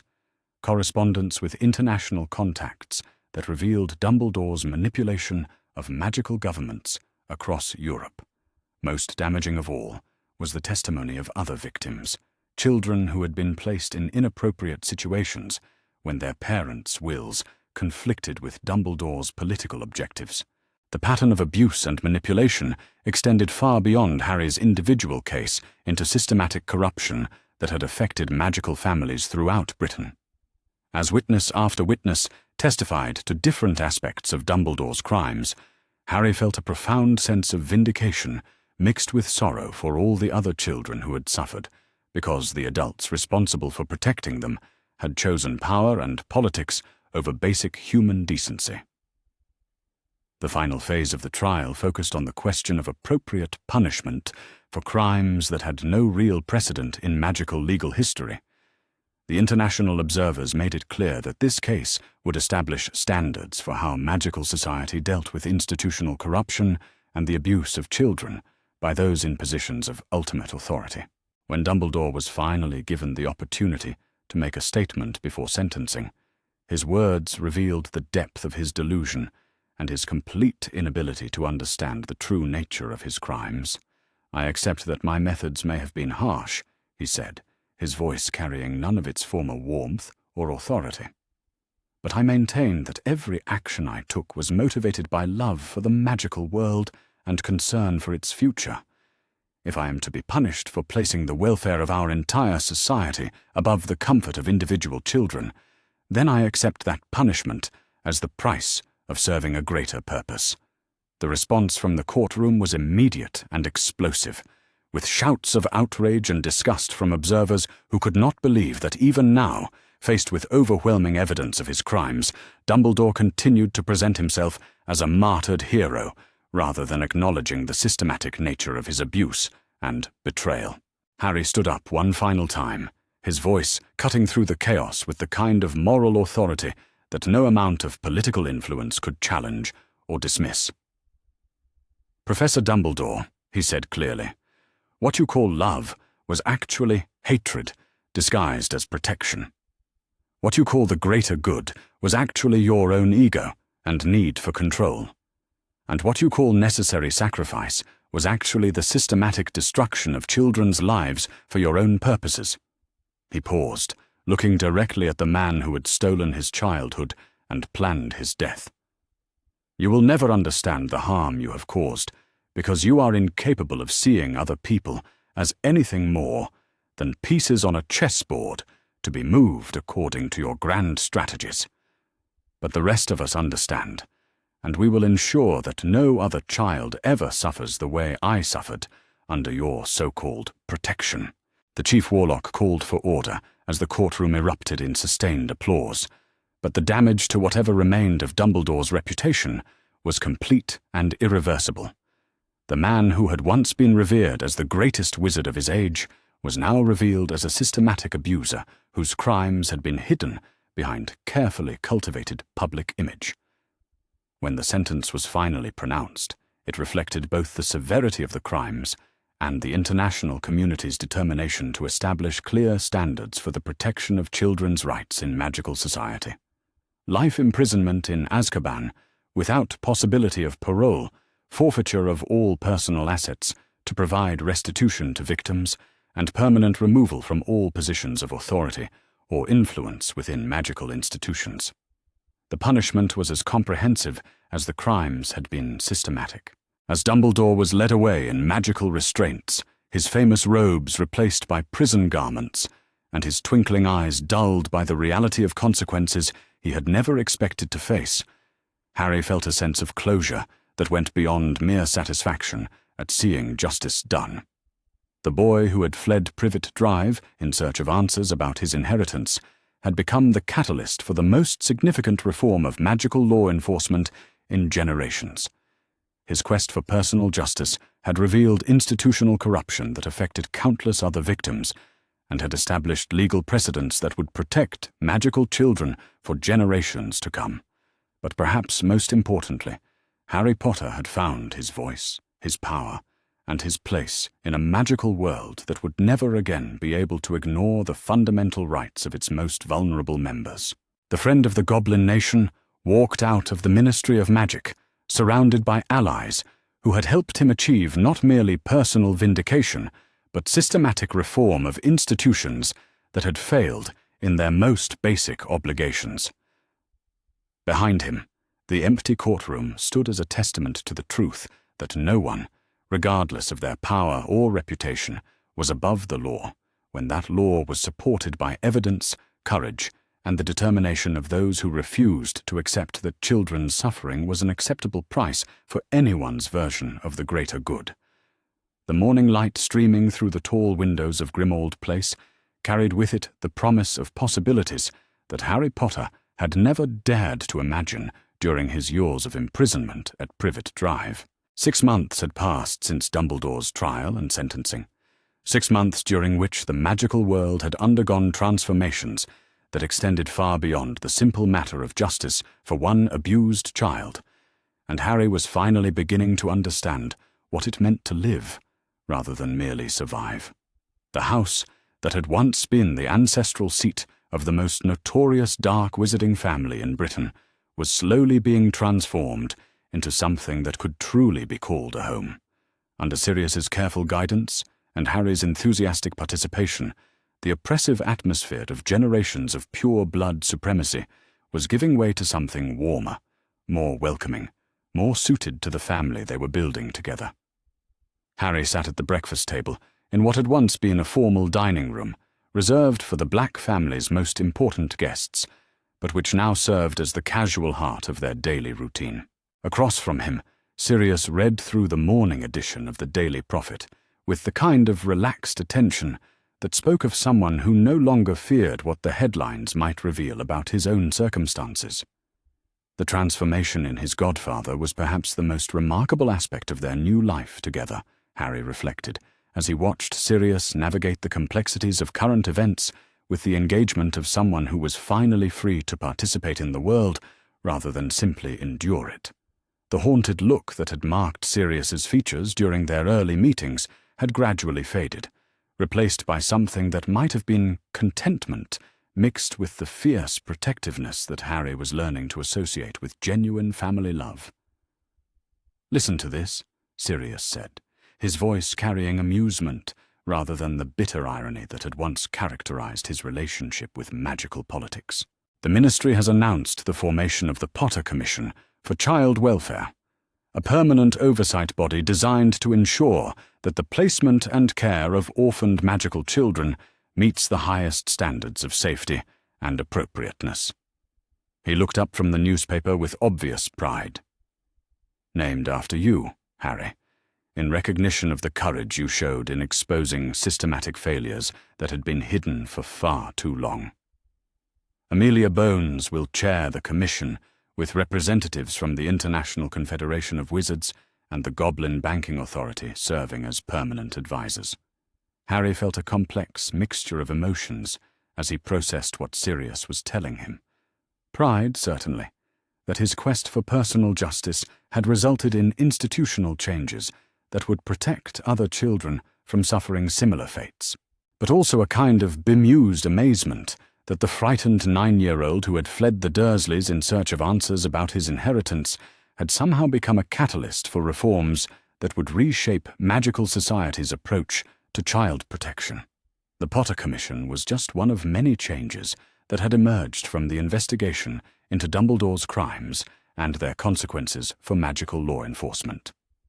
The International Confederation of Wizards had established new standards for the oversight of magical education, requiring regular inspections and independent verification of student welfare at all magical schools. The Wizengamot had implemented reforms designed to prevent the kind of corruption that had allowed Dumbledore to manipulate legal proceedings for his own purposes. Most significantly, the Goblin Nation had been granted expanded authority over inheritance law and the protection of magical children's financial interests, ensuring that no child's trust fund could ever again be plundered by adults who claimed to be acting in their best interests. But beyond the institutional reforms and legal precedents, Harry's story had captured the imagination of magical communities throughout the world in ways that continued to surprise him. Letters arrived daily from children who had found the courage to report their own mistreatment, from parents who were demanding better oversight of their children's magical education, from adults who were finally confronting uncomfortable truths about the institutions they had trusted without question. The impact extended even into the non-magical world, where Harry's case had prompted investigations into the oversight of foster care and the protection of children from systematic abuse. The Dursleys, facing both magical and Muggle legal proceedings, had become symbols of how adults could exploit and harm the children placed in their care while maintaining facades of respectability. Remus Lupin's arrival at Grimmauld Place interrupted Harry's reflections on the broader implications of his journey from victim to advocate. The man who should have been Uncle Moony throughout Harry's childhood now filled that role with the kind of gentle wisdom and unconditional support that Harry had always imagined family relationships should involve. "Good morning, Harry," Remus said warmly as he settled into his usual chair at the breakfast table. "I hope you are prepared for what promises to be a rather eventful day. The representatives from the International Magical Education Alliance will be arriving this afternoon to discuss the scholarship program, and I believe several other visitors are scheduled as well." Harry nodded, though he still felt overwhelmed by the constant stream of officials, educators, and advocates who sought his input on reforms and initiatives inspired by his experiences. It was gratifying to know that his suffering had not been meaningless, that the evidence of systematic abuse had prompted real changes in how magical society protected its most vulnerable members. But sometimes he longed for the simple pleasures of a normal childhood that had been denied to him during his years with the Dursleys. As if reading his thoughts, Sirius reached across the table to squeeze Harry's shoulder with the kind of casual affection that still felt miraculous after 9 years of systematic emotional deprivation. "I know it can be overwhelming," Sirius said gently. "The constant attention, the requests for interviews and statements, the feeling that everyone is watching to see how you handle your newfound freedom and influence. But remember that you have choices now, Harry. You can decide which causes deserve your support, which interviews are worth your time, which opportunities align with your own values and interests. The concept of choice was still something Harry was learning to navigate after a childhood defined by powerlessness and systematic control.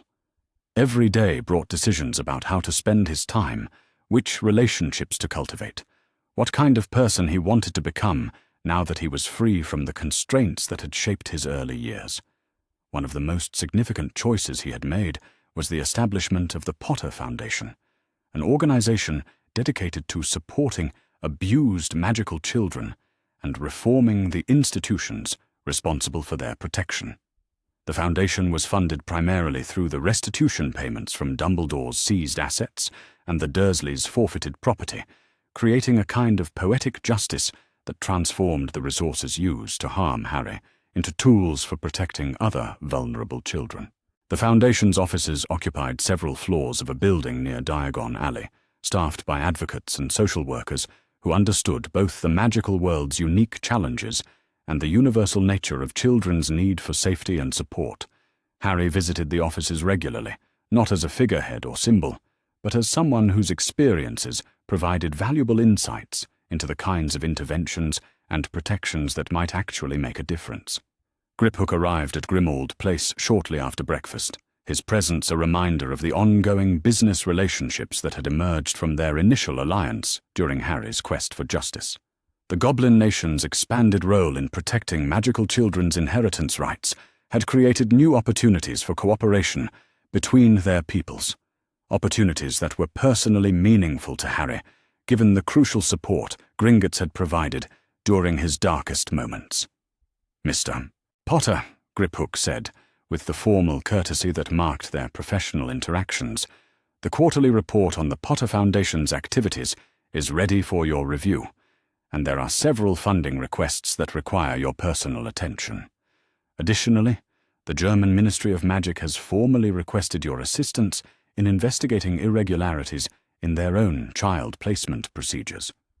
The international scope of the reforms inspired by Harry's case continued to expand as magical governments throughout the world re-examined their own policies and procedures in light of the systematic failures that had been exposed in Britain. Harry had become something of an expert consultant on child protection issues, though he often felt overwhelmed by the responsibility of advising officials on matters that could affect the lives of countless children. But it was the personal letters that truly demonstrated the impact of Harry's courage in confronting the corruption that had shaped his childhood. Children throughout the magical world wrote to share their own stories of abuse or neglect, seeking advice, or simply wanting to connect with someone who understood what it meant to feel powerless in the face of adult authority. Harry maintained correspondence with dozens of these children, offering support and encouragement while working with local authorities to ensure that their concerns were properly investigated and addressed. It was exhausting work, emotionally demanding in ways that reminded him constantly of his own traumatic experiences, but also profoundly meaningful as he witnessed the concrete differences that institutional reforms could make in individual lives.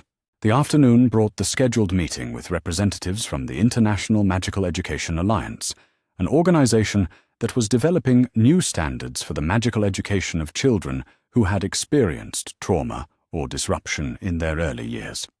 Harry's insights into the challenges of entering magical society without proper preparation or support had proved invaluable in designing programs that could help other children navigate similar transitions. Professor Delacour, the elegant French witch who chaired the alliance, greeted Harry with the warmth of someone who had known his parents and had always hoped to play a role in his upbringing. Her daughter Fleur, now a young woman pursuing advanced studies in curse-breaking, had become something of a sister figure to Harry, offering the kind of casual friendship and support that he was still learning to accept and reciprocate. "Harry," Professor Delacour said with obvious affection, "the preliminary results from the pilot programs we discussed are extremely encouraging. Children who have received trauma-informed magical education are showing significantly better outcomes in terms of both academic achievement and emotional stability. Your suggestions regarding the importance of choice and agency in educational planning have been particularly valuable." The conversation continued for several hours as they discussed refinements to curricula, training programs for educators, and strategies for identifying children who might benefit from specialized support. It was the kind of detailed, technical discussion that would have been incomprehensible to the frightened child who had fled Privet Drive in search of answers about his inheritance, but which now represented exactly the kind of meaningful work Harry wanted to pursue with his freedom and resources. As evening approached and the various officials and advocates departed, Harry found himself alone with Sirius and Remus in the comfortable sitting room that had become their favorite space for quiet conversation and planning. The room's warmth was enhanced by magical heating charms and the kind of lived-in comfort that spoke of people who genuinely enjoyed each other's company. Sirius, who had been reviewing correspondence from various international contacts, looked up with an expression that mixed pride with paternal concern. "Harry," he said carefully, "I have been thinking about your magical education and the preparations you will need for Hogwarts. While the school is undergoing significant reforms under Professor McGonagall's leadership, I want to ensure that you enter with all the advantages and protections that your parents intended you to have." The mention of Hogwarts sent a complex mixture of emotions through Harry as he contemplated finally attending the school where his parents had met and fallen in love. Professor McGonagall's appointment as headmistress following Dumbledore's imprisonment had been universally welcomed, and her reforms had already begun to address many of the institutional problems that had allowed systematic abuse to flourish unchecked. But Harry's relationship with Hogwarts would always be complicated by the knowledge of what Dumbledore had planned for him there, the way his magical education had been designed to serve someone else's agenda, rather than his own development and interests. Remus leaned forward with the expression of someone who had given considerable thought to the educational challenges Harry would face. "Your magical development has been delayed by the systematic suppression you experienced with the Dursleys," he said gently. "While you have made remarkable progress over the past 6 months, entering Hogwarts at the same level as children who have been receiving magical instruction since early childhood would put you at a significant disadvantage." They had been working with private tutors to address the gaps in Harry's magical education, but the scale of what he needed to learn was daunting even with the best available instruction. Basic spell work, magical theory, the history and culture of magical society, all the knowledge that most magical children absorbed gradually throughout their childhood would need to be compressed into intensive study if Harry was to succeed at Hogwarts.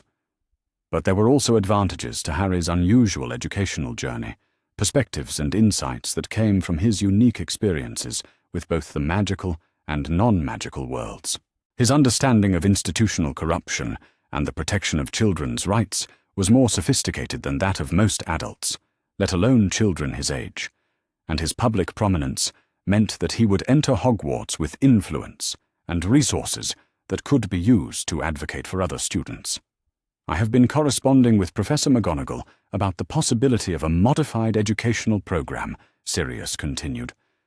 "Something that would allow you to complete your magical education, while also continuing your advocacy work with the Potter Foundation and other organizations. The standard Hogwarts curriculum was never designed for someone with your particular circumstances and responsibilities." Harry felt a surge of gratitude for the adults in his life who understood that his education needed to serve his own interests and goals rather than simply conforming to traditional expectations. The contrast with Dumbledore's approach, which had been designed to limit his options and ensure his compliance with predetermined roles, could not have been more stark. As they continued discussing educational options and future plans, Harry reflected on how completely his understanding of possibility had been transformed over the past year. The frightened child who had believed himself unwanted and powerless had been replaced by someone who understood his own worth and potential, who had allies and resources that could be used to make meaningful differences in other people's lives. The journey from victim to advocate had been painful and complex, requiring him to confront uncomfortable truths about the adults who had shaped his childhood and the institutions that had failed to protect him. But it had also revealed reserves of strength and determination that he had never known he possessed, capabilities and insights that could be used to ensure that other children did not suffer as he had suffered. Most importantly, Harry had learned what family actually meant, what it felt like to be surrounded by people who loved him for himself rather than for what he could provide or represent. Sirius and Remus had given him the gift of understanding that he was worthy of protection and support, that his welfare mattered not because of his fame or potential usefulness, but simply because he was himself. As the evening wore on and they continued planning for the challenges and opportunities that lay ahead, Harry felt a profound sense of peace settling over him. The boy who had once hidden in cupboards and apologized for existing had found his voice, his power, and his place in a world that would never again be able to ignore the fundamental rights of its most vulnerable members. The friend of the Goblin Nation had become something even more significant. Harry Potter, a young man who had transformed personal trauma into systemic reform, who had used his own suffering to create protections and opportunities for countless other children, who had proven that even the most powerful adults could be held accountable when their crimes were exposed to the light of truth and justice. Outside the windows of Grimmauld Place, London continued its ancient rhythms, unaware that in this quiet house a revolution had begun, a transformation of how magical society understood its obligations to the children placed in its care. But inside, surrounded by people who loved him and committed to work that gave his experiences meaning and purpose, Harry Potter looked toward a future that held promise rather than merely survival. The last chapter of his childhood had been written not by those who sought to control and exploit him, but by his own choices, his own courage, and his own determination to ensure that justice and protection would be available to all children, regardless of their circumstances or the adults who held power over their lives. The boy who had learned to read the subtle signs of impending violence in his own home had become a young man who could recognize injustice wherever it occurred, and who possessed both the resources and the determination to confront it. The friend who had never existed during his years of isolation had multiplied into a network of allies and advocates who shared his commitment to protecting children's rights and reforming the institutions responsible for their welfare. And somewhere in the magical world, in homes and schools and government offices where decisions were made about children's lives, officials paused to consider whether their actions would meet the standards that Harry Potter's courage had established, whether they could withstand the kind of scrutiny that had brought down even the most powerful wizard of their age. The transformation was complete, the victory absolute, and the future bright with possibilities that extended far beyond one child's quest for justice into a legacy of protection and advocacy that would endure for generations to come. The journey to London had been both longer and shorter than Harry had anticipated, a peculiar distortion of time that seemed to compress hours into minutes while simultaneously stretching each step into an eternity of uncertainty. He had walked through the pre-dawn darkness with nothing but determination and the vague hope that somehow instinct would guide him where logic could not. And remarkably, it had. The first hint that he was moving in the right direction came when the oppressive suburban uniformity of little whinging began to give way to something more varied, more alive. The identical houses with their identical gardens gradually yielded to older buildings, structures that seemed to carry weight and history in their weathered brick and stone facades.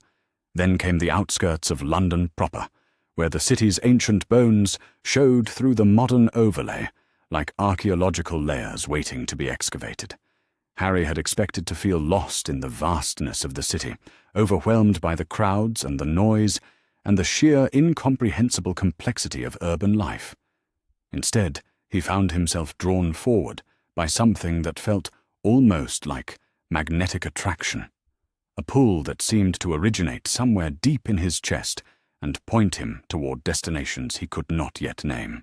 He had spent most of his carefully hoarded money on a train ticket, standing in the queue at the station with his heart hammering against his ribs and trying to project an air of casual confidence that he was quite certain fooled no one.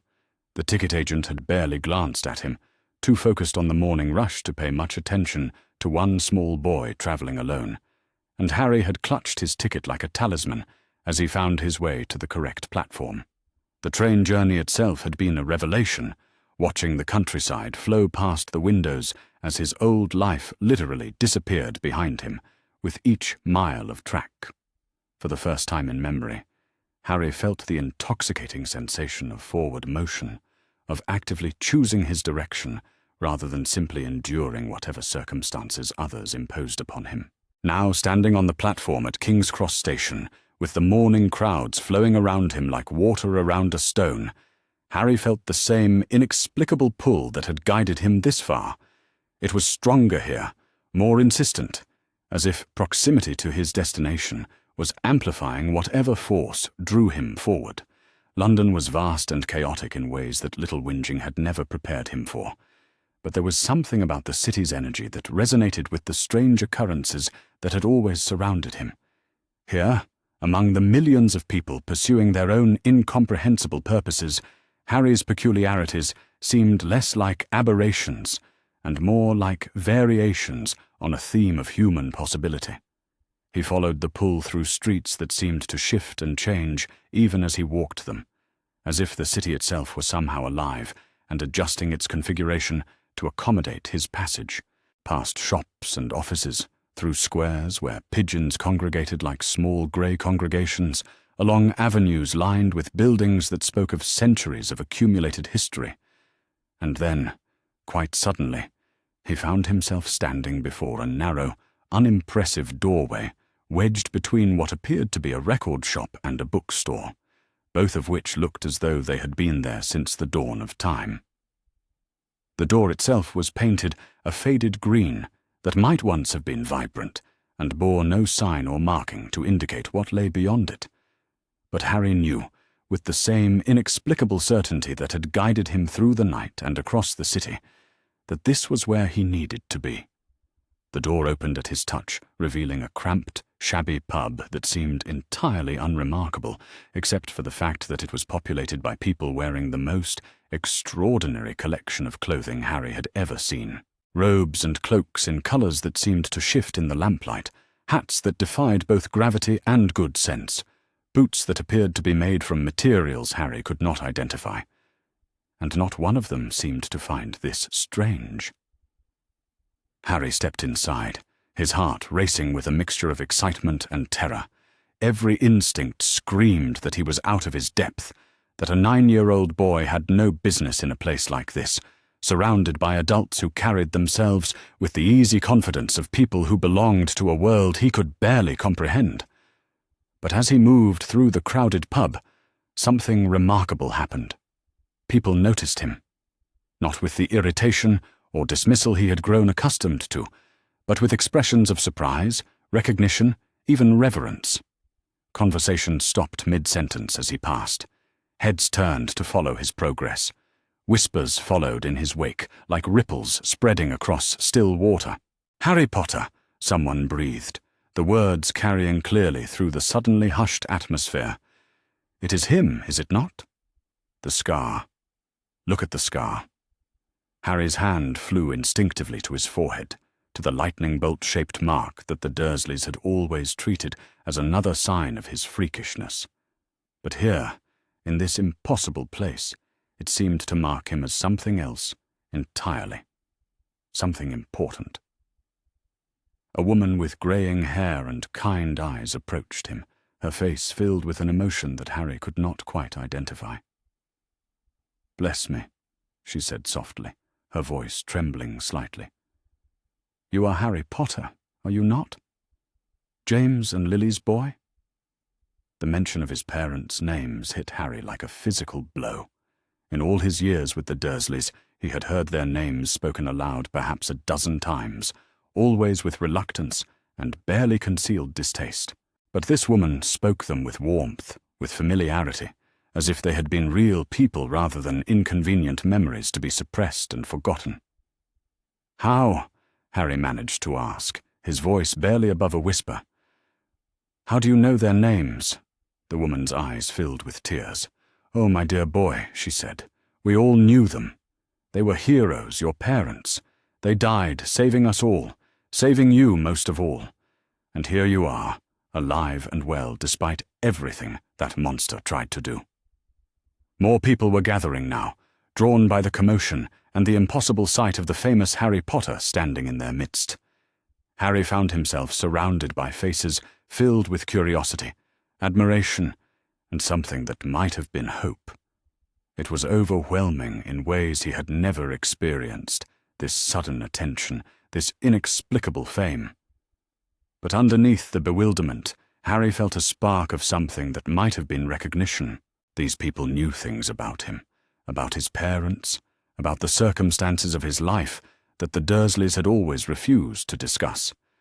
They might have answers to the questions that had haunted him for as long as he could remember. "Excuse me," Harry said, his voice growing stronger with each word. "I'm looking for a bank. Gringotts, I think it is called. Could you tell me how to find it?" The crowd exchanged glances, and Harry caught fragments of whispered conversations that only deepened his confusion. "Too young," someone murmured. "Should not be alone. Where are his guardians?"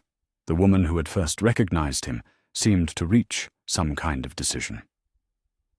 "Of course, dear," she said gently. "Gringotts is just through the back courtyard. But perhaps someone should accompany you. A boy your age should not be visiting the goblins alone."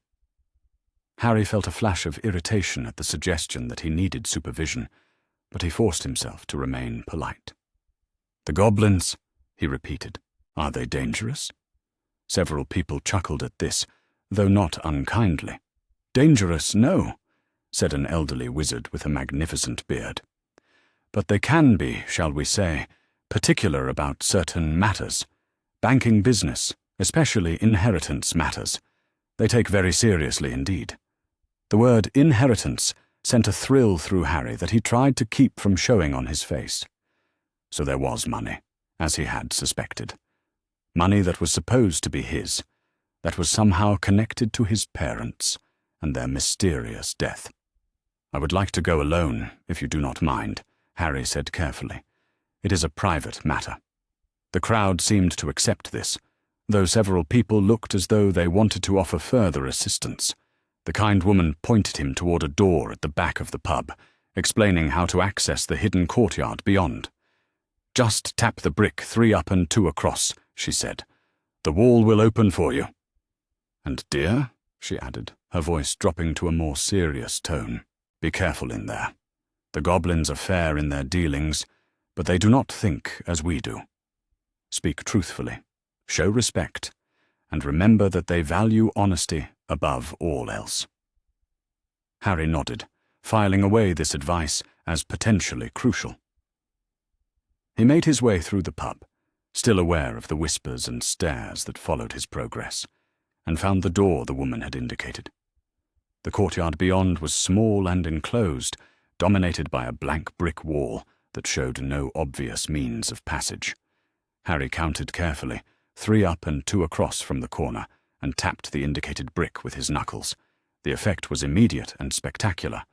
The bricks began to move, sliding and rotating with mechanical precision to create an archway that revealed a street unlike anything Harry had ever seen. Buildings that seemed to defy architectural logic leaned at impossible angles over cobblestones that gleamed like jewels. Shop signs swayed in breezes that carried scents of things Harry could not identify. People moved along the street, wearing robes and carrying objects that seemed to shimmer with their own internal light. And at the far end of the street, dominating the vista like a mountain peak above foothills, stood a building of white marble that seemed to glow with its own radiance. Even from a distance, Harry could read the words carved into its facade, "Gringotts Wizarding Bank." The walk down what he learned was called Diagon Alley was perhaps the most extraordinary experience of Harry's young life. Every shop window revealed wonders that challenged his understanding of what was possible. Books that moved their own pages, cauldrons that stirred themselves, owls that watched him pass with obvious intelligence. It was as if he had stepped through a doorway into a world where imagination had become reality, where the impossible was merely improbable, and the incredible was commonplace. But it was the people who fascinated him most. Here, surrounded by obvious magic and undeniable proof that there were forces in the world beyond the mundane and ordinary, Harry finally understood that the strange things that happened around him were not signs of his freakishness, but evidence of his belonging. He was not broken or wrong or different in ways that marked him as inferior. He was magical. He belonged to this world, this community of people who accepted the impossible as merely another facet of existence. The entrance to Gringotts was even more impressive up close, with massive doors that seemed to be carved from single pieces of precious metal and flanked by creatures that Harry realized must be the goblins he had been warned about. They were smaller than humans, with sharp features and intelligent eyes that seemed to catalogue and evaluate everything that passed before them. As Harry approached the nearest goblin, he tried to remember the advice he had been given about honesty and respect. The goblin looked up from his ledger with an expression of polite inquiry that somehow managed to convey vast reserves of patience tested by centuries of dealing with foolish humans. "Good morning," Harry said carefully. "I would like to access my family vault, please." The goblin's expression shifted subtly, becoming more focused and attentive. "Your family vault," he repeated, his voice carrying the precise diction of someone for whom every word was chosen deliberately. "And which family might that be?" "Potter," Harry said. "Harry Potter." The effect of his name was immediate and dramatic. The goblin's eyes widened, and he set down his quill with movements that spoke of suddenly heightened attention. Around them, other goblins paused in their activities, and Harry became aware that he was once again the subject of intense scrutiny. "Harry Potter," the goblin repeated slowly. "Son of James and Lily Potter?" "Yes," Harry confirmed, though he felt a flutter of uncertainty. "At least, I believe so. The people who are supposed to be caring for me haven't been very forthcoming with information about my parents." The goblin studied Harry's face with an intensity that was both flattering and slightly unnerving. Then, quite abruptly, he stood up from his position behind the counter and beckoned for Harry to follow him. "Come," he said. "This is a matter that requires more senior attention than I can provide." They moved through the banking hall, past other goblins conducting business with wizards and witches who seemed to treat the presence of a 9-year-old boy as perfectly normal. Harry caught fragments of conversations about exchange rates and vault security, interest payments, and inheritance disputes, all conducted with the formal politeness of people who understood that money was serious business. The goblin led Harry to a corridor lined with doors that bore nameplates, written in scripts Harry could not read. They stopped at one particular door, and the goblin knocked with a pattern that suggested some kind of code. "Enter," called a voice from within, and Harry found himself ushered into an office that managed to be both opulent and austere, furnished with the kind of understated elegance that spoke of serious wealth, handled by serious people. Behind the desk sat a goblin who was clearly senior to the one who had brought Harry here. His robes were of finer quality. His bearing spoke of authority earned through competence rather than mere position, and his eyes held the sharp intelligence of someone who had spent decades navigating the complexities of magical finance. Griphook, the goblin, introduced himself with a slight bow that somehow managed to be both respectful and condescending. "Senior account manager. And you, I am told, claim to be Harry Potter." "I am Harry Potter," Harry said, trying to project more confidence than he felt. "I have come to inquire about my inheritance." Griphook leaned back in his chair, his fingers steepled before him as he studied Harry with obvious fascination. "Your inheritance," he repeated. "And what precisely do you know about your inheritance?" "Very little," Harry admitted. "The people who have been caring for me since my parents died refuse to discuss it. They have told me that there is some money set aside for my education and care, but they have never shown me any documentation or given me any details about the arrangements." Griphook's expression grew thoughtful. "The people who have been caring for you, he said carefully. These would be your legal guardians? The Dursleys, Harry confirmed. My aunt and uncle, Petunia and Vernon Dursley. Something flickered across Griphook's face, an expression too quick for Harry to interpret, but which seemed to carry significant meaning. I see, the goblin said slowly. And they sent you here to make inquiries about your inheritance? No, Harry said, and then felt compelled to honesty by something in Griphook's manner. They do not know I am here. I came on my own, because I wanted answers to questions they refuse to address. Griphook was quiet for a long moment, his sharp eyes never leaving Harry's face. When he finally spoke, his voice carried a weight that suggested Harry's simple visit had suddenly become much more complicated. Mr. Potter, he said slowly, there are certain irregularities regarding your account that have been a source of some concern to this institution for several years now. Irregularities that your presence here today may help us to address. Harry felt his heart rate increase. What kind of irregularities?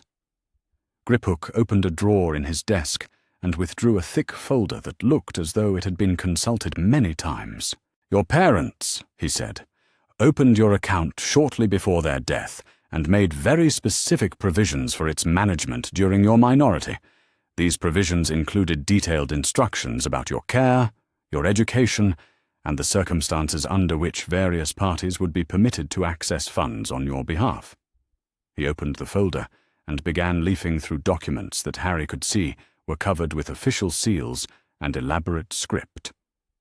However, he continued, the documentation we have on file regarding your guardianship does not match the original instructions your parents provided. Harry felt something cold settle in his stomach. What do you mean? Griphook looked up from the documents, his expression grave.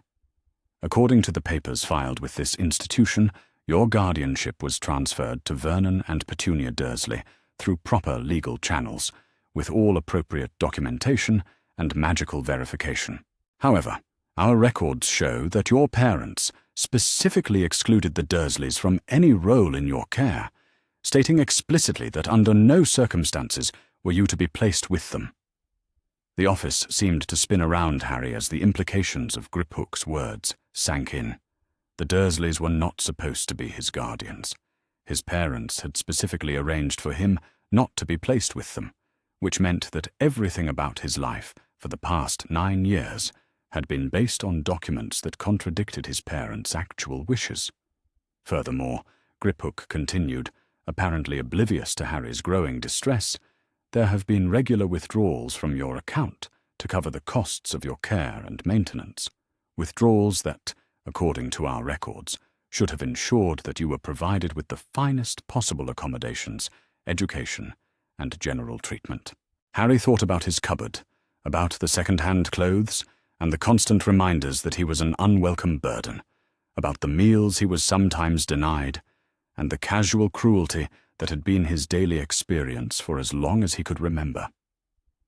Someone, he said slowly, has been stealing from me. Griphook nodded solemnly. That appears to be the case. The question is whether the theft was committed by your supposed guardians, by the person who authorized their guardianship, or by some combination of both parties working in concert. The goblin closed the folder and looked at Harry with an expression that might have been sympathy, if goblins were capable of such emotion. Mr. Potter, he said gently, I believe it would be in your best interests to remain here at Gringotts while we investigate these matters further. Your safety may be at risk if you return to the Dursleys, especially now that you have begun asking questions about your inheritance. Harry felt a wave of relief so intense that it was almost painful. He would not have to go back to Privet Drive, would not have to face Vernon's rage or endure another night in the cupboard under the stairs. Whatever happened next, at least he would be free of that particular torment. But underneath the relief, something harder was forming. Someone had betrayed his parents' trust. Someone had stolen from him, lied to him, condemned him to years of abuse and neglect while profiting from his suffering. And whoever that someone was Harry was going to make sure they faced consequences for their actions. "Yes," he said to Griphook, his voice steady, despite the emotions churning inside him. "I would like to stay here while you investigate. And I would like to know everything there is to know about what has been done to me and who is responsible for it." Griphook smiled, an expression that was both reassuring and slightly predatory. "Excellent," he said. I believe, Potter, that this investigation is going to prove very interesting indeed." As Harry settled into the chair across from Griphook's desk, preparing to learn the truth about his life and his inheritance, he felt the same sense of forward motion that had carried him from Privet Drive to this moment. But now, instead of running away from something, he was moving toward it. Toward answers, toward justice, toward whatever destiny awaited him beyond the lies and manipulations that had shaped his first 9 years. And for the first time since Vernon had destroyed his journal, Harry Potter smiled. The golden doors of Gringotts had opened for him, and nothing would ever be the same. The deeper chambers of Gringotts existed in a realm that seemed to exist outside the normal constraints of architecture and physics. As Harry followed Griphook through corridors that descended far below the streets of London, he began to understand that the bank was not merely a building, but something closer to an underground city, a vast network of tunnels and chambers that had been carved from living rock over the course of centuries. The walls themselves told stories, covered as they were with intricate carvings that depicted the history of goblinkind and their relationship with the wizarding world. Harry caught glimpses of battles and negotiations, of treaties signed and broken, of the gradual evolution of the complex financial arrangements that governed magical society. It was a history that the Dursleys had never mentioned, a legacy that spoke of civilizations and conflicts that existed entirely outside the mundane world he had known.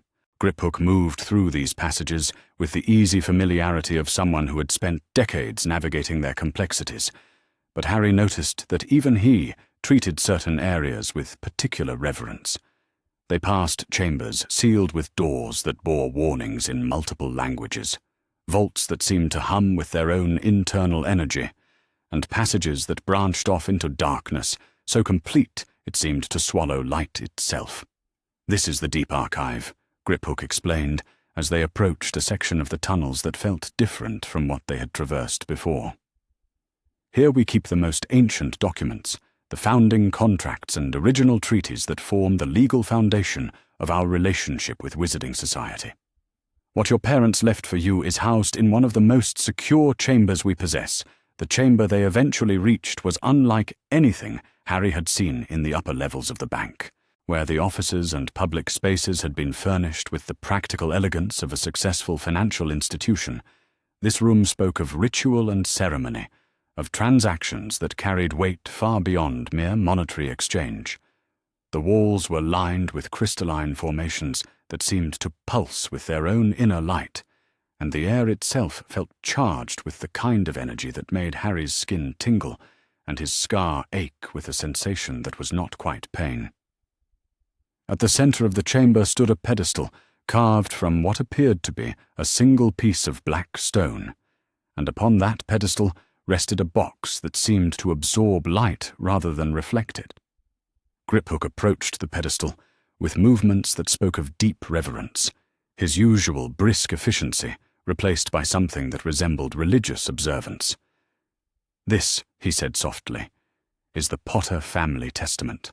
It has been sealed since the night your parents died, waiting for the day when you would come of age or circumstances would require its opening."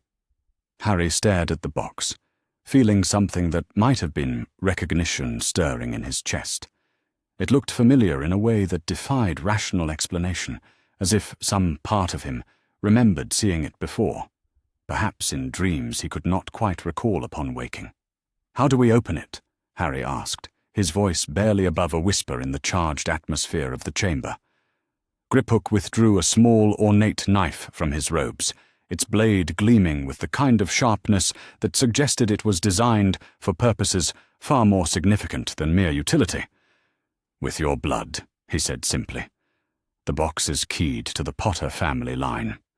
Only a true descendant of James and Lily Potter can break the seals that guard their final wishes. Harry extended his hand without hesitation, though he felt a flutter of nervousness as Griphook made a small cut across his palm. The pain was sharp but brief, and he watched in fascination as his blood welled up and began to drip toward the stone pedestal below. The moment his blood touched the box, the chamber exploded into activity. The crystalline formations on the walls began to glow more brightly, pulsing in rhythms that seemed to match Harry's heartbeat. The air grew thick with energy that made his hair stand on end, and his ears ring with harmonics that seemed to come from everywhere and nowhere at once.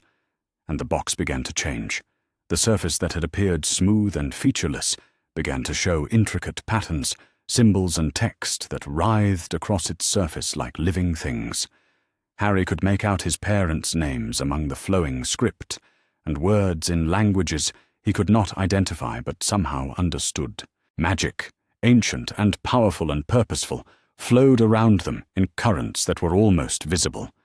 Then, with a sound like the world taking a deep breath, the box opened. Inside, nestled in silk that seemed to shimmer with preserved magic, lay a collection of documents that radiated the kind of importance that needed no explanation. Griphook lifted them out with movements that spoke of handling the most precious artifacts, and Harry saw that they were covered with seals and signatures that glowed with their own internal light.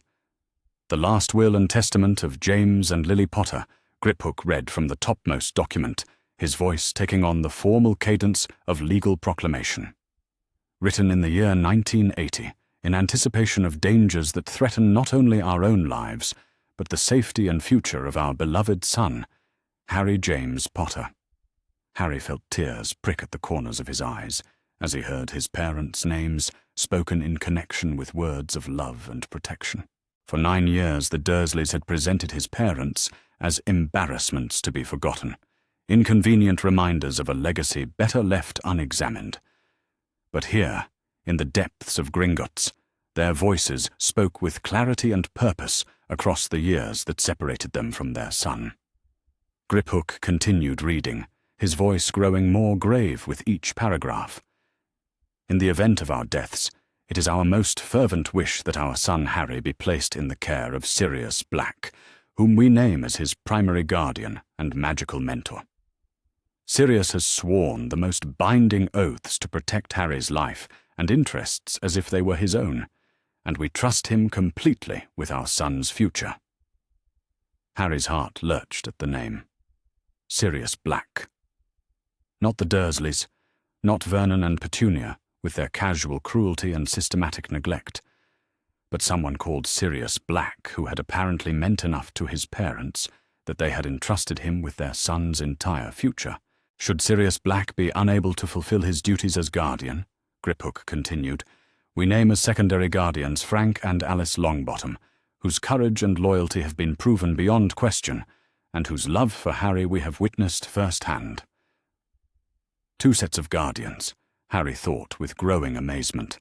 His parents had made not 1, but 2 provisions for his care, had chosen people they trusted and loved to ensure his safety and happiness.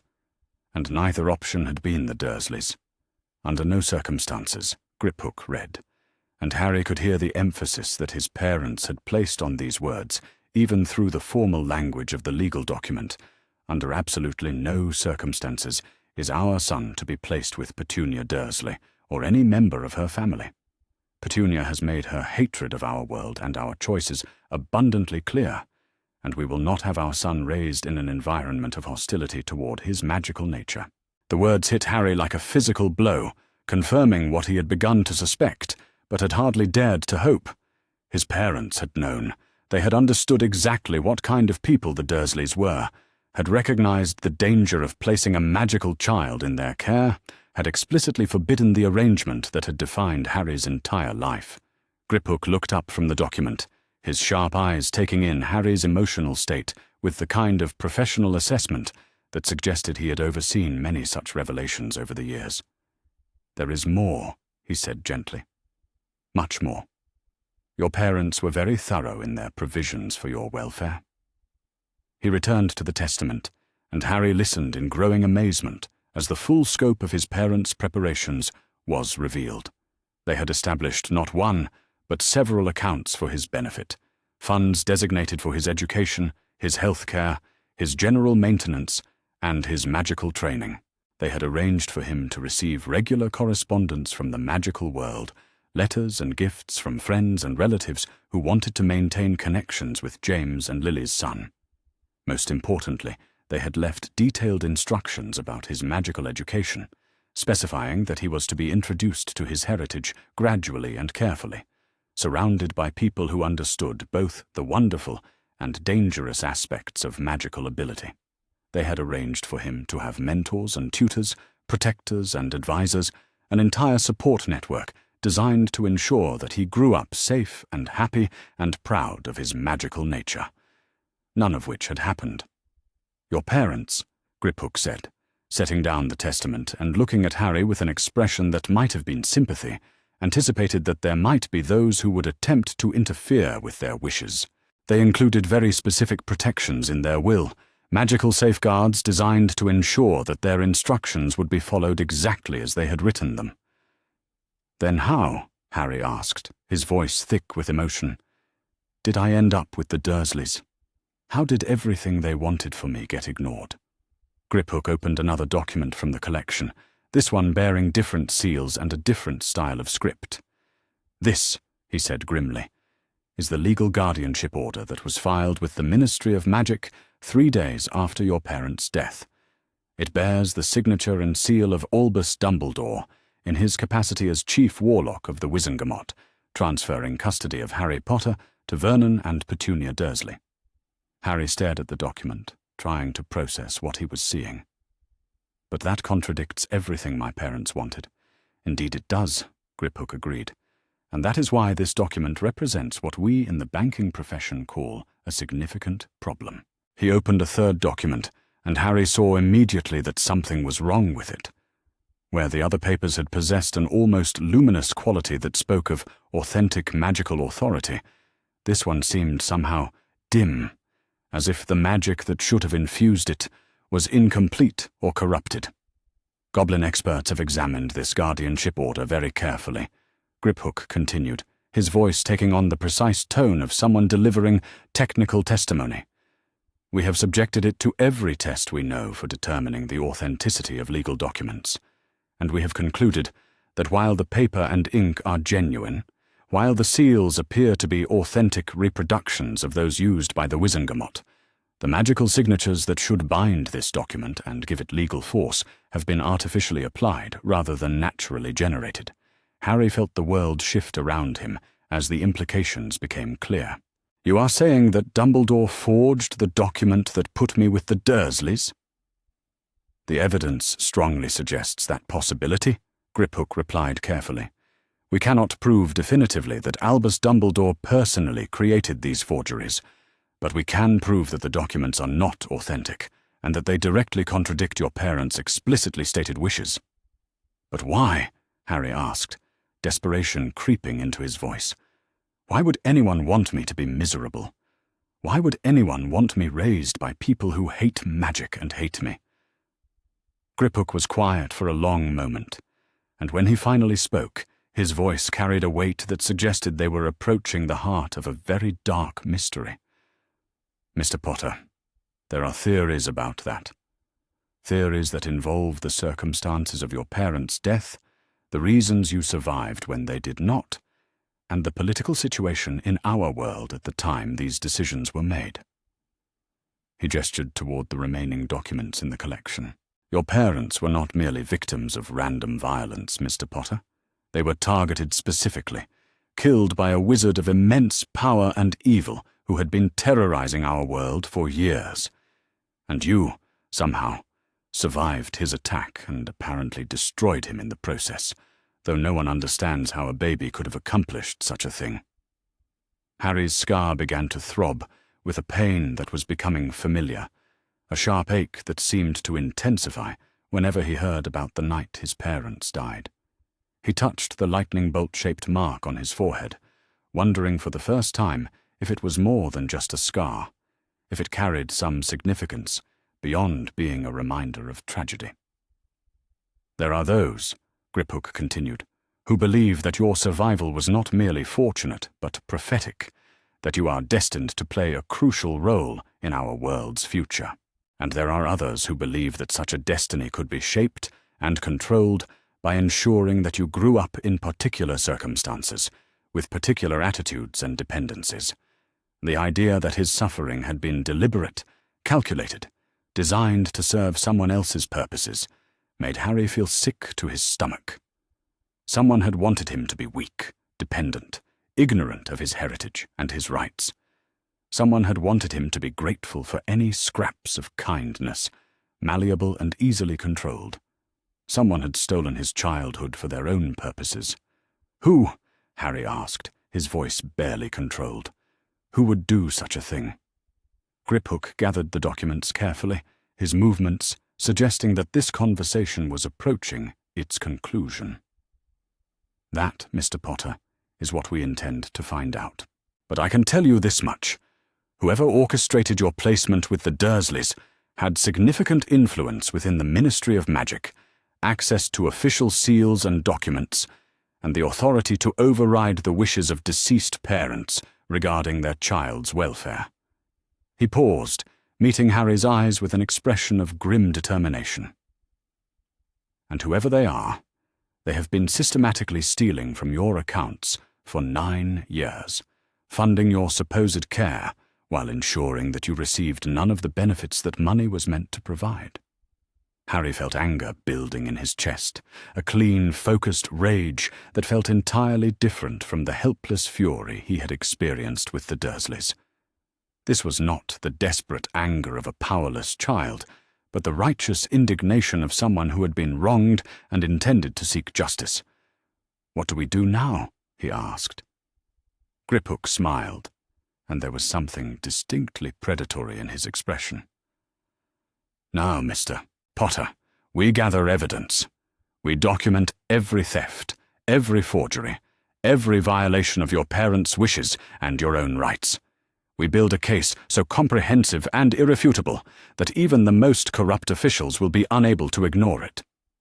He began returning the documents to their silk-lined container, but not before making careful copies with magic that Harry could feel humming in the air around them. "And then, when we have assembled all the proof we need, we present our findings to the appropriate authorities and demand justice." "But what if the appropriate authorities are the same people who arranged this in the first place?" Harry asked. "Then," Griphook replied with satisfaction, "we take our case to the International Confederation of Wizards, to the Goblin Nation's own courts, and to the Court of Public Opinion. There are authorities beyond those who may have betrayed your trust, Mr. Potter, and some of them have been waiting for an opportunity to address the irregularities surrounding your case." As they made their way back through the tunnels toward the upper levels of the bank, Harry felt as though he were carrying the weight of revelation with him. Everything he had believed about his life, everything he had accepted as unchangeable fact, had been revealed as lies built upon forgeries and sustained by theft. But underneath the shock and anger, something else was growing. For the first time in his life, Harry Potter knew exactly who he was. Not the unwanted freak that the Dursleys had raised, not the burden they had grudgingly tolerated, but the beloved son of James and Lily Potter, heir to a legacy of love and protection that had been stolen from him by people who had their own purposes for keeping him ignorant and powerless. He was not alone. He had never been alone. There were people who had cared about him, who had tried to protect him, who had been prevented from fulfilling their duties by forces beyond their control. And now, with the truth finally revealed and powerful allies at his side, Harry Potter was going to reclaim everything that had been taken from him. The testament his parents had left was more than just legal documents and financial arrangements. It was proof that he had been loved, that his future had been carefully planned by people who understood both the magical world and the dangers it contained. It was validation that the strange feelings and impossible experiences that had marked his childhood were not signs of madness, but evidence of his true heritage. Most importantly, it was a weapon that could be used against those who had betrayed his parents' trust and stolen his rightful inheritance. As they emerged into the banking hall of Gringotts, Harry looked around at the goblins conducting their business with quiet efficiency and felt a profound sense of gratitude. These creatures, whom the wizarding world often dismissed as merely clever accountants, had preserved the truth when others would have buried it forever. They had honored his parents' wishes even when more powerful forces sought to override them. And they had given him something that the Dursleys never could, the knowledge that he was worthy of love, protection, and respect, not because of anything he had done or failed to do, but simply because he was James and Lily Potter's son. Griphook led him to a comfortable chamber where he could rest, while the bank's experts began the work of documenting the full extent of the conspiracy that had shaped his life. As Harry settled into a chair that was probably worth more than everything the Dursleys owned, he reflected on how much had changed in the space of a single morning. He had entered Gringotts as a frightened, ignorant child running from an impossible situation. He was leaving the Deep Archive as Harry Potter, heir to a magical legacy, and armed with the truth about his parents' wishes and his own rights. The battle for justice was just beginning, but for the first time since Vernon had destroyed his journal, Harry felt hope. He was no longer fighting alone, no longer dependent on the grudging charity of people who hated him. He was exactly where his parents had wanted him to be, surrounded by people who understood the value of truth and the importance of honoring the wishes of those who could no longer speak for themselves. And somewhere in the wizarding world, the people responsible for his years of suffering were about to discover that Harry Potter was no longer the powerless, ignorant child they had worked so hard to create. The sealed testament had been opened, and with it, a reckoning years in the making. The chamber that Griphook led Harry to after their return from the Deep Archive was unlike anywhere Harry had ever been, a space that seemed to exist at the intersection of ancient tradition and practical necessity. The walls were carved from living stone, their surfaces polished to a warm glow that spoke of centuries of careful maintenance, while the furnishings combined the austere elegance of goblin craftsmanship with the comfort required for extended consultations. But it was the other occupants of the chamber that truly captured Harry's attention. 3 goblins sat around a circular table made from what appeared to be a single piece of black marble, each wearing robes that marked them as senior officials within the bank's hierarchy. Their faces bore the sharp intelligence that Harry was beginning to associate with their kind, but there was something else in their expressions as they looked at him, something that might have been recognition or even reverence. Griphook gestured for Harry to take the empty chair at the table, a seat that placed him as an equal participant rather than a supplicant seeking favor. As he settled into the surprisingly comfortable chair, Harry felt the weight of history pressing down upon him, the sense that this moment was significant in ways that extended far beyond his personal circumstances. "Allow me to present my colleagues," Griphook said with formal courtesy that seemed to carry deeper meaning than mere politeness. "Ragnok, Senior Director of Inheritance Law and the Goblin Nation's foremost expert on magical contracts and their enforcement." The goblin named Ragnok inclined his head slightly, a gesture that managed to convey both respect and assessment. His eyes were older than Griphook's, holding depths that spoke of decades spent navigating the complexities of wizarding law and goblin tradition. When he spoke, his voice carried the authority of someone whose word carried weight in councils and courtrooms. "It is an honor to meet you at last, Mr. Potter," Ragnok said. "Your family has a long and distinguished history with the Goblin Nation, one that extends back many generations and encompasses debts of honor that we do not take lightly." Harry felt a flutter of surprise at the suggestion that his connection to the goblins involved more than simple banking arrangements. Before he could ask for clarification, Griphook continued with the introductions. "Gornook," he said, indicating the second goblin, "Chief Investigator of Financial Crimes, and the finest tracker of fraudulent transactions in our organization. If someone has been stealing from your accounts, he will find every missing galleon and trace it back to its ultimate destination." Gornuk's smile was sharp enough to cut glass, and Harry had the impression that he was someone who genuinely enjoyed the hunt for financial wrongdoing. His hands were stained with what appeared to be ink, and Harry noticed that he had several folders arranged before him, each thick with documentation that suggested extensive preparation for this meeting. And finally, Griphook concluded, "Bogrod, master of goblin law and tradition, keeper of the ancient agreements that govern the relationship between our peoples, and the arbiter of questions involving honor and obligation." Bogrod was the oldest of the three, his face lined with the kind of weathering that spoke of long years and difficult decisions. But his eyes were kind, or at least as kind as goblin eyes could be, and when he looked at Harry there was something that might have been grandfatherly affection in his expression.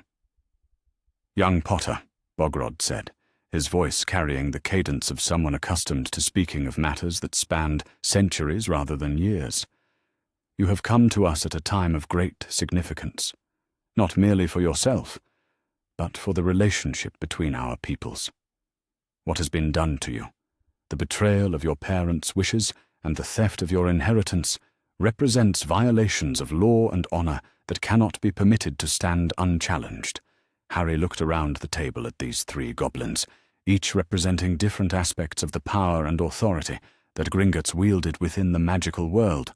For the first time since leaving Privet Drive, he began to understand that his personal tragedy was being treated as something far more significant than the misfortunes of a single child. "Why?" he asked, his voice barely above a whisper. "Why does what happened to me matter so much to you?" The three goblins exchanged glances that spoke of shared knowledge and mutual understanding. It was Ragnok who finally answered, his voice taking on the formal tone of someone reciting historical facts that carried profound meaning. "Your great-grandfather, Henry Potter, was instrumental in establishing the Goblin Banking Accords of 1865, agreements that recognized goblin sovereignty over financial matters, and established the legal framework that allows us to operate independently of ministry oversight. Without his support in the Wizengamot, those accords would never have been ratified." Gornuk leaned forward, adding his own perspective to the historical account. "Your grandfather, Flimont Potter, defended goblin rights during the Goblin Uprising of 1912, standing with us when other wizards called for punitive measures against our people. He lost friends and political allies by refusing to abandon his principles. And your father," Bogrod said softly, "James Potter, was one of the few wizards to speak out against the discriminatory policies that were implemented during the last war. He risked his own safety to protect goblin families who were being targeted by dark wizards, and he died before we could properly acknowledge his courage."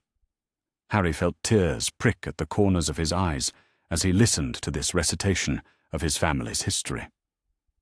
The Dursleys had never told him any of this, had never mentioned that his parents and grandparents had been anything more than inconvenient casualties of magical violence. But here, in the depths of Gringotts, he was learning that the Potter name carried weight and respect earned through generations of honorable behavior. "The Goblin Nation," Ragnok continued, "owes the Potter family a debt of honor that spans nearly a century.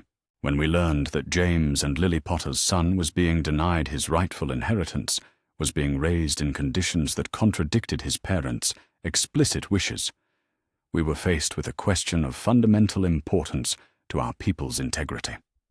Griphook nodded gravely. "We could not act openly while you remained a minor under someone else's legal authority, but we have been documenting every irregularity, every unauthorized transaction, every violation of your parents' testament. We have been waiting for the day when you would come to us, seeking answers." Gornuk opened one of his folders and began spreading documents across the marble table, each page covered with the precise script that Harry was beginning to recognize as the goblin method of record-keeping. "What we have discovered," he said grimly, "represents the most systematic case of inheritance fraud in our institution's history." Harry leaned forward to examine the documents, trying to make sense of the columns of figures and dates that covered every available space. The numbers seemed impossibly large representing sums of money that dwarfed anything he had ever imagined. Your parents, Gornock explained, established multiple accounts for your benefit, each designated for specific purposes and protected by complex legal safeguards. The primary maintenance account was intended to ensure that you received the finest possible care, education, and general treatment throughout your minority. He pointed to a series of entries that showed regular withdrawals over the past 9 years, each one authorized by documents bearing official seals. According to our records, the Dursley family has been receiving 200 galleons per month for your care and maintenance, with additional payments for clothing, medical expenses, and educational materials. Harry stared at the figures, trying to reconcile them with his memories of second-hand clothes, inadequate meals, and the constant reminders that he was an unwelcome burden. 200 galleons per month was more money than the Dursleys spent on themselves, let alone on him. There were also, Gornock continued, quarterly payments to various educational institutions for your magical instruction, annual deposits to accounts designated for your future Hogwarts expenses, and substantial payments to individuals identified as your magical guardians and mentors. But I never received any magical instruction, Harry said, his voice barely controlled. I did not even know magic existed until today, and I certainly never met anyone who claimed to be my guardian or mentor. Precisely, Ragnok said with grim satisfaction, which raises the question of where all this money actually went, and who has been receiving payments meant for your benefit. Bogrod opened another folder, this one containing what appeared to be correspondence rather than financial records. We have also been holding letters and packages intended for you, Mr. Potter. Items sent by members of the magical community who wished to maintain contact with James and Lily's son. Harry's heart raced as Bogrod began removing items from the folder. There were dozens of letters, packages wrapped in colourful paper, birthday cards bearing moving pictures, Christmas gifts that had never been delivered. Each item represented a connection to the magical world that had been denied to him, relationships that had been severed before they could develop. Who sent these? Harry asked, his voice thick with emotion. Many people, Bogrod replied gently. Your parents had friends throughout the magical world, people who cared about you and wanted to be part of your life. Remus Lupin sent letters every month for the first 3 years, until he was told that they were being returned unopened. Alice Longbottom, before her unfortunate circumstances changed, sent gifts on every birthday and holiday. He continued removing items from the folder, and Harry saw cards from people with names he did not recognize, but who had clearly known his parents well. Teachers from Hogwarts, fellow members of some organization called the Order of the Phoenix, distant relatives who lived in other countries, all of them trying to maintain connections with a child they were prevented from reaching. What happened to all these letters? Harry asked. Why was I never told that people were trying to contact me? According to our records, Griphook said carefully, all correspondence addressed to you was forwarded to your legal guardian for review and delivery. We were informed that you were being raised in a non-magical household, and that your guardians preferred to introduce you to your magical heritage gradually, to avoid overwhelming you with too much information at once. But the letters were never delivered, Harry said, understanding beginning to dawn. Someone was intercepting everything, keeping me isolated from everyone who might have cared about me. That appears to be the case, Ragnok confirmed, and the same person who was intercepting your mail was also authorizing the financial transactions that should have been providing for your welfare. Gornock pointed to a series of authorization signatures on the financial documents, each one bearing an official seal that Harry was beginning to recognize. Every withdrawal from your accounts, every payment for your supposed care, every transaction that should have been improving your living conditions was authorized by the same individual. He turned one of the documents so that Harry could see the signature more clearly, and Harry felt his blood turn to ice as he read the name written in flowing script at the bottom of the page. Albus Dumbledore, Chief Warlock of the Wizengamot, in his capacity as emergency guardian and protector of Harry Potter's interests, The same man who had supposedly placed Harry with the Dursleys out of concern for his safety had been systematically stealing from the accounts meant to ensure his welfare. The same person who was responsible for keeping Harry ignorant of his magical heritage had been profiting from that ignorance while claiming to act in his best interests. Harry stared at the signature until the letters seemed to blur together, his mind struggling to process the implications of what he was seeing. Everything, absolutely everything about his placement with the Dursleys had been orchestrated by someone who was supposed to be protecting him, but who had instead been using him for purposes Harry could not yet understand. "How much?" Harry asked, his voice barely controlled. "How much money has he stolen from me?" Gornock consulted his calculations, his expression growing grimmer with each figure he reviewed. "Over the past 9 years, approximately 50,000 galleons have been withdrawn from your various accounts. Of that amount, perhaps 5,000 actually reached the Dursleys for your supposed care, and even that money seems to have been used for purposes other than your welfare. 50,000 galleons."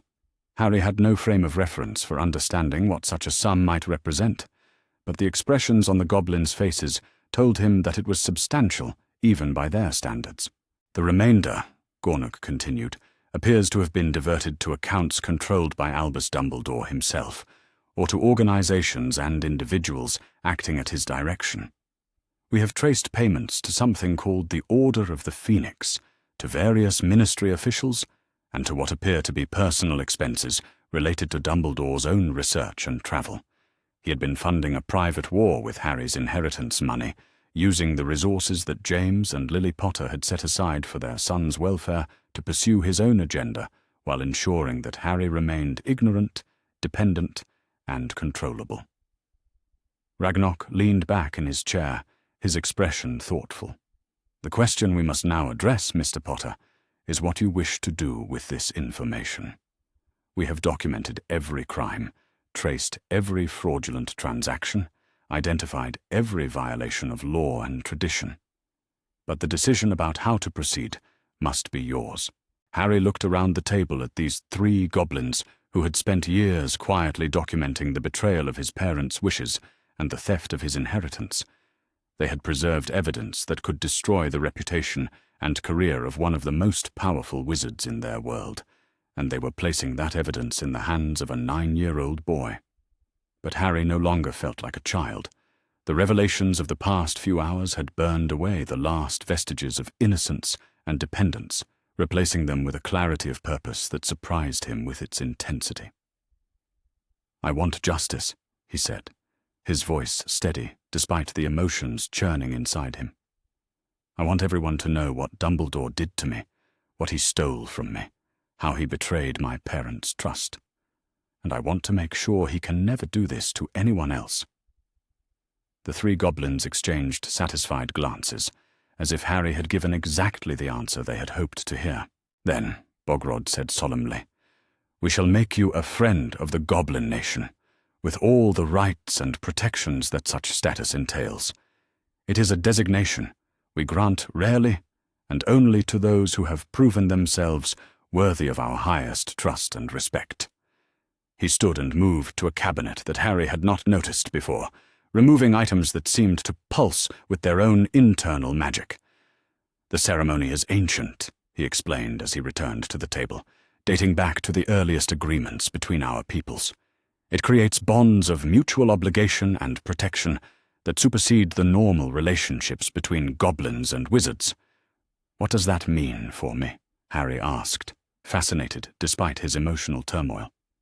"It means," Griphook said, with something that might have been paternal pride, "that you will have the full resources of Gringotts at your disposal in seeking justice for the crimes committed against you. Our legal experts, our investigators, our political connections, all will be available to help you reclaim what was stolen and ensure that those responsible face appropriate consequences.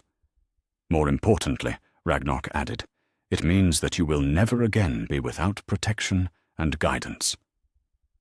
The Goblin Nation does not abandon its friends, Mr. Potter. Whatever challenges you face in reclaiming your heritage, you will not face them alone."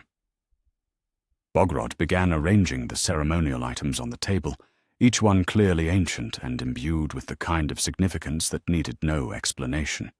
There was a cup carved from what appeared to be a single gemstone, a knife whose blade seemed to hold starlight within its metal, and a small crystal that pulsed with rhythms that matched Harry's heartbeat. The ceremony itself was unlike anything Harry had experienced, involving words in a language that seemed to bypass his ears and speak directly to his soul. He drank from the crystal cup, tasted something that was neither bitter nor sweet, but somehow both and neither, felt magic flow through him that was different from anything he had experienced before. When Bogrod made a small cut on Harry's palm and allowed his blood to fall onto the pulsing crystal, the chamber filled with light that seemed to come from everywhere at once. Harry felt something fundamental change within him, a connection forming that linked him not just to these 3 goblins, but to their entire people, their history, their traditions, their sense of honor and justice. And when the ceremony was complete, when the light faded and the magical artifacts were returned to their places of honor, Harry Potter found himself looking at the world through eyes that held new understanding and new purpose. He was no longer merely the victim of Albus Dumbledore's manipulations. He was a friend of the Goblin Nation, with access to resources and allies that could challenge even the most powerful wizards. He had evidence of crimes that could not be ignored, documentation that could bring down the man who had stolen his childhood and betrayed his parents' trust. Most importantly, he had found his place in the magical world, not as the malleable hero that others wanted him to become, but as Harry Potter, heir to a legacy of honor and justice that would guide him in the battles ahead. The 3 goblins were looking at him with expressions of satisfaction and approval, as if they had just completed a transaction that would prove profitable for all parties involved. But Harry understood that this was about more than profit or even justice. This was about honor, about keeping faith with the dead, about ensuring that the bonds between peoples remained strong, despite the actions of those who would break them for personal gain. Griphook gathered the evidence they had assembled, carefully organizing it for presentation to whatever authorities they would ultimately approach.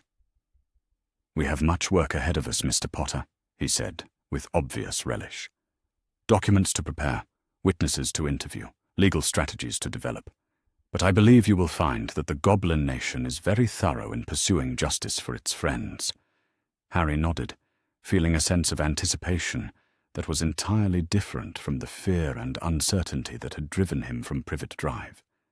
He had allies now, powerful ones who understood both the magical world and the importance of honoring legal obligations. He had evidence that could not be dismissed or ignored, documentation that would force even the most reluctant officials to acknowledge the crimes that had been committed. And he had something else, something that the Dursleys and Dumbledore had tried to steal from him, but had never quite managed to destroy. He had the absolute certainty that he was in the right, that justice was on his side, that his parents would have been proud of the choices he was making. The chamber that had seemed like a place of business when he first entered now felt like a war room, a place where strategies would be developed and justice would be planned. Harry Potter looked around at his new allies and felt something that might have been peace settle in his chest.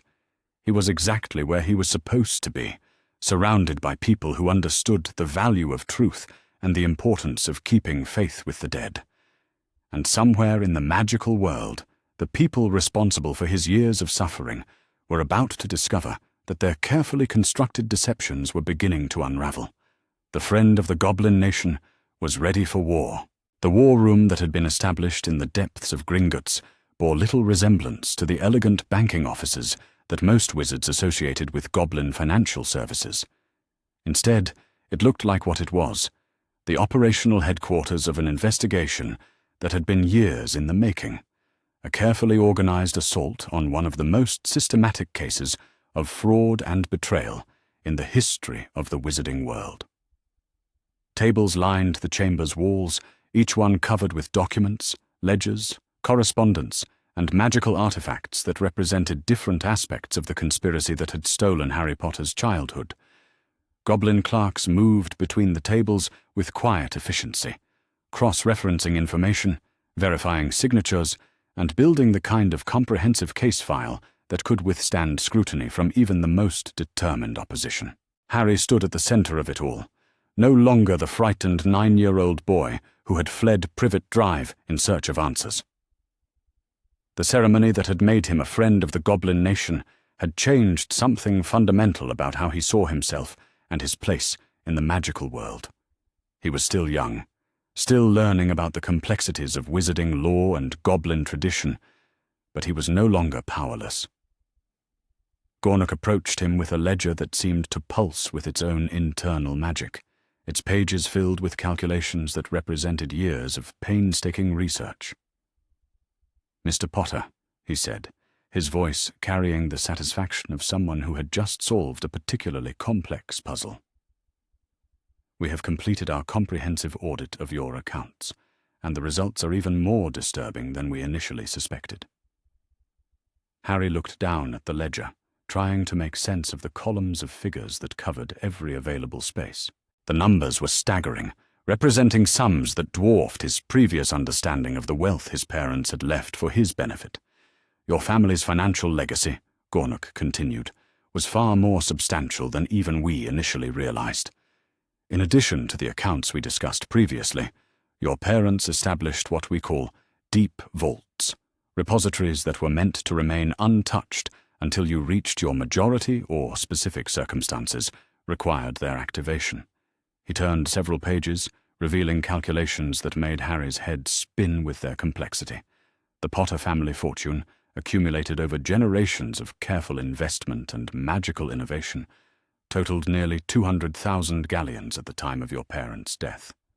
It should have grown substantially over the past 9 years through compound interest and the appreciation of various magical investments. Instead, Harry saw the fortune had been systematically depleted through unauthorized withdrawals, fraudulent transactions, and what appeared to be outright theft on a scale that beggared belief. "Dumbledore did not simply steal the money allocated for your care and education," Gornock explained, his voice growing grimmer with each revelation. "He gained access to your family's primary vaults, your investment portfolios, even accounts that were supposed to be sealed until your 17th birthday.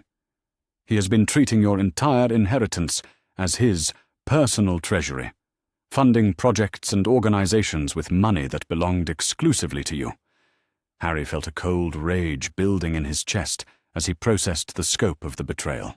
It was one thing to steal the money meant for his immediate welfare, but to pillage his entire family legacy, to treat generations of Potter wealth as a resource for his own purposes, represented a level of greed and deception that seemed almost incomprehensible. "How much?" Harry asked, his voice barely controlled. "How much of my family's fortune is gone?" Gornock consulted his calculations with the precision of someone who took professional pride in the accuracy of his work. Of the original 200,000 galleons, approximately 130,000 have been diverted to accounts controlled by Albus Dumbledore or organizations acting at his direction. The remainder has been invested in ventures that, while technically profitable, were chosen without your consent and in violation of the specific investment strategies your parents outlined in their testament. The numbers seemed to blur together as Harry tried to comprehend the magnitude of what had been stolen from him.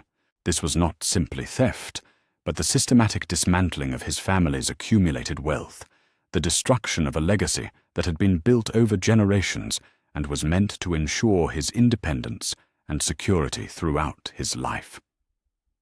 Ragnarok appeared at Harry's shoulder, carrying another collection of documents that seemed to radiate their own sense of legal authority.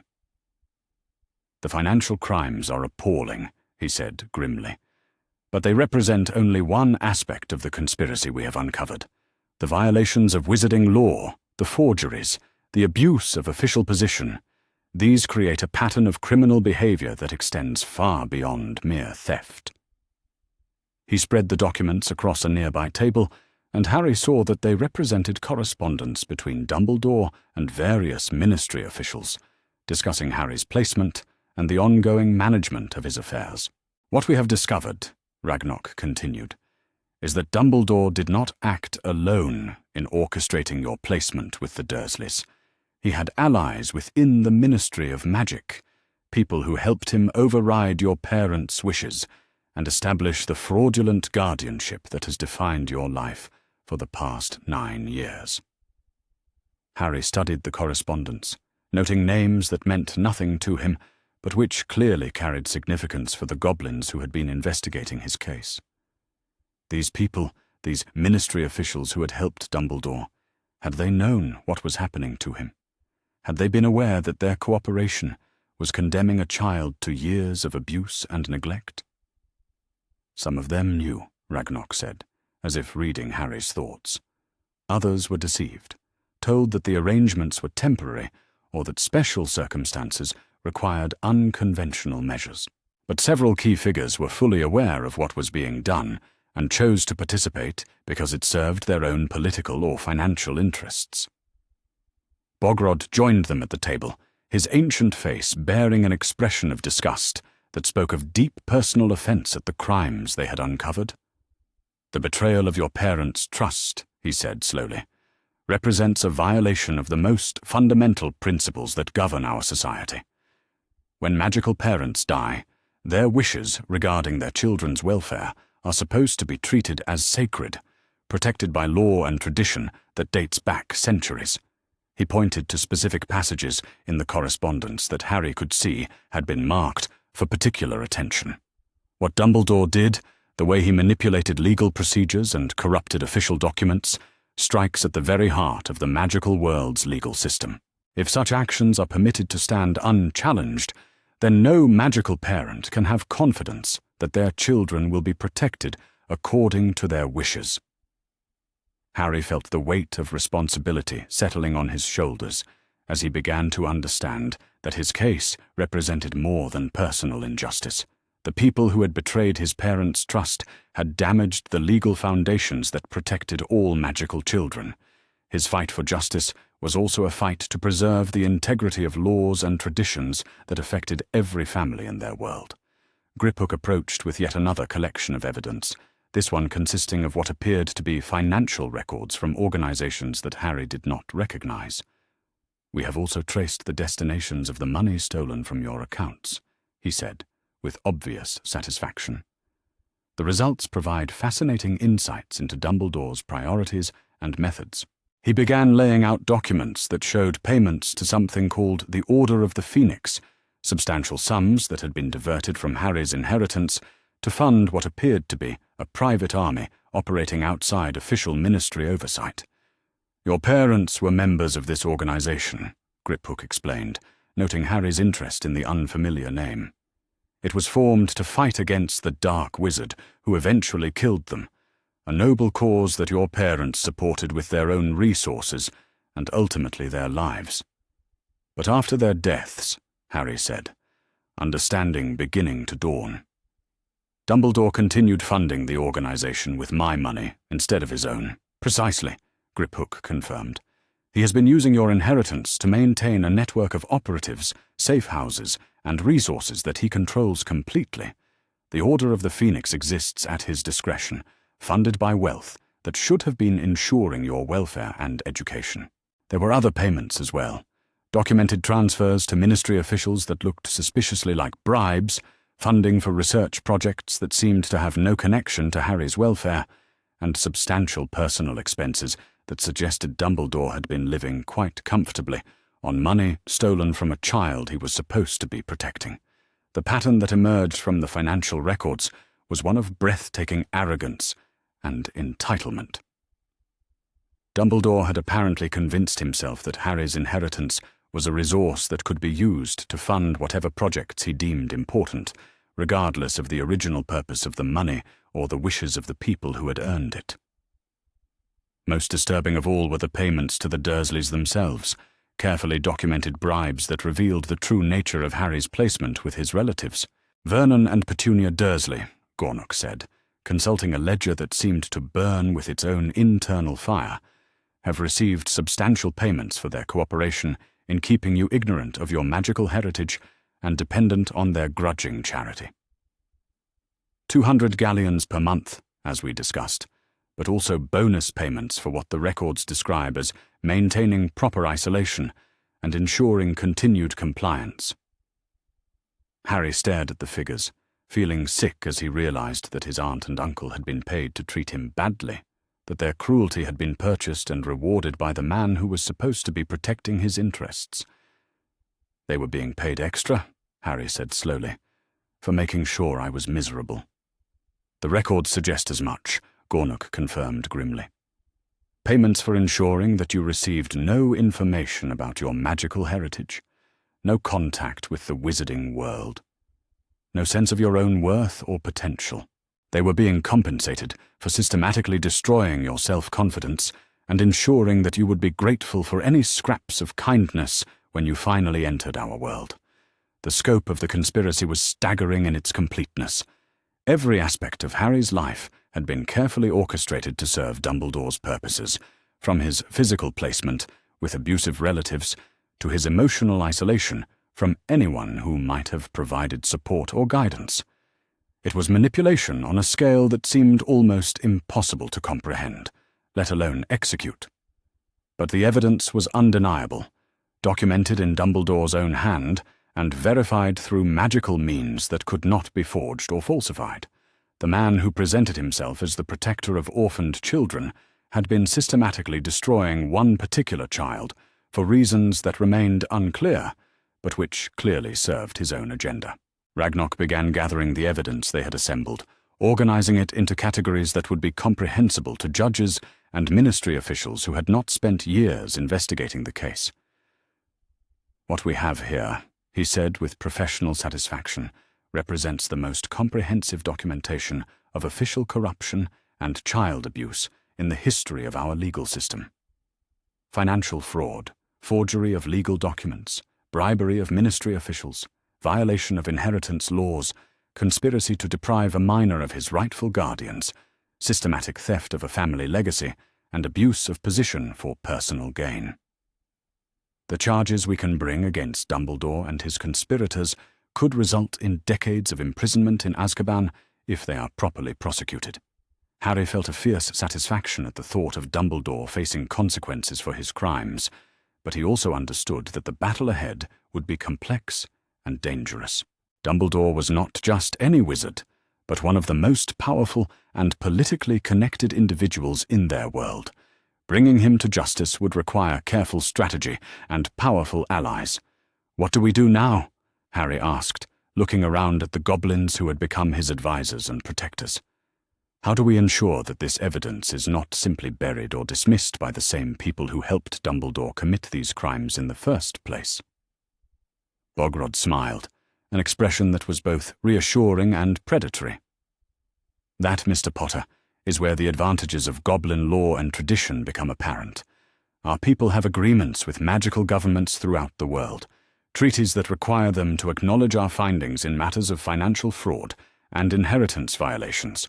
We will present our evidence simultaneously to multiple authorities," Griphook added, making it impossible for any single group of corrupt officials to suppress the investigation. "The International Confederation of Wizards, the Goblin High Council, the magical governments of France and Germany, all will receive copies of our findings, along with formal demands for justice. Moreover," Ragnok said, "the evidence will be accompanied by invocations of ancient treaty rights that require immediate investigation and appropriate action. Even the most corrupt ministry officials will find it difficult to ignore formal complaints backed by international law and goblin treaty obligations." Harry looked around at these remarkable beings who had spent years quietly documenting the betrayal of his parents' trust and the theft of his inheritance. They had not simply been keeping records, but preparing for war, building a case so comprehensive and irrefutable that even Dumbledore's considerable influence would be insufficient to protect him.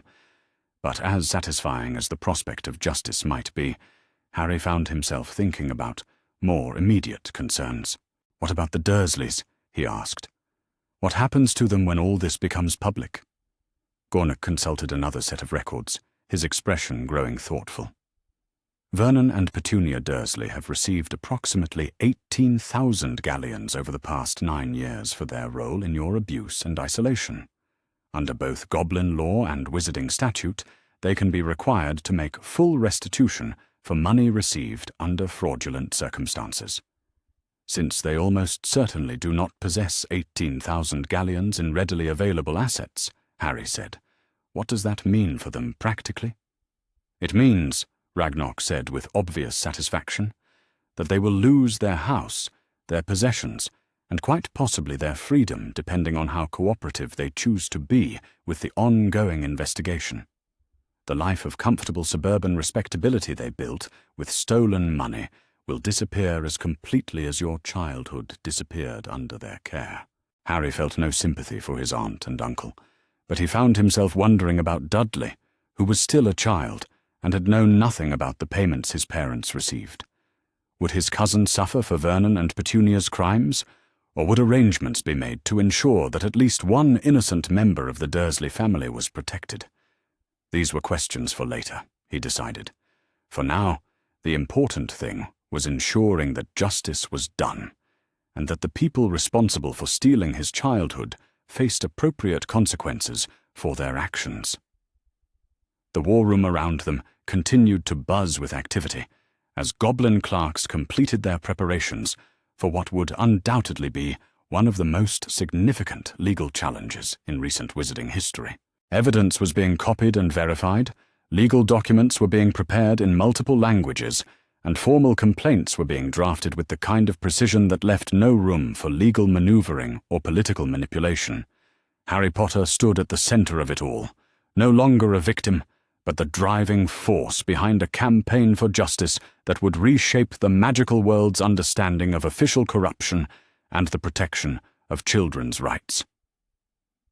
The boy who had fled Privet Drive in search of answers about his parents' legacy had become something far more dangerous. A young man with powerful allies, irrefutable evidence, and the absolute determination to see justice done, regardless of the political consequences. In a few hours, Dumbledore's carefully constructed reputation would begin crumbling under the weight of documented evidence. The conspiracy that had stolen Harry's childhood would be exposed to the harsh light of international scrutiny, and the magical world would learn that some crimes were too serious to be ignored, regardless of the political connections or public standing of those who committed them. Harry looked around at his goblin allies and felt something that might have been peace settle in his chest.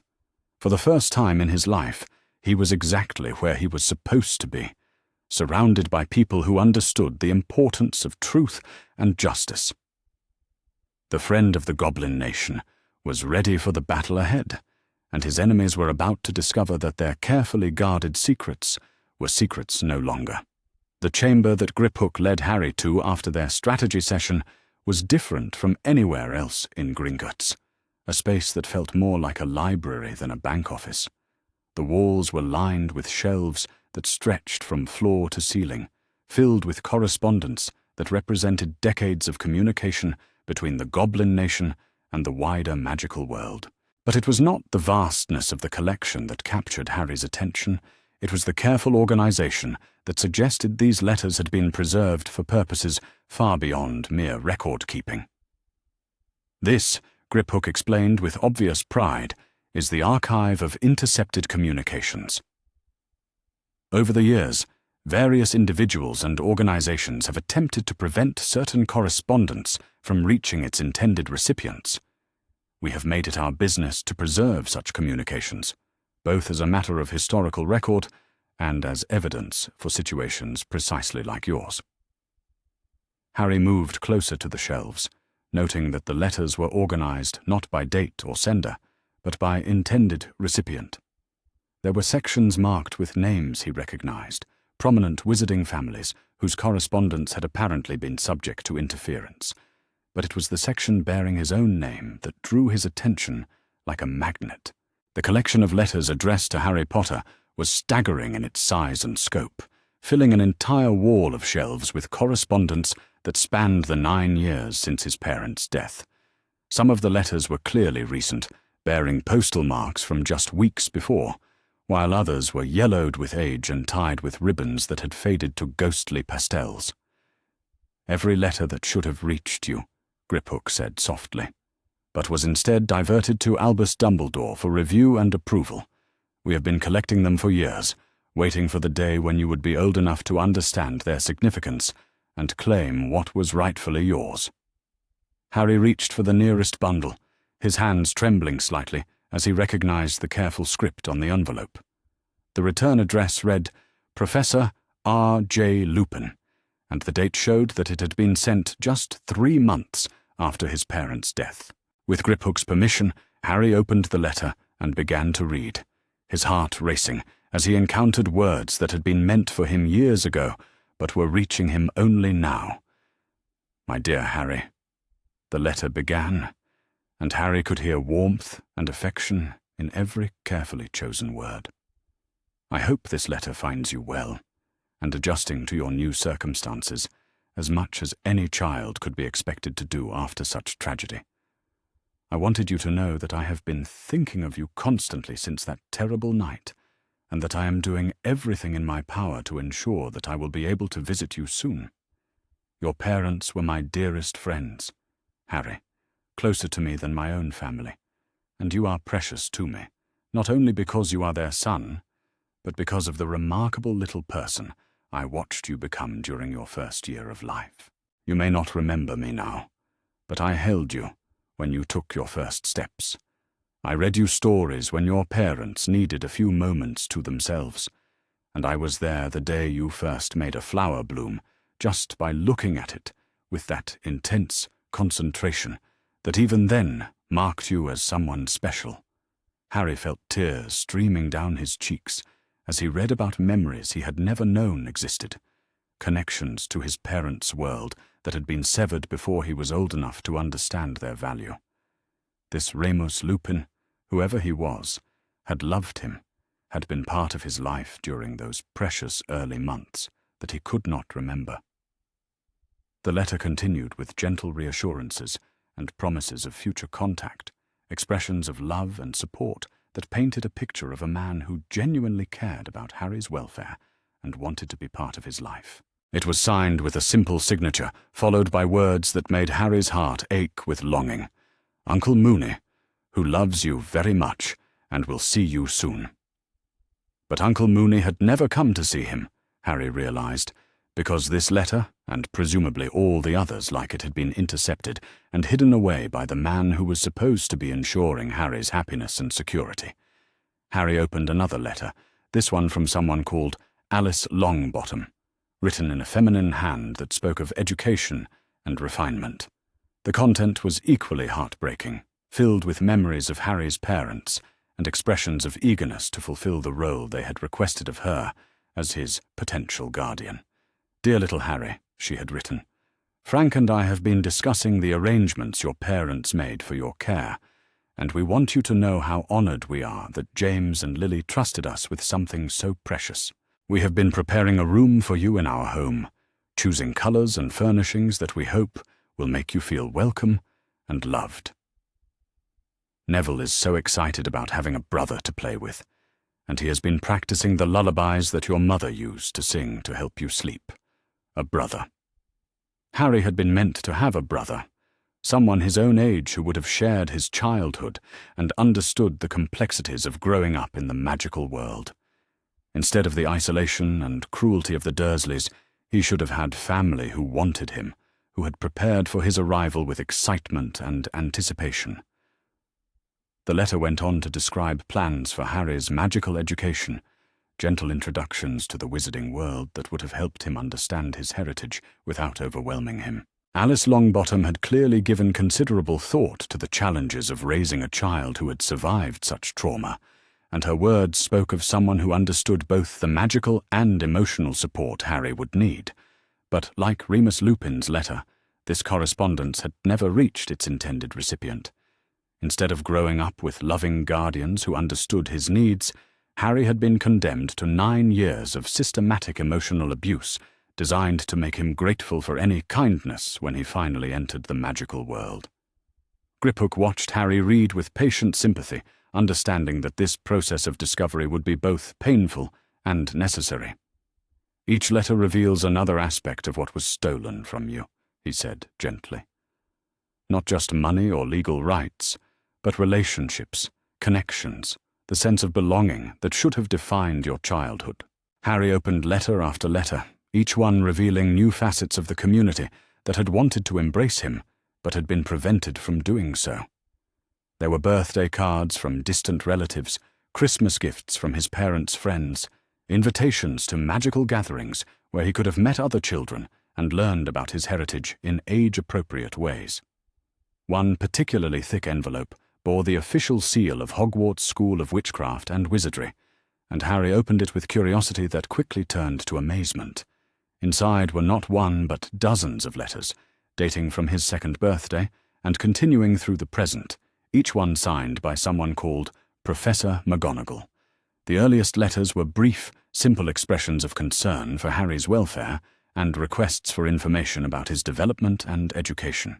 But as the years progressed, the tone became increasingly worried, then urgent, and finally almost desperate, as Professor McGonagall's attempts to contact him were repeatedly rebuffed. The most recent letter, dated just weeks before Harry's flight from Privet Drive, was particularly revealing in its barely controlled anger and frustration. "Albus," it read, and Harry realized that this particular letter had been intended not for him, but for Dumbledore himself.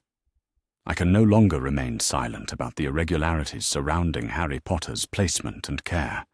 My repeated requests to visit the child, to assess his magical development, to ensure that he is receiving appropriate preparation for his eventual entrance to Hogwarts, have been dismissed with increasingly implausible excuses. Furthermore, the reports I have received from my contacts in Little Whinging paint a disturbing picture of a child who is being treated more like an unwelcome burden than a beloved family member. The neighbors describe seeing a thin, poorly dressed boy doing manual labor that is inappropriate for his age, while his cousin appears well-fed and indulged in every possible way. I am formally requesting that you allow me to conduct a proper assessment of Harry's living situation and educational progress.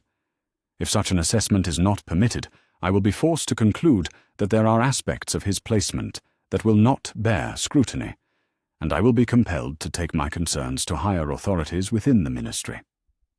The letter was signed with a sharp, angular signature that spoke of someone accustomed to being obeyed, but there was also a note scrawled in different handwriting at the bottom, apparently Dumbledore's response to McGonagall's demands. "Minerva," the note read in flowing script. "I understand your concerns, but Harry's safety requires that his location remain confidential, and his contact with the magical world be carefully limited until he is old enough to understand the complexities of his situation. Your continued interference in these delicate arrangements is noted and will be remembered when decisions are made about future assignments and responsibilities." Harry stared at the note, understanding that he was seeing evidence of how Dumbledore had maintained control over the conspiracy that defined his childhood. Even concerned colleagues like Professor McGonagall had been silenced through threats and intimidation, their legitimate worries dismissed as interference that would be remembered when their careers were at stake. Griphook moved to another section of shelves, returning with an armload of correspondence that bore international postmarks and official seals from magical governments around the world. "These letters represent perhaps the most significant loss of all," he said grimly. "Your parents had family and friends throughout the magical world, people who wanted to maintain contact with you and offer support as you grew up." Harry began examining the international correspondence, amazed by the scope of the community that had wanted to be part of his life. There were letters from France, Germany, Bulgaria, even distant relatives in America and Australia who had heard about his parents' death and wanted to offer their homes and support to their orphaned nephew. One letter in particular caught his attention, bearing the seal of the French Ministry of Magic, and written in formal but warm English that spoke of official concern, mixed with personal affection. "Dear Harry," it began, "my name is Apolline Delacour, and I was a dear friend of your mother during our school years at Beauxbatons Academy. Lily and I maintained our friendship, even after she chose to attend Hogwarts for her final years, and she spoke of you constantly in her letters, sharing her joy and pride in watching you grow. When we learned of the terrible tragedy that took Lily and James from us, my husband and I immediately contacted the British Ministry to offer our home and our hearts to you. We have 2 daughters who would be delighted to have a brother, and we can offer you not only a loving family, but connections to the international magical community that might help protect you from those who wish you harm. Our offer has been repeatedly declined by officials who claim to be acting in your best interests, but we want you to know that our door remains open to you always. Should you ever need sanctuary, support, or simply the love of family who remember your parents with deep affection, you need only send word, and we will come for you immediately. The letter was signed with elegant script and included a small photograph of a beautiful woman with silver hair, standing beside a distinguished man and 2 young girls who looked to be near Harry's age. They were smiling and waving, and someone had written, "For Harry, with love from your French family," across the bottom in childish handwriting. Harry stared at the photograph, trying to imagine what his life might have been like if he had been allowed to grow up with this warm, loving family instead of the Dursleys. He would have had sisters, a different language to learn, exposure to magical traditions from across Europe. Most importantly, he would have been wanted, cherished, treated as a blessing rather than a burden. But like all the other letters, this offer of love and sanctuary had been hidden away by Dumbledore, denied to Harry as part of the systematic isolation that had defined his childhood.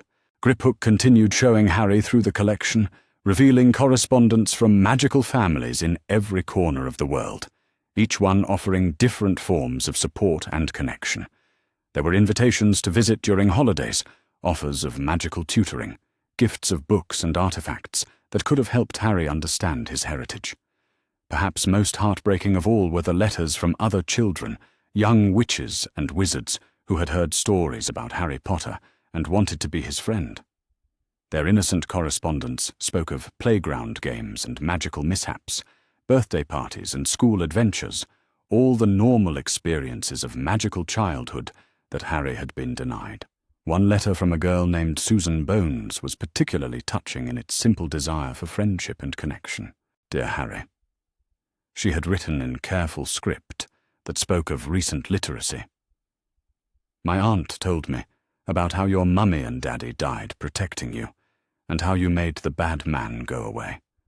I think that makes you very brave, and I would like to be your friend if you want to have friends. I have a pet rabbit named Hopscotch who can change colors when he is happy, and my aunt says that maybe you could come visit sometime and meet him. She says your daddy knew my daddy, and they were friends when they were at school, so maybe we could be friends too. I hope you are not too sad about your mummy and daddy. My aunt says that people we love never really go away if we remember them in our hearts, and she helps me remember my daddy even though I was too little to know him very well when he died.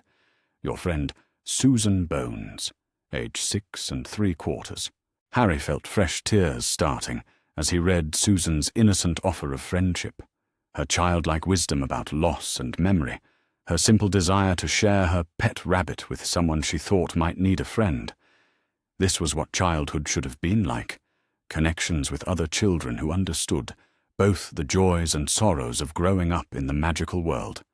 Instead, he had been kept isolated and ignorant, prevented from forming the relationships that could have helped him understand his place in the magical community and given him the support system every child needed to thrive.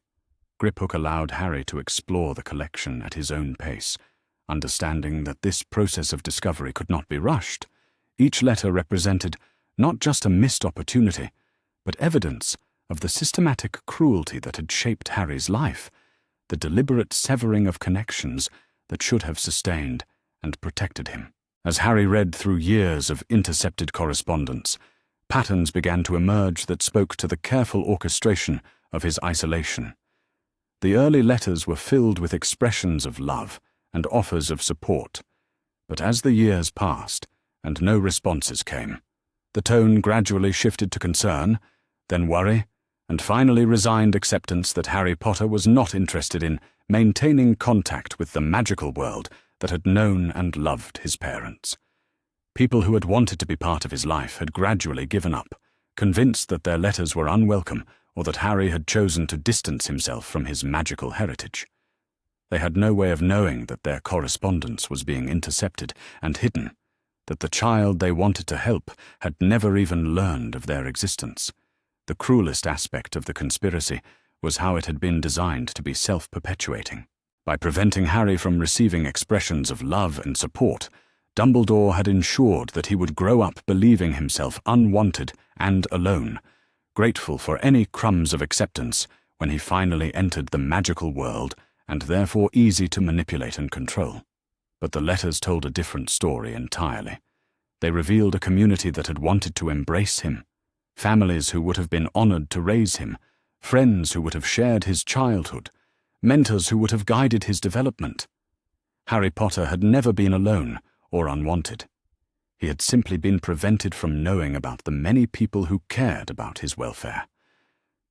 As the afternoon wore on, and Harry continued reading through the massive collection of intercepted correspondence, his initial sadness and anger began transforming into something more focused and determined. Each letter was evidence of a relationship that had been stolen from him, but it was also proof of connections that could potentially be restored.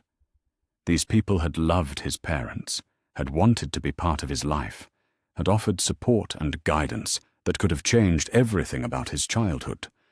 While he could not reclaim the years that had been lost, he could reach out to them now, could begin building the relationships that should have sustained him throughout his youth. Griphook seemed to understand the shift in Harry's emotional state, the movement from grief to determination that marked his evolution from victim to someone ready to fight for justice. Each of these letters, Griphook said quietly, represents not just evidence of what was stolen from you, but an opportunity for what might still be possible. The people who wrote to you, who offered their love and support, most of them are still alive, still part of the magical world, still capable of playing the roles in your life that they always wanted to play. Harry looked around at the thousands of letters that surrounded him, each one a connection to the magical world that had been severed by Dumbledore's manipulations, but could potentially be restored. For the first time since learning about the conspiracy that had shaped his life, he felt something that might have been hope. He was not starting from nothing in his quest for justice and his efforts to reclaim his rightful place in the magical world. He had allies, people who had been wanting to help him for years, but had been prevented from doing so. He had a community that had never forgotten him, families who still considered him part of their extended circles, friends who had been waiting patiently for the opportunity to resume connections that should never have been broken. Most importantly, he had evidence that the isolation and rejection that had defined his childhood were artificial constructs, lies told to serve someone else's purposes rather than reflections of any genuine lack of love or welcome in the magical world. The boy who had fled Privet Drive, believing himself unwanted and alone, was discovering that he had never truly been either. He had been deliberately isolated, systematically cut off from a community that had wanted to embrace him, but the community itself had never stopped caring or hoping for his return. As Harry carefully returned the letters to their proper places in Griphook's archive, he felt the same sense of forward momentum that had carried him from his cupboard under the stairs to the depths of Gringotts. But now he understood that he was not moving away from something, but toward it, toward relationships and connections that had been waiting for him all along. The friend of the Goblin Nation was about to become something even more powerful. Harry Potter, heir to a legacy of love and connection that stretched around the magical world, armed with evidence of the crimes committed against him and supported by a community that had never stopped believing in his worth. The letters in Griphook's archive were more than just evidence of past betrayals. They were invitations to a future that could still be claimed, relationships that could still be built, connections that could still transform his understanding of his place in the magical world. And somewhere in that vast collection of intercepted correspondence lay the foundation for alliances that could challenge even Albus Dumbledore's considerable power and influence. The secure conference room deep within the Ministry of Magic bore little resemblance to the public offices that most citizens associated with magical government. Here, in chambers that existed beneath the main floors and were warded against every conceivable form of surveillance or intrusion, the most sensitive business of the wizarding world was conducted by people who understood that some conversations could never be allowed to reach the wrong ears. Harry sat at a polished oak table that had probably witnessed more state secrets than any piece of furniture in magical Britain, flanked by Griphook and Ragnarok, who had accompanied him to this crucial meeting, despite the obvious discomfort that being in the heart of ministry power caused them. Across from them sat a woman who commanded respect through presence alone. Her bearing, speaking of authority, earned through competence rather than mere political appointment. Madame Amelia Bones, Director of the Department of Magical Law Enforcement, was exactly what Harry had expected, based on Griphook's descriptions, and exactly what he had hoped she would be. Her silver hair was pulled back in a style that was both professional and practical. Her robes were well tailored, but not ostentatious, and her eyes held the sharp intelligence of someone who had spent decades navigating the complexities of magical law and politics. But it was the way she looked at Harry that told him everything he needed to know about her character. There was no condescension in her gaze, no assumption that his youth made him less worthy of serious attention. She studied him with the same careful assessment she would give to any important witness, recognizing that the evidence he carried could reshape the entire structure of magical government. "Mr. Potter," she said, her voice carrying the crisp authority of someone accustomed to being obeyed, "I want to begin by thanking you for bringing these matters to my attention through official channels. The allegations you and your goblin allies have presented are among the most serious I have encountered in 25 years of law enforcement."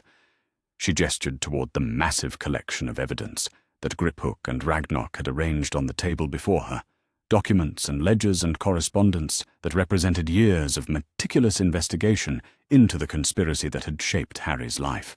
"I have spent the past 3 days reviewing the materials you provided," she continued, "and I must tell you that what I have found disturbs me more than I can adequately express.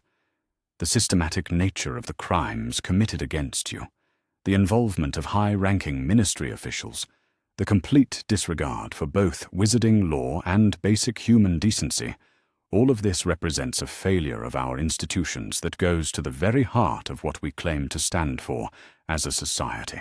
Harry felt a surge of validation at her words, the recognition that the injustices he had suffered were being taken seriously by someone with the authority to do something about them. For 9 years, his complaints about his treatment had been dismissed or ignored by adults who claimed to know better than he did about his own experiences. But Amelia Bones was treating his case with the gravity it deserved, acknowledging that what had been done to him was not merely unfortunate, but criminal. Griphook leaned forward slightly, his sharp features arranged in an expression of professional satisfaction. "Madam Bones," he said formally, "the Goblin Nation appreciates your willingness to examine this evidence with the thoroughness it deserves. We have been particularly impressed by your recognition that these crimes extend far beyond simple theft or fraud, that they represent a systematic assault on the legal foundations that protect all magical children." Bones nodded gravely. "Indeed, the implications extend far beyond Mr. Potter's individual case, though his suffering is certainly our primary concern. If officials at the highest levels of our government can conspire to override the wishes of deceased parents, forge legal documents, and steal from orphaned children, then no magical family can have confidence that their children will be protected according to their wishes." She opened one of the folders that contained the most damning evidence against Dumbledore, her expression growing grimmer as she reviewed documents that she had clearly examined many times already. "What particularly concerns me," she continued, "is the evidence of intimidation and coercion used to silence ministry employees who attempted to investigate irregularities in Mr. Potter's case. We have documented instances of career threats, reassignment to undesirable positions, and what appears to be systematic retaliation against anyone who asked uncomfortable questions about his placement or care. Ragnarok's eyes glittered with something that might have been anticipation. Are you suggesting, Madam Bones, that Albus Dumbledore's influence within the ministry has been used to obstruct justice and protect criminal activity? Bones was quiet for a long moment, and Harry could see her weighing her words carefully. The political implications of what they were discussing were staggering, he realized. Dumbledore was not just any wizard, but arguably the most respected and influential figure in their entire world. Bringing charges against him would create shockwaves that would be felt throughout magical society. What I am suggesting, she said finally, is that we have evidence of a conspiracy that reaches into the highest levels of both the Ministry and the Wizengamot, one that has operated for nearly a decade without effective challenge or oversight. The people involved in this conspiracy have used their positions of trust and authority to commit crimes that would be serious enough if perpetrated by ordinary citizens, but are absolutely inexcusable when committed by those who have sworn to uphold our laws and protect our children. Harry felt his heart racing as he realized that Amelia Bones was not merely investigating his case, but preparing to challenge the entire network of corruption that had made his suffering possible. This was about more than just recovering stolen money or punishing those who had betrayed his parents' trust. This was about reforming the institutions that were supposed to protect magical children and ensuring that what had happened to him could never happen to anyone else. "What evidence do you need?" Harry asked, his voice steady despite the emotions churning inside him, "to bring formal charges against everyone involved in this conspiracy?" Bones smiled, an expression that was both reassuring and predatory. "Mr. Potter, what you and the goblins have provided already constitutes the most comprehensive case file I have ever seen.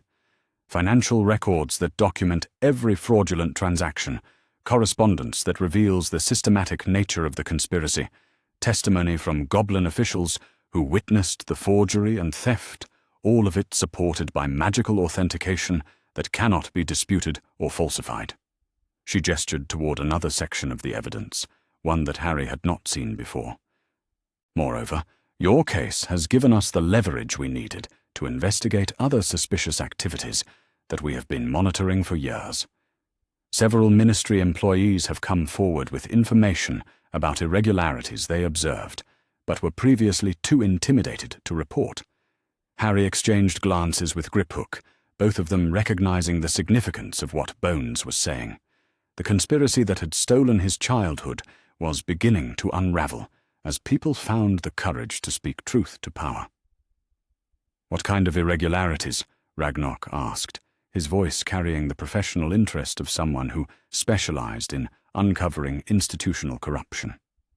Bones opened another folder, this one containing what appeared to be internal ministry memoranda and personnel files.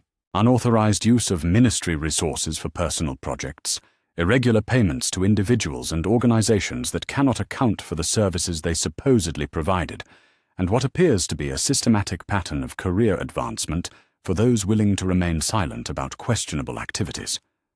She paused, meeting Harry's eyes with an expression of grim determination. "We have also uncovered evidence that your case was not unique, Mr. Potter. There appear to be other instances of orphaned children being placed in inappropriate situations, despite contrary provisions in their parents' wills, though none as systematic or extensive as what was done to you." The revelation that other children had suffered similar fates to his own made Harry feel sick with rage and determination. If Dumbledore and his conspirators had been willing to betray Harry's parents' trust and steal his inheritance, how many other families had they targeted? How many other children had been condemned to years of unnecessary suffering to serve the political and financial interests of corrupt officials? "What do we do now?" Harry asked, his voice carrying a steel that surprised even him. "How do we ensure that everyone responsible faces appropriate consequences, and that this never happens to another child?" Bones leaned back in her chair, her expression taking on the thoughtful cast of someone developing strategy for a complex campaign. "The first step is to present our findings to the International Confederation of Wizards, as the goblins have suggested.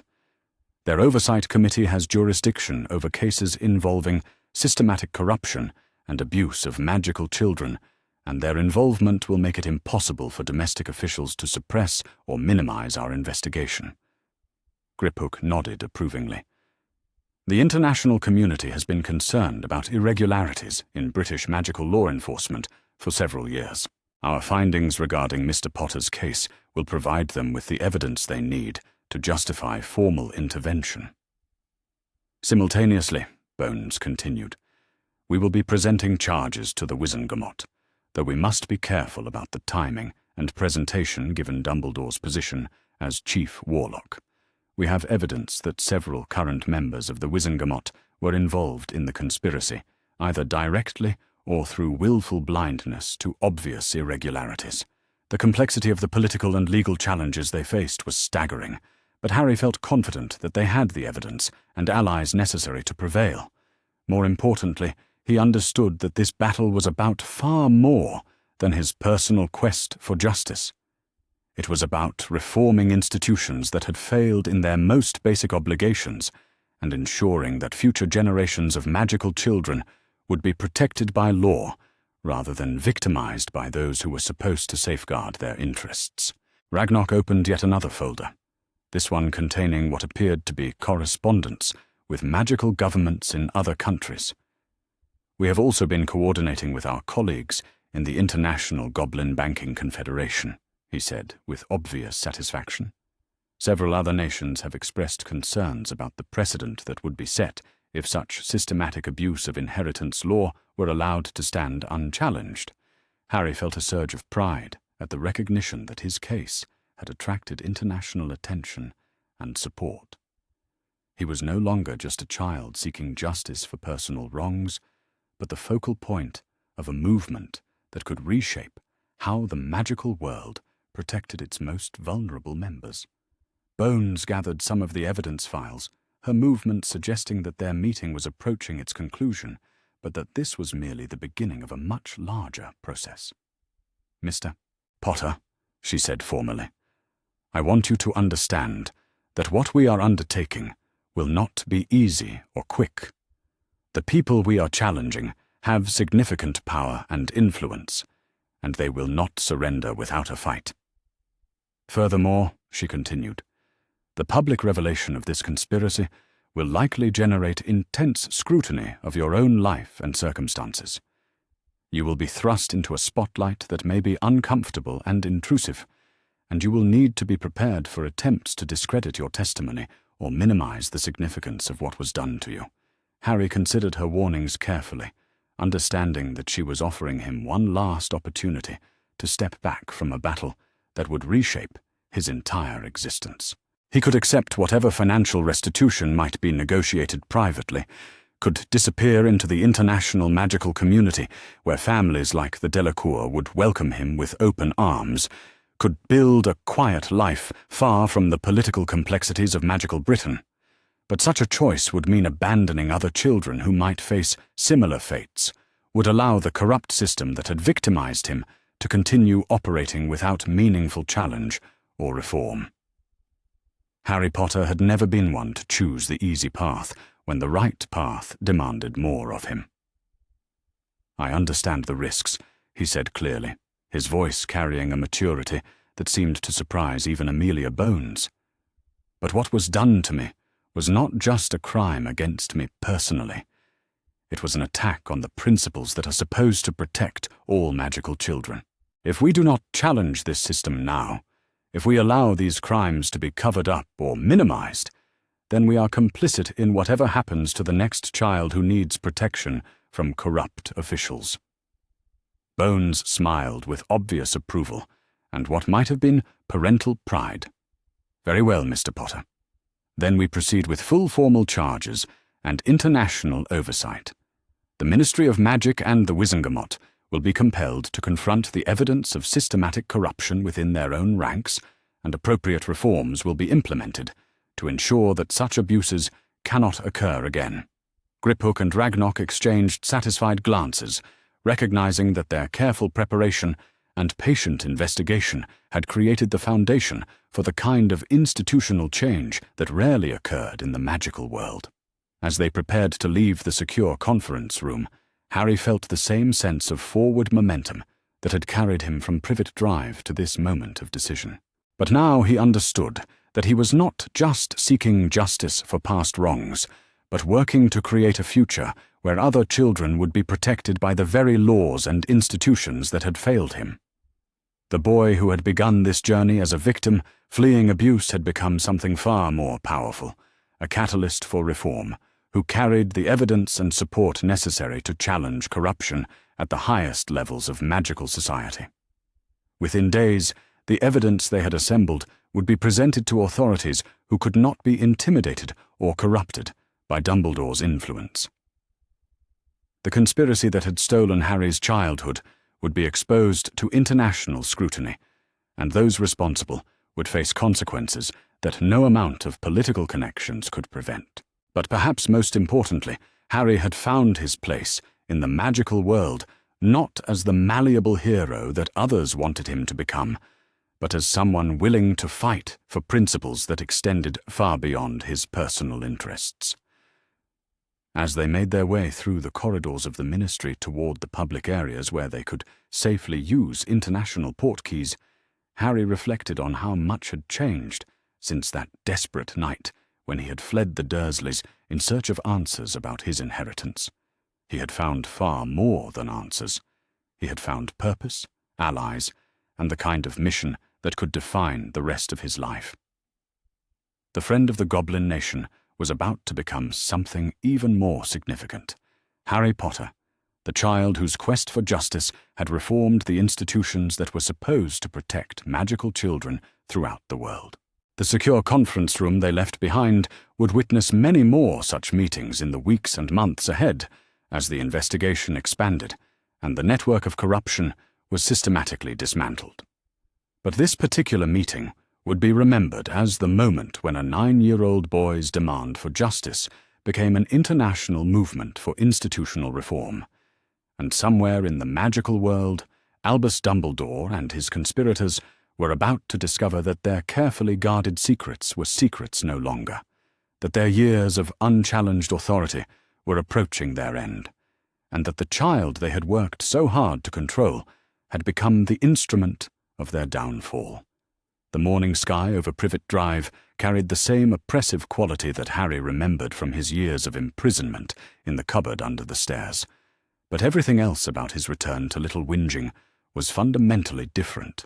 Where once he had walked these familiar streets as a powerless child fleeing abuse, he now moved with the confidence of someone who carried both the truth and the authority to act upon it.